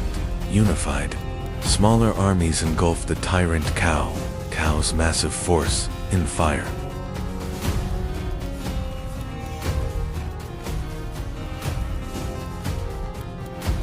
Three legendary warriors under blooming peach trees, Liu Bei, Guan Yu, and Zhang Fei, swear an oath to remain brothers until death to protect the people and save the empire. The wise Zhuge Liang sits on the city walls with a feather fan. Stopping the enemy with a single musical note, he proves to the world that intelligence is superior to brute force.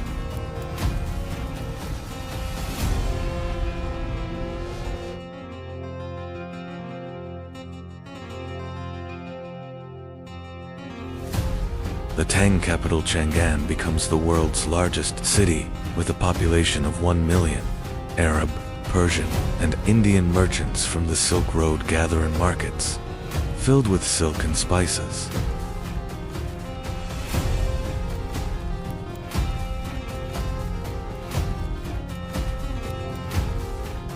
Wu Zixin, the first and only woman to sit on the throne in Chinese history, rules the empire with her intelligence and iron fist. She takes the power of women in society and the grandeur of art to its peak.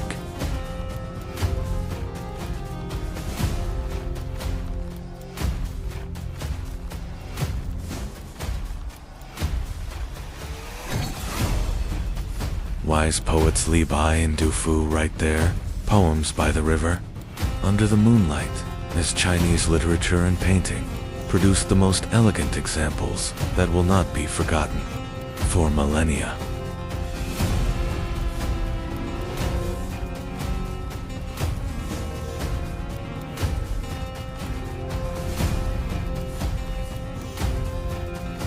Towards the end of the Tang dynasty, in the 800s AD, 9th century Chinese alchemists accidentally invent gunpowder while searching for the elixir of immortality in their laboratories.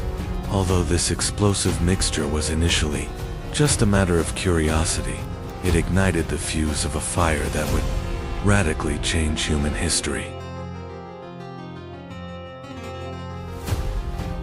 This revolutionary secret is carried to the Arab world and then to Europe via the Silk Road. Caravans setting out from China carry not only silk and spices, but also the formula for this destructive power that will shape the world on an intercontinental journey, forever changing the nature of war.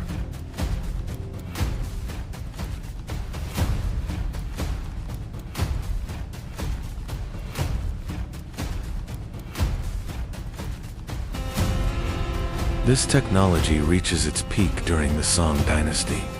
Gunpowder arrows and the first cannons begin to roar on the battlefields. Chinese civilization now guides the world, not only with its philosophy, but also with its engineering.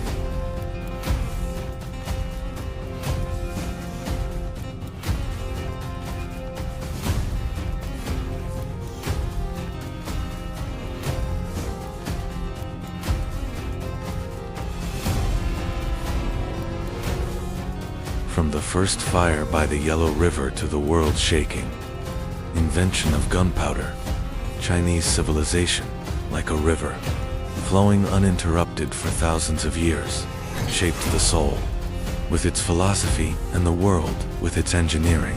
On this journey, we only saw the foundations, the wisdom of Confucius, the ambition of the first emperor, and the grandeur of the Silk Road.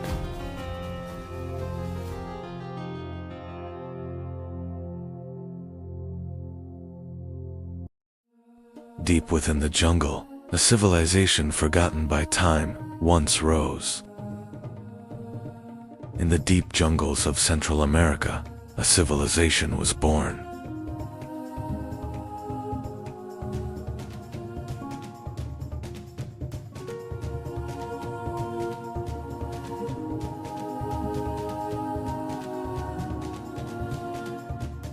A civilization beyond time. What an accurate description. The verdant lands of Mesoamerica, a civilization that was constantly evolving, not just in its calendars. Its pyramids were ladders reaching to the sky, and each GLF on its walls was a code whispering the secrets of the universe.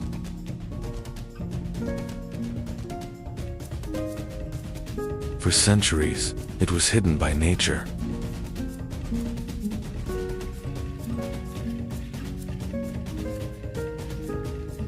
Here are those lost ruins, once nestled in nature. Every stone, every vine tells a story.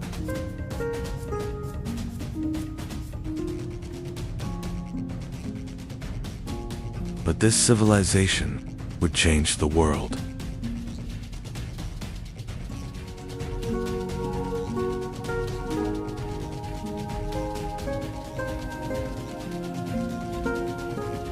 The Maya civilization spread across a vast region. It all began with small villages.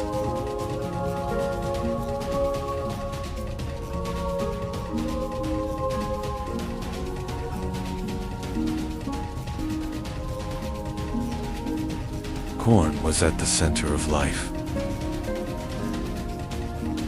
To them, humans were created from maize.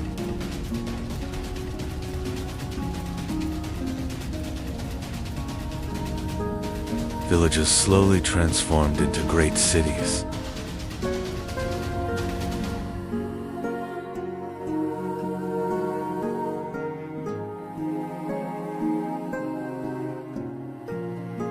Cities rose in the heart of the jungle. Stone structures reached toward the sky. They built massive pyramids without metal, only with intelligence.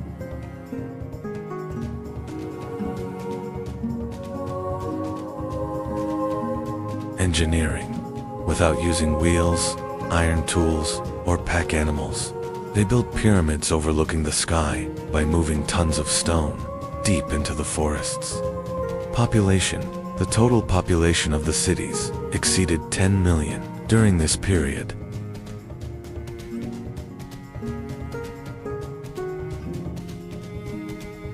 These structures were not just architecture, they were connected to the sky. On certain days, sunlight touched the pyramids and moved like a serpent of light. Architecture. They developed an acoustic and astronomica. Architecture so precise that during the equinoxes, the sun's rays would cast a serpentine shadow on the pyramid steps.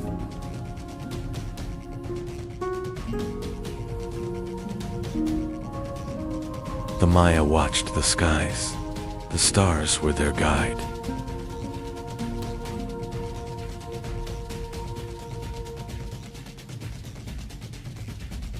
Astronomy and calendar. They calculated the movements of Venus with accuracy. The solar calendar they developed differs from our modern calendar by only seconds.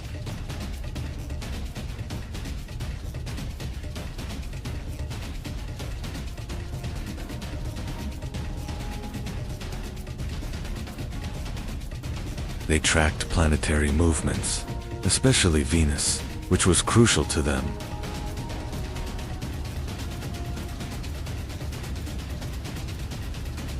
They tried to understand time and found ways to measure it.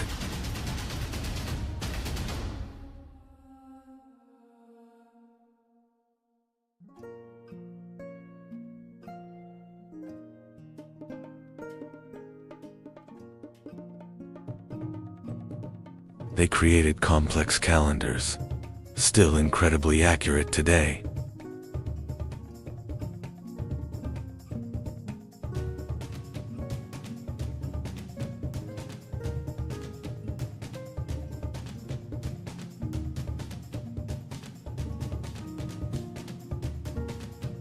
They were one of the first civilizations in the world to use the concept of 00.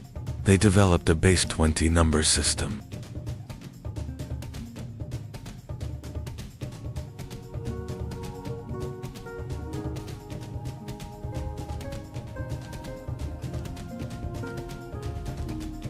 Writing system.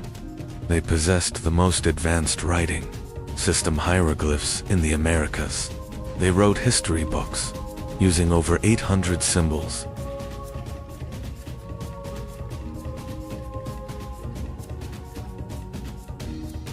The Maya writing system was advanced, combining symbols and sounds.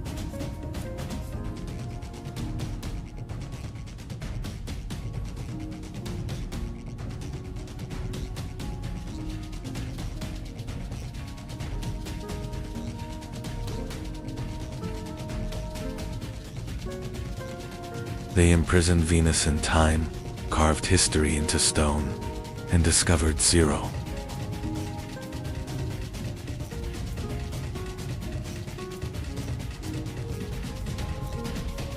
They carved their stories into stone, leaving records of kings and wars.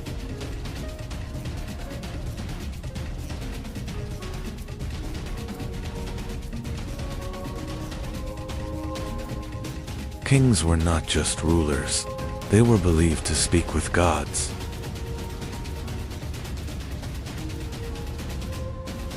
Rituals were part of daily life. Everything had meaning. Sacrifices were made for the gods to maintain balance in the universe.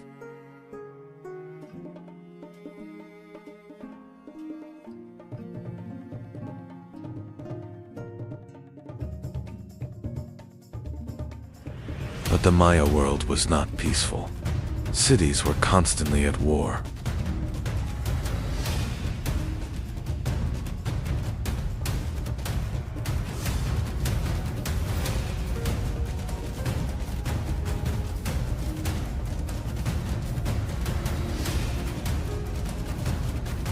Wars were fought for power. Blood was spilled for control.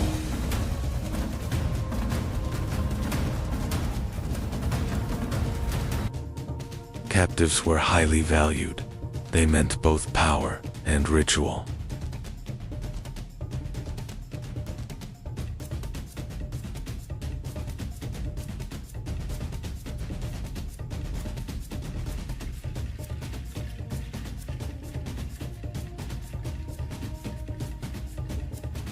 Then nature began to change. Drought made life harder.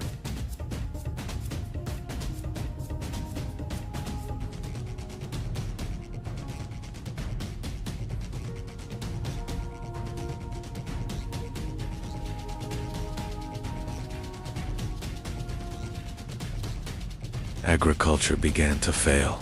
The land was no longer as fertile.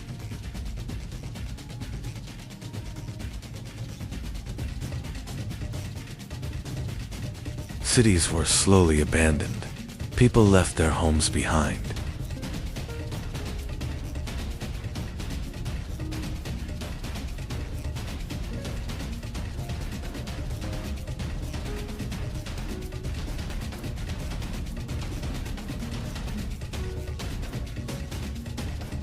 Massive structures stood empty.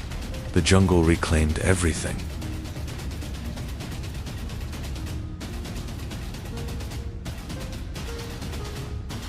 A great civilization collapsed, but the reason remains unclear.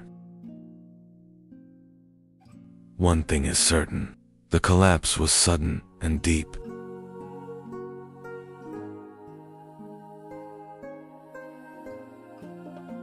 But the Maya people did not disappear.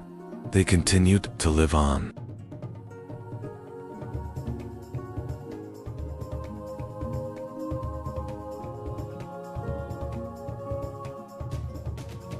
Today, millions of Mayas still exist. Their culture and language live on.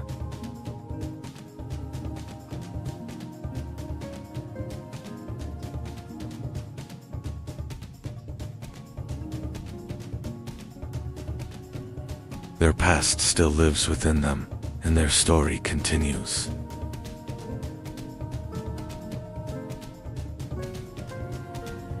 The Maya civilization transcended time, leaving a deep mark on humanity.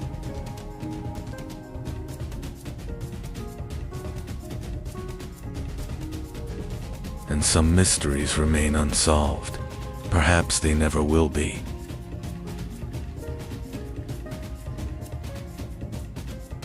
The secrets of ancient civilizations and codes from the past. Stay tuned for more. 40 kilometers northeast of Mexico City lies a mystery.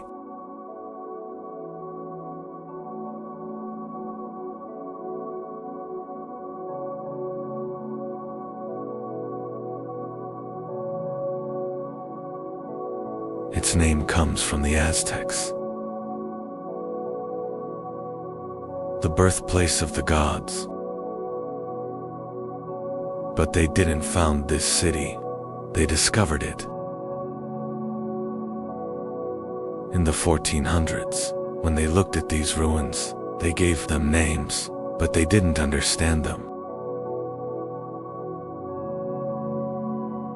Because Teotihuacan doesn't speak. There's writing on it, but it's undecipherable.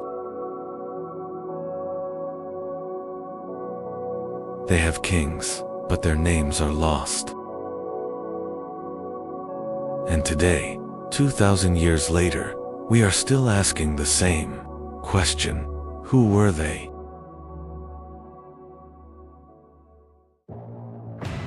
In 100 BC, while the Roman Republic was being established, and the Qin dynasty was rising, something else was happening here.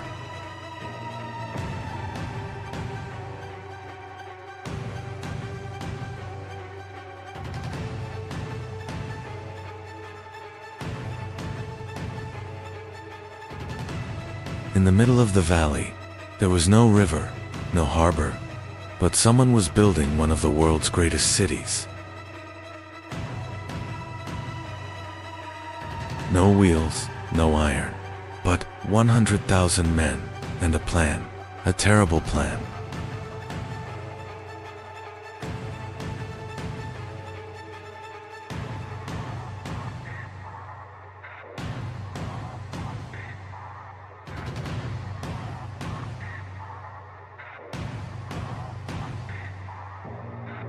The plan for Teotihuacan is a message, a 2-kilometer-long boulevard, the way of the dead. Why the dead? Because along this road, there are small hills, graves, but who is in them? We don't know. The tombs have been plundered, perhaps kings, perhaps priests, perhaps victims. But this path is not just a street, it is an axis between the earth and the sky. In the middle of the road, the Pyramid of the Sun, 65 meters high, 225 meters base. In terms of volume, it is larger than the Great Pyramid of Giza in Egypt.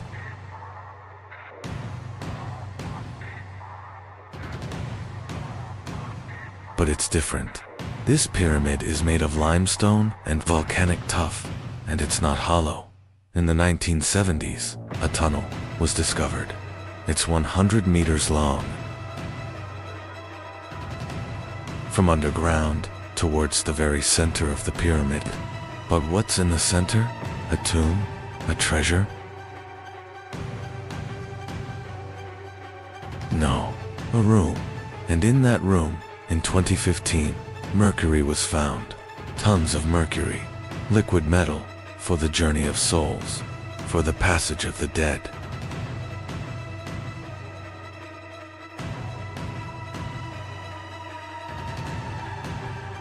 Mercury is poison, but it is also immortality.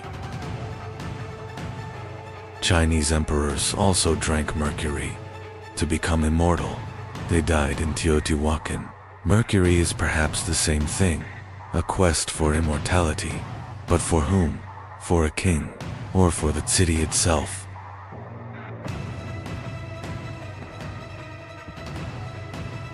At the end of the road, the Pyramid of the Moon, smaller, older, more mysterious.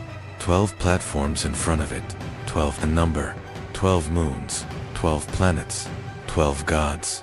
We don't know.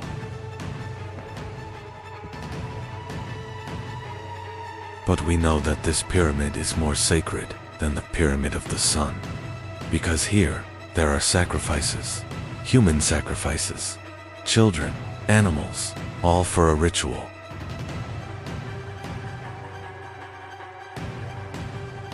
Every 12 years, every 52 years, at the 0 point of the sacred calendar, we don't know, but the bones speak, and blood has seeped into the stones.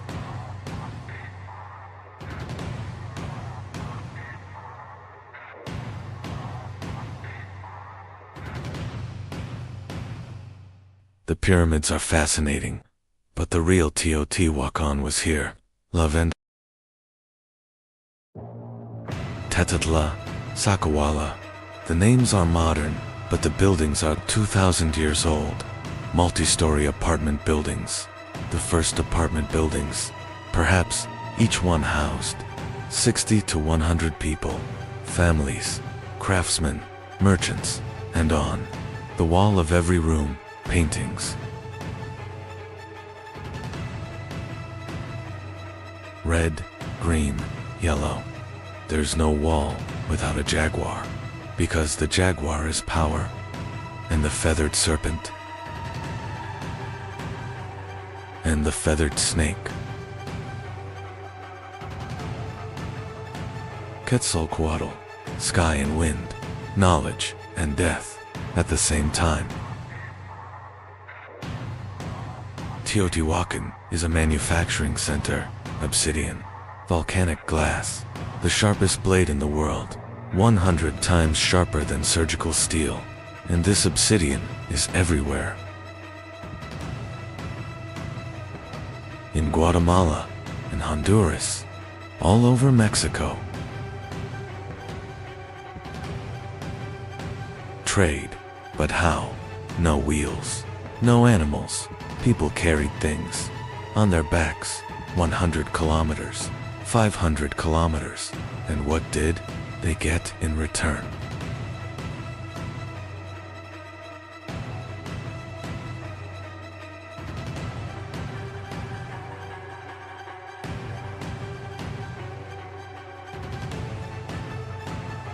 Jade from Guatemala, 1,000 kilometers, feathers from the Amazon, seashells from the Pacific.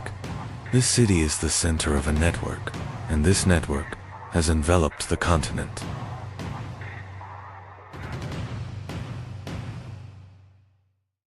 But Teotihuacan isn't just rich.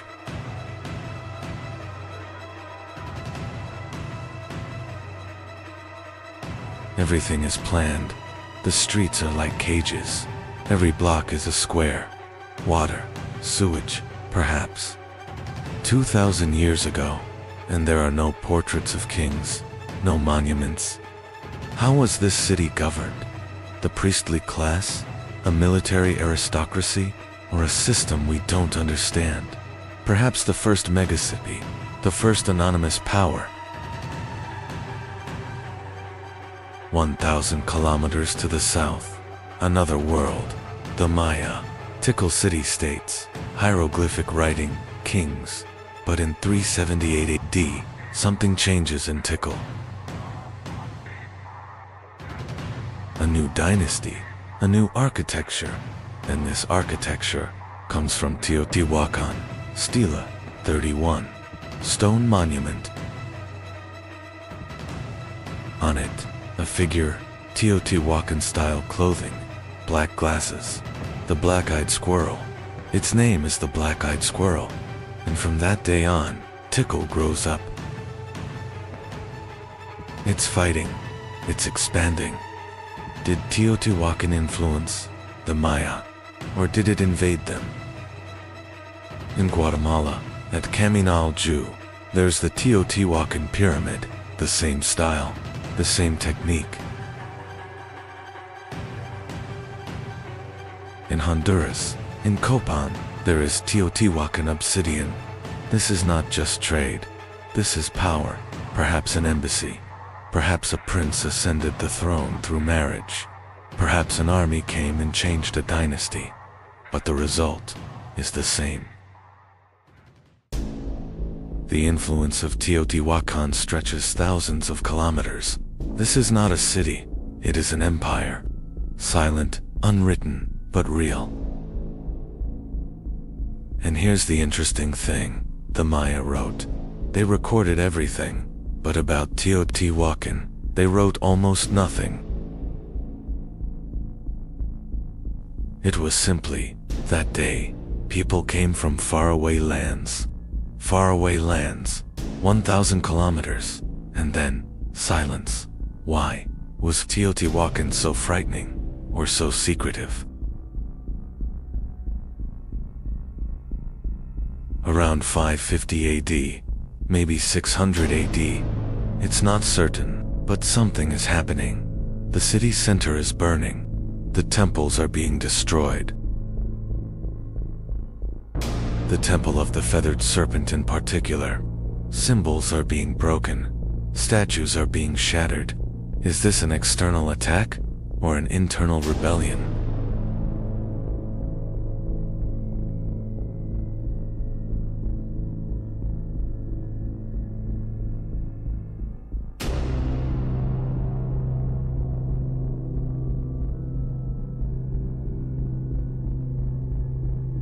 Climate change, drought, Lake Texcoco is drying up, agriculture is collapsing, 100,000 people are going hungry, or the obsidian trade is stopping, alternatives are emerging, power is disappearing.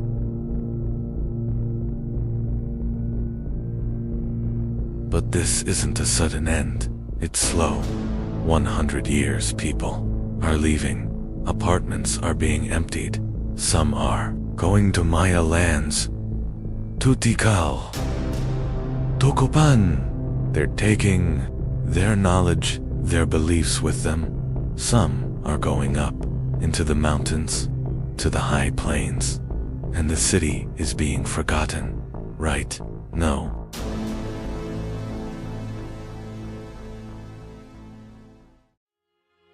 Because 600 years later, the Aztecs arrive. And they don't forget. They call it the birthplace of the gods, and they build temples here for their gods, layer upon layer, history upon history.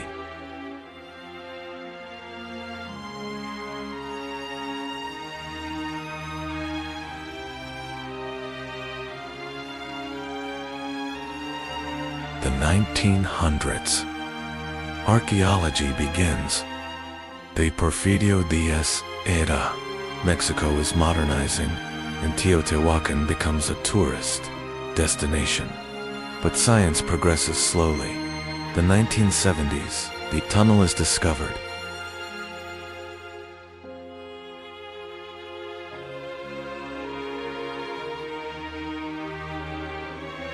1980s, radar. More structures beneath the city. 2003, a new chamber beneath the Temple of the Feathered Serpent. 2015, Mercury. And still, something new every year. The 2020s, LiDAR, remote sensing, and we still can't decipher the writing. We still don't know the names of the kings.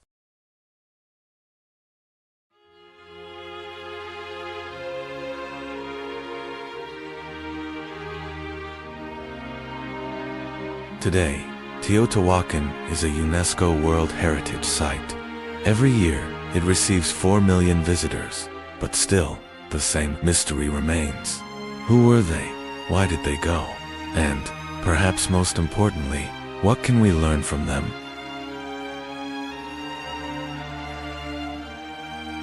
The collapse of megacities, climate change, resource depletion, social inequality. All of these existed 2,000 years ago, and we're still asking the same questions. Teotihuacan is silent, but its stones speak. Every step is a message. Every wall tells a story. And we just listen. 2,000 years later, we're still listening. Because some places are outside of time. Some questions must remain unanswered. Perhaps that is why it is still there, waiting. The birthplace of the gods, and perhaps of us too.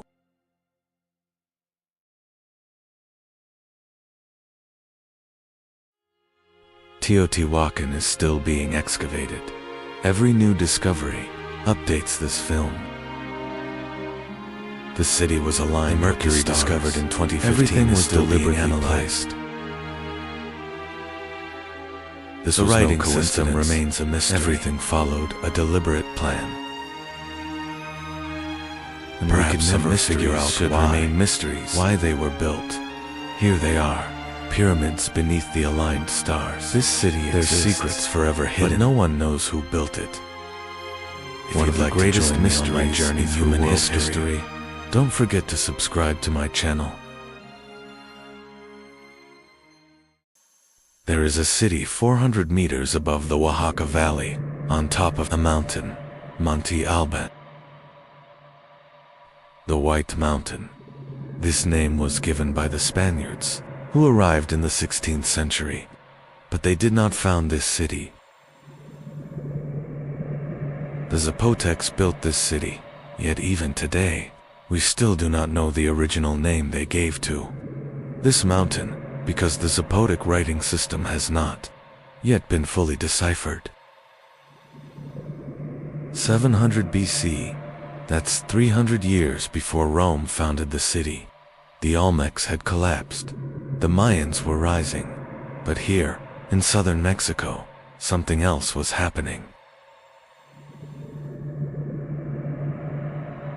A people leveling the mountaintop, a construction project that lasted 300 years, and the resulting city with a population of 15,000 terraces, temples, observatories, and a message: we are here and we are watching. The construction of Monte Alban seems like madness. Why the top of the mountain? Why 400 meters up? Defense, perhaps? But there's more to it. Surveillance, control. The Oaxaca Valley is one of Mexico's most fertile agricultural areas. And this mountain is right in the middle of the valley. It sees everything. It controls everything. The city center, Grand Plaza, 300 meters long, 200 meters wide, flat, symmetrical, planned. This is the oldest planned city in Mexico, and this plan hasn't changed for 1,000 years.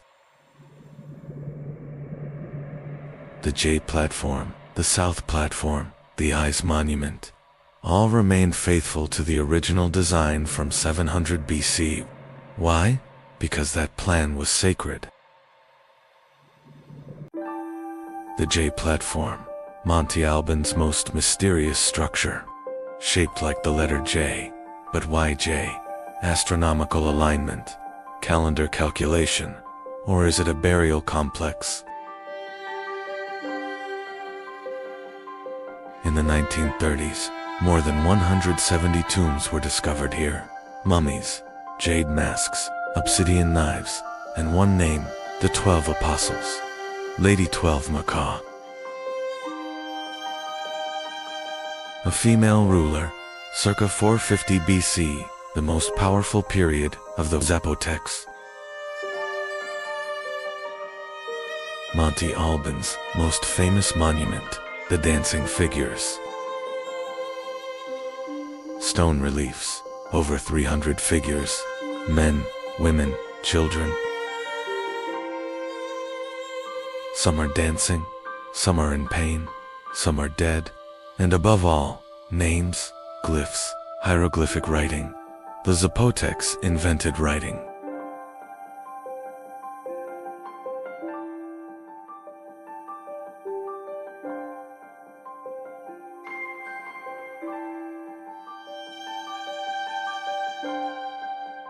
Before the Olmecs, independent of the Mayans, but this writing system is still undeciphered.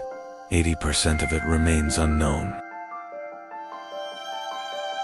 The inscriptions on the figures, names, dates, places. There's a place called Bourgeois, where we don't know. An event called Bloody Moon, when we don't know. But what we do know is, these figures are prisoners, enemy, leaders. They're not dancing, they're being tortured.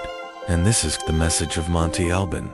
If you oppose us, this is your end. This monument is propaganda, a show of force. But it is also history, a record of how the Zapotecs conquered their neighbors, and this record spanned 1,000 years. Because Monte Alban stood for 1,000 years, until 708. Rome fell, Teotihuacan fell, but Monte Alban still stood. The place of women in Zapotec society is still debated. Was it male-dominated, or did women also hold power? The tombs of the 12 apostles support the second question. But is this the only example? Or were there more female rulers? We don't know. Because the Zapotec script remains undeciphered. And perhaps, when it is deciphered, we will find even more of the 12 apostles. Outside Monte Alban in the valley, there were villages, agriculture, corn, beans, squash. 3 sisters, Mexico's staple food, and handicrafts, obsidian work, ceramics, weaving. The Zapotecs were experts in textiles, and these textiles were traded to Teotihuacan, to the Mayans, even further afield. Monte Alban and Teotihuacan, 2 mountain cities, 2 power centers, 500 kilometers apart, but connected. Between 200 and 500 AD, there was intense trade, obsidian, ceramics, jade, and perhaps ideas. Was Zapotec writing influenced by Teotihuacan writing? Or was it the other way around? We don't know. But what we do know is, these 2 cities knew each other, and they respected each other. Teotihuacan-style ceramics have been found at Monte Alban. Talak figures, feathered serpent motifs, and Zapotec jade from Teotihuacan. It came from Guatemala, but passed through Zapotec hands. This wasn't just trade, it was diplomacy, perhaps an alliance. 2 superpowers, not enemies, but partners. But there were differences too. Teotihuacan is anonymous. It has no king. The Zapotecs have names like the 12 apostles. Teotihuacan was unwritten. The Zapotecs were written, and perhaps that writing made the difference, because writing is identity, it is history, and the Zapotecs recorded their history. On tombstones, on monuments, and we are still trying to decipher those records. By AD, Monte Alban is being abandoned. Why? Drought, civil war, depletion of resources, perhaps all of them. The city on the mountaintop was unsustainable. The water was below, the agriculture was below, and the people moved down to Mitla, a new city, smaller, but Zapotec culture lived on. Mitla, the place of the dead, the new center of the Zapotec civilization. And here, a unique form of art emerged. Mosaic walls, geometric patterns in red, white, and black. These designs became the final expression of Zapotec identity. And that identity endured until 1521, until the Spanish arrived. In 1521, the Spanish conquered Oaxaca, but the Zapotecs did not surrender. Their resistance lasted for 50 years in the mountains, in the forests, and in the end, an agreement was reached. Zapotec leaders took positions within the Spanish colonial administration. Their language survived, their traditions survived, and today, even after 2,000 years, more than 400,000 people still speak Zapotec.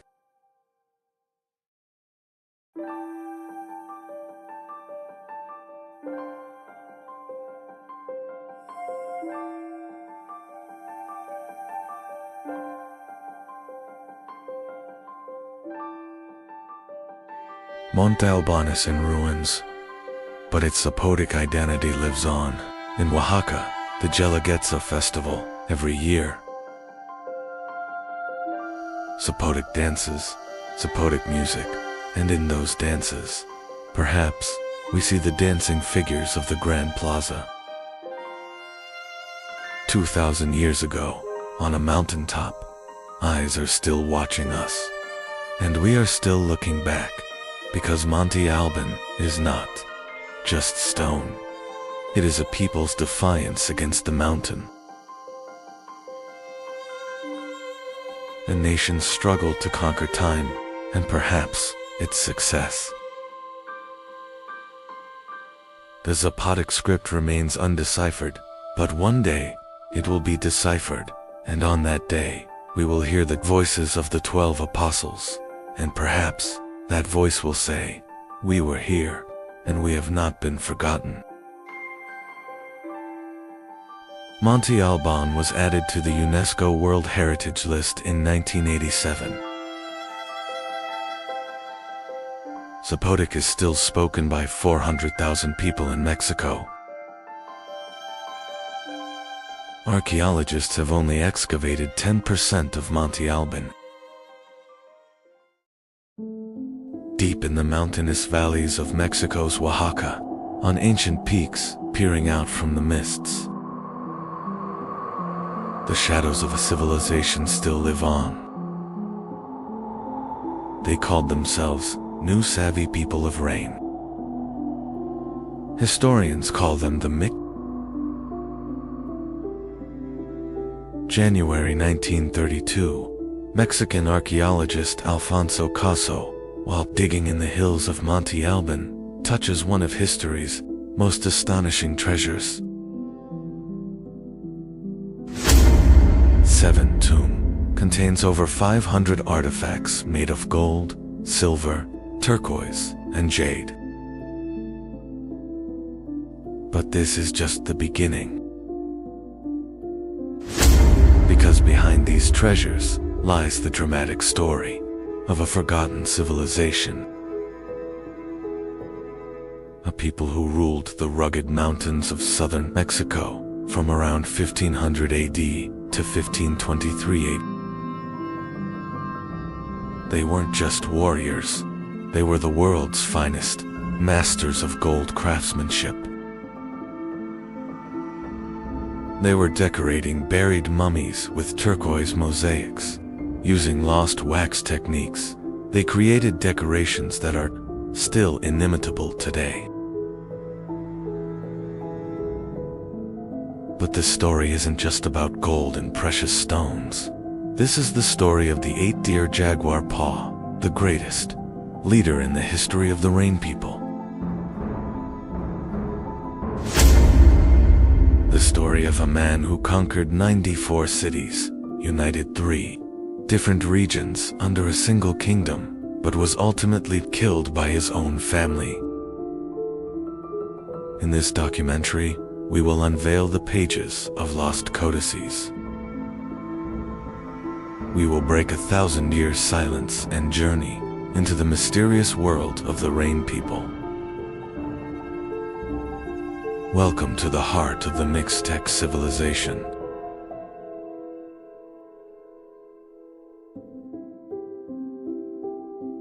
The Mixtec people call themselves New Savvy, the people of rain. This name reveals the fundamental truth underlying their existence. Rain. In the rugged mountainous terrain of Oaxaca, agriculture depended on rain, and rain was a blessing from the god Jehovah. The Mixteca region was divided into 3 main areas. High Mixteca, mountainous and cold, difficult for agriculture, but rich in minerals. Low Mixteca, warmer, more suitable for agriculture, and coastal Mixteca, tropical, famous for its cocoa and salt trade. Tilantongo was the sacred capital of the Mixtecs. From the 8th century AD onwards, it became the center of Mixtec politics and religion. The codices record the birth of the 4 crocodiles, the first ruler of Tilantongo. This is the beginning of Mixtec history. The Mixtecs were recording their own history centuries before the arrival of Europeans. These codices, drawn on deerskin, tree bark, and cotton cloth, recounted the births, marriages, wars, and deaths of rulers. But these codices were not merely historical records. They were also mnemonic tools, recalling oral tradition and serving as guides for storytellers. Each image held a story, a legend, an epic. In 1063 AD, a prince is born in Tilantongo. He is named 8 Stags because he was born on Stag Day, the day of the 8th stag. But history will remember him by another name, Jaguar's Claw. 8 Deer was the son of 5 Crocodile the High Priest, and 9 Eagle. He had 2 siblings, 12 Earthquake, and 9 Flower. But 8 Deer was the one fate had chosen.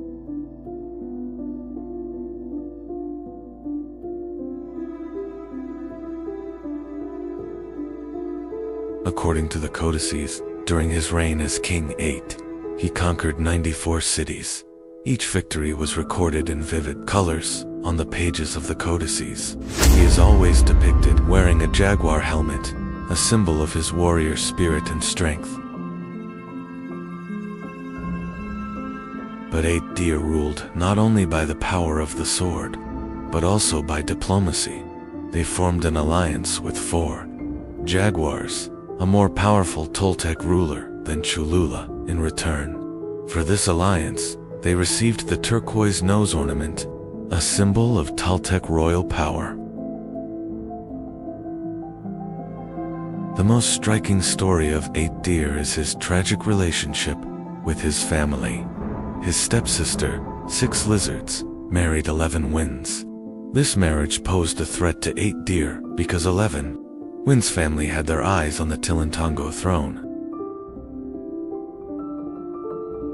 In 1101 AD, the 8 Deer finally conquered the city of the Red and White Bunch, the center of their rivals. They captured 11 Winds and his brothers, but they spared their youngest brother for Winds. This pardon would seal his fate. 14 years later, in 1115 AD, 4 Winds, now both 8 Deer's half-brother and son-in-law, formed an alliance. The combined forces of the Mixtec kingdoms rose up against 8 Deer. 8 Deer were captured and sacrificed. The greatest conqueror in Mixtec history died at the hands of his own family. The codices silently record this moment, the fall of a hero, the price of power and arrogance. January 6, 1932. While excavating at Monte Alban, Alfonso Caso sensed something beneath the soil, a tomb, but no ordinary tomb. This would become the richest archaeological treasure in the Americas. 7. The tomb was originally built by the Zapotecs between 300 and 600 AD, but the Mixtecs reused it centuries later. This was a way of embracing the power of the past and paying respect to the spirits of their ancestors.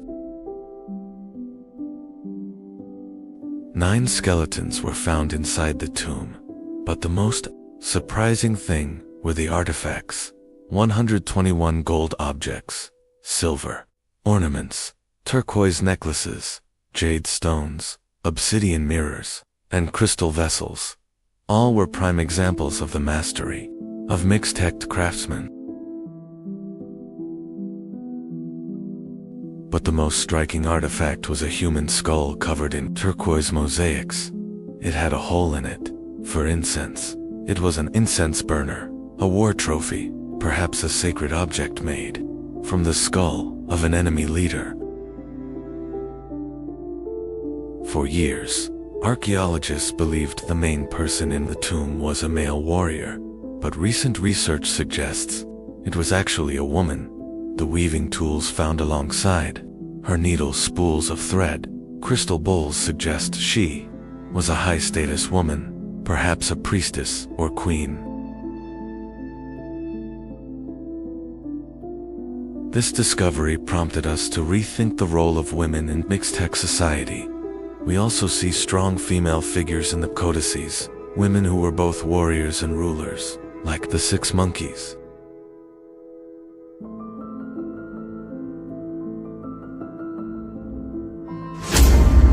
The tomb's treasures are now on display at the Oaxaca Cultural Museum, but the tomb itself, high up in Monte Alban, still awaits visitors. Although the lights inside are out, its stories live on. For the Mixtecs, rain was not just a meteorological event. Rain meant life, and Jehui, the god of rain, was their supreme god. Jehui is typically depicted wearing a blue or green rain goggles mask with a jaguar-like expression and bared teeth. Rain or steam is thought to emanate from his nostrils. This imagery symbolizes both his life-giving and destructive power.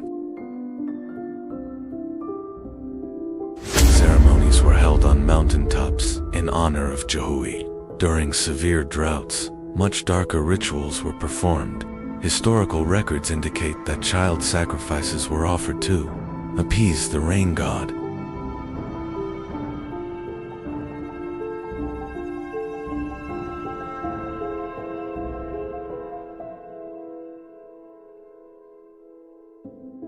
This practice reveals the deep fear and reverence inherent in Mesoamerican religions. Natural forces were things that humans couldn't understand or control, and appeasing these forces was essential for the survival of society. The Mixtec religion was based on an animistic worldview. Mountains, caves, rivers, all were filled with spirits. The world consisted of 3 layers: Earth, Nu, Sky, Yuchi, and Underworld, Nu Nador. The codices recount the earliest creation stories. 1 deer, the jaguar snake, and 1 deer, the puma. Snake created the world's first beings, Noah. When the sun rose, these first beings turned to stone. Some survived by taking refuge in caves and continued to live there. This belief system explains the cave cult of the Mixtecs. Caves were sacred places. The dead went there, and spirits lived there, and some caves are still visited today as sacred pilgrimage sites. In 1521, Hernán Cortés and the Spanish conquerors captured Tenochtitlan. The Aztec Empire collapsed, and the independence of the Mixtecs came to an end.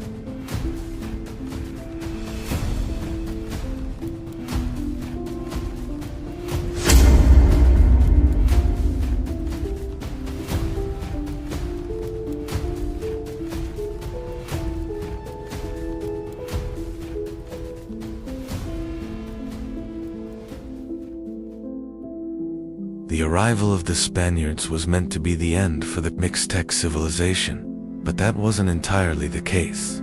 The Mixtecs survived culturally. They preserved their language, traditions, and identity. Today, more than 500,000 people still speak Mixtec. In the mountain villages of Oaxaca, traditional farming methods continue. Women still weave, and ancient symbols live on in the patterns.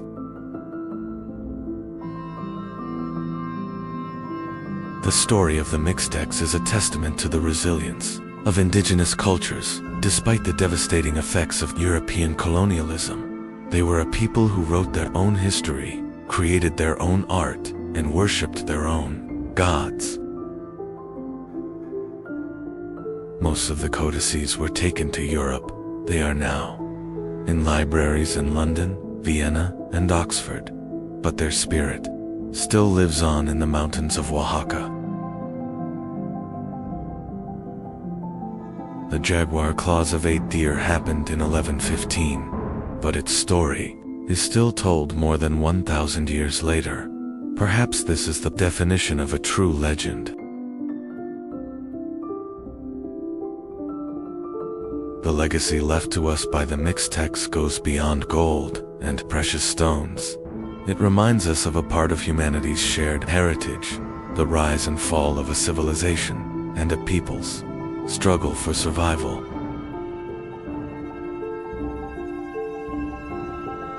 And when the mists cover the valleys of Oaxaca, when the wind blows through the mountains, you can still see the jaguar helmet of the 8 deer. It's still there, still waiting, still telling its story.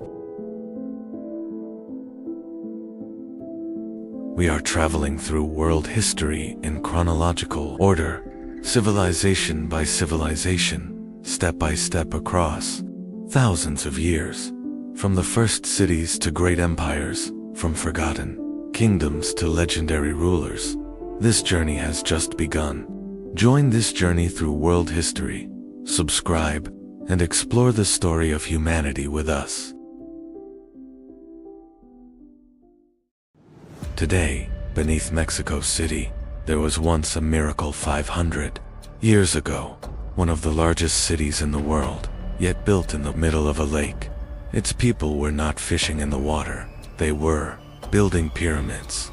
And the inhabitants of this city demanded blood every day so that the sun would not die.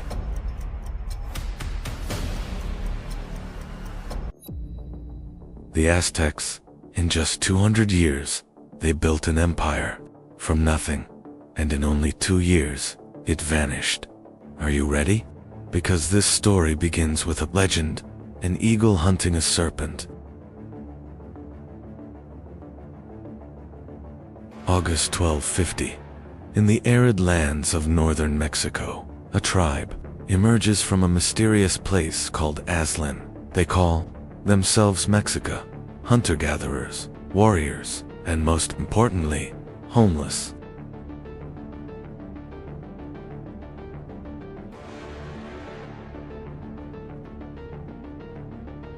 For centuries they migrated.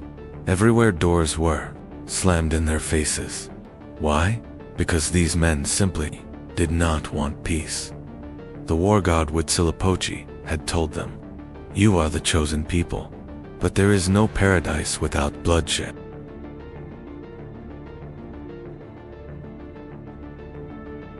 In 1248, they settled on Chapultepec Hill, but their neighbors didn't like them. They were driven out. They became mercenaries. They fought whoever they had to fight, not for money, but to survive.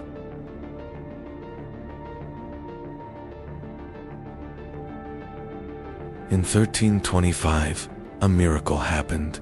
On a swampy island in the middle of Lake Texcoco, they saw an eagle with a snake in its beak, right on top of a cactus. They had been waiting for this sign. This would be Tenochtitlan, the heart of present-day Mexico City.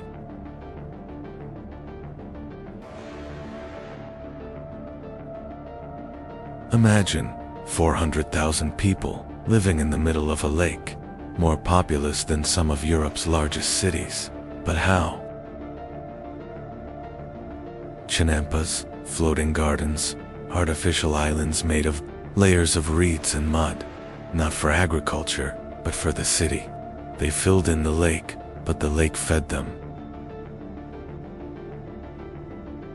16 kilometers of aqueducts bringing water from the Sierra Madre Mountains, razor-sharp streets, 4 main gates, and in the center, Templo Mayor, a 45-meter-high twin temple, one to the war god Huitzilopochtli, the other to the rain god.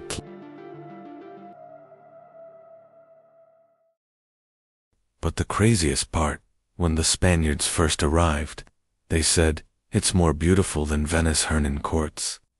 And a letter to King Charles wrote, "This city doesn't seem real." Now we come to the really interesting part.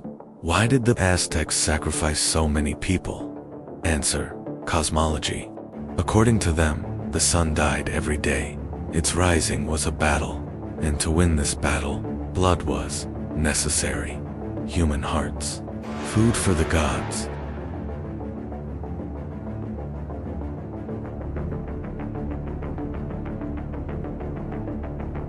But how was this ritual performed? The sacrificial animal was first carried ceremonially for 4 days. It was painted and adorned with feathers. On the last night, it was carried up the 114 steps of the Templo Mayor. At the top, 2 priests waited. One held it by the head, the other by the feet, and they laid it on the stone altar. An obsidian blade would be inserted below the ribcage, and the heart would be removed while it was still beating. The heart would be placed in a stone bowl and offered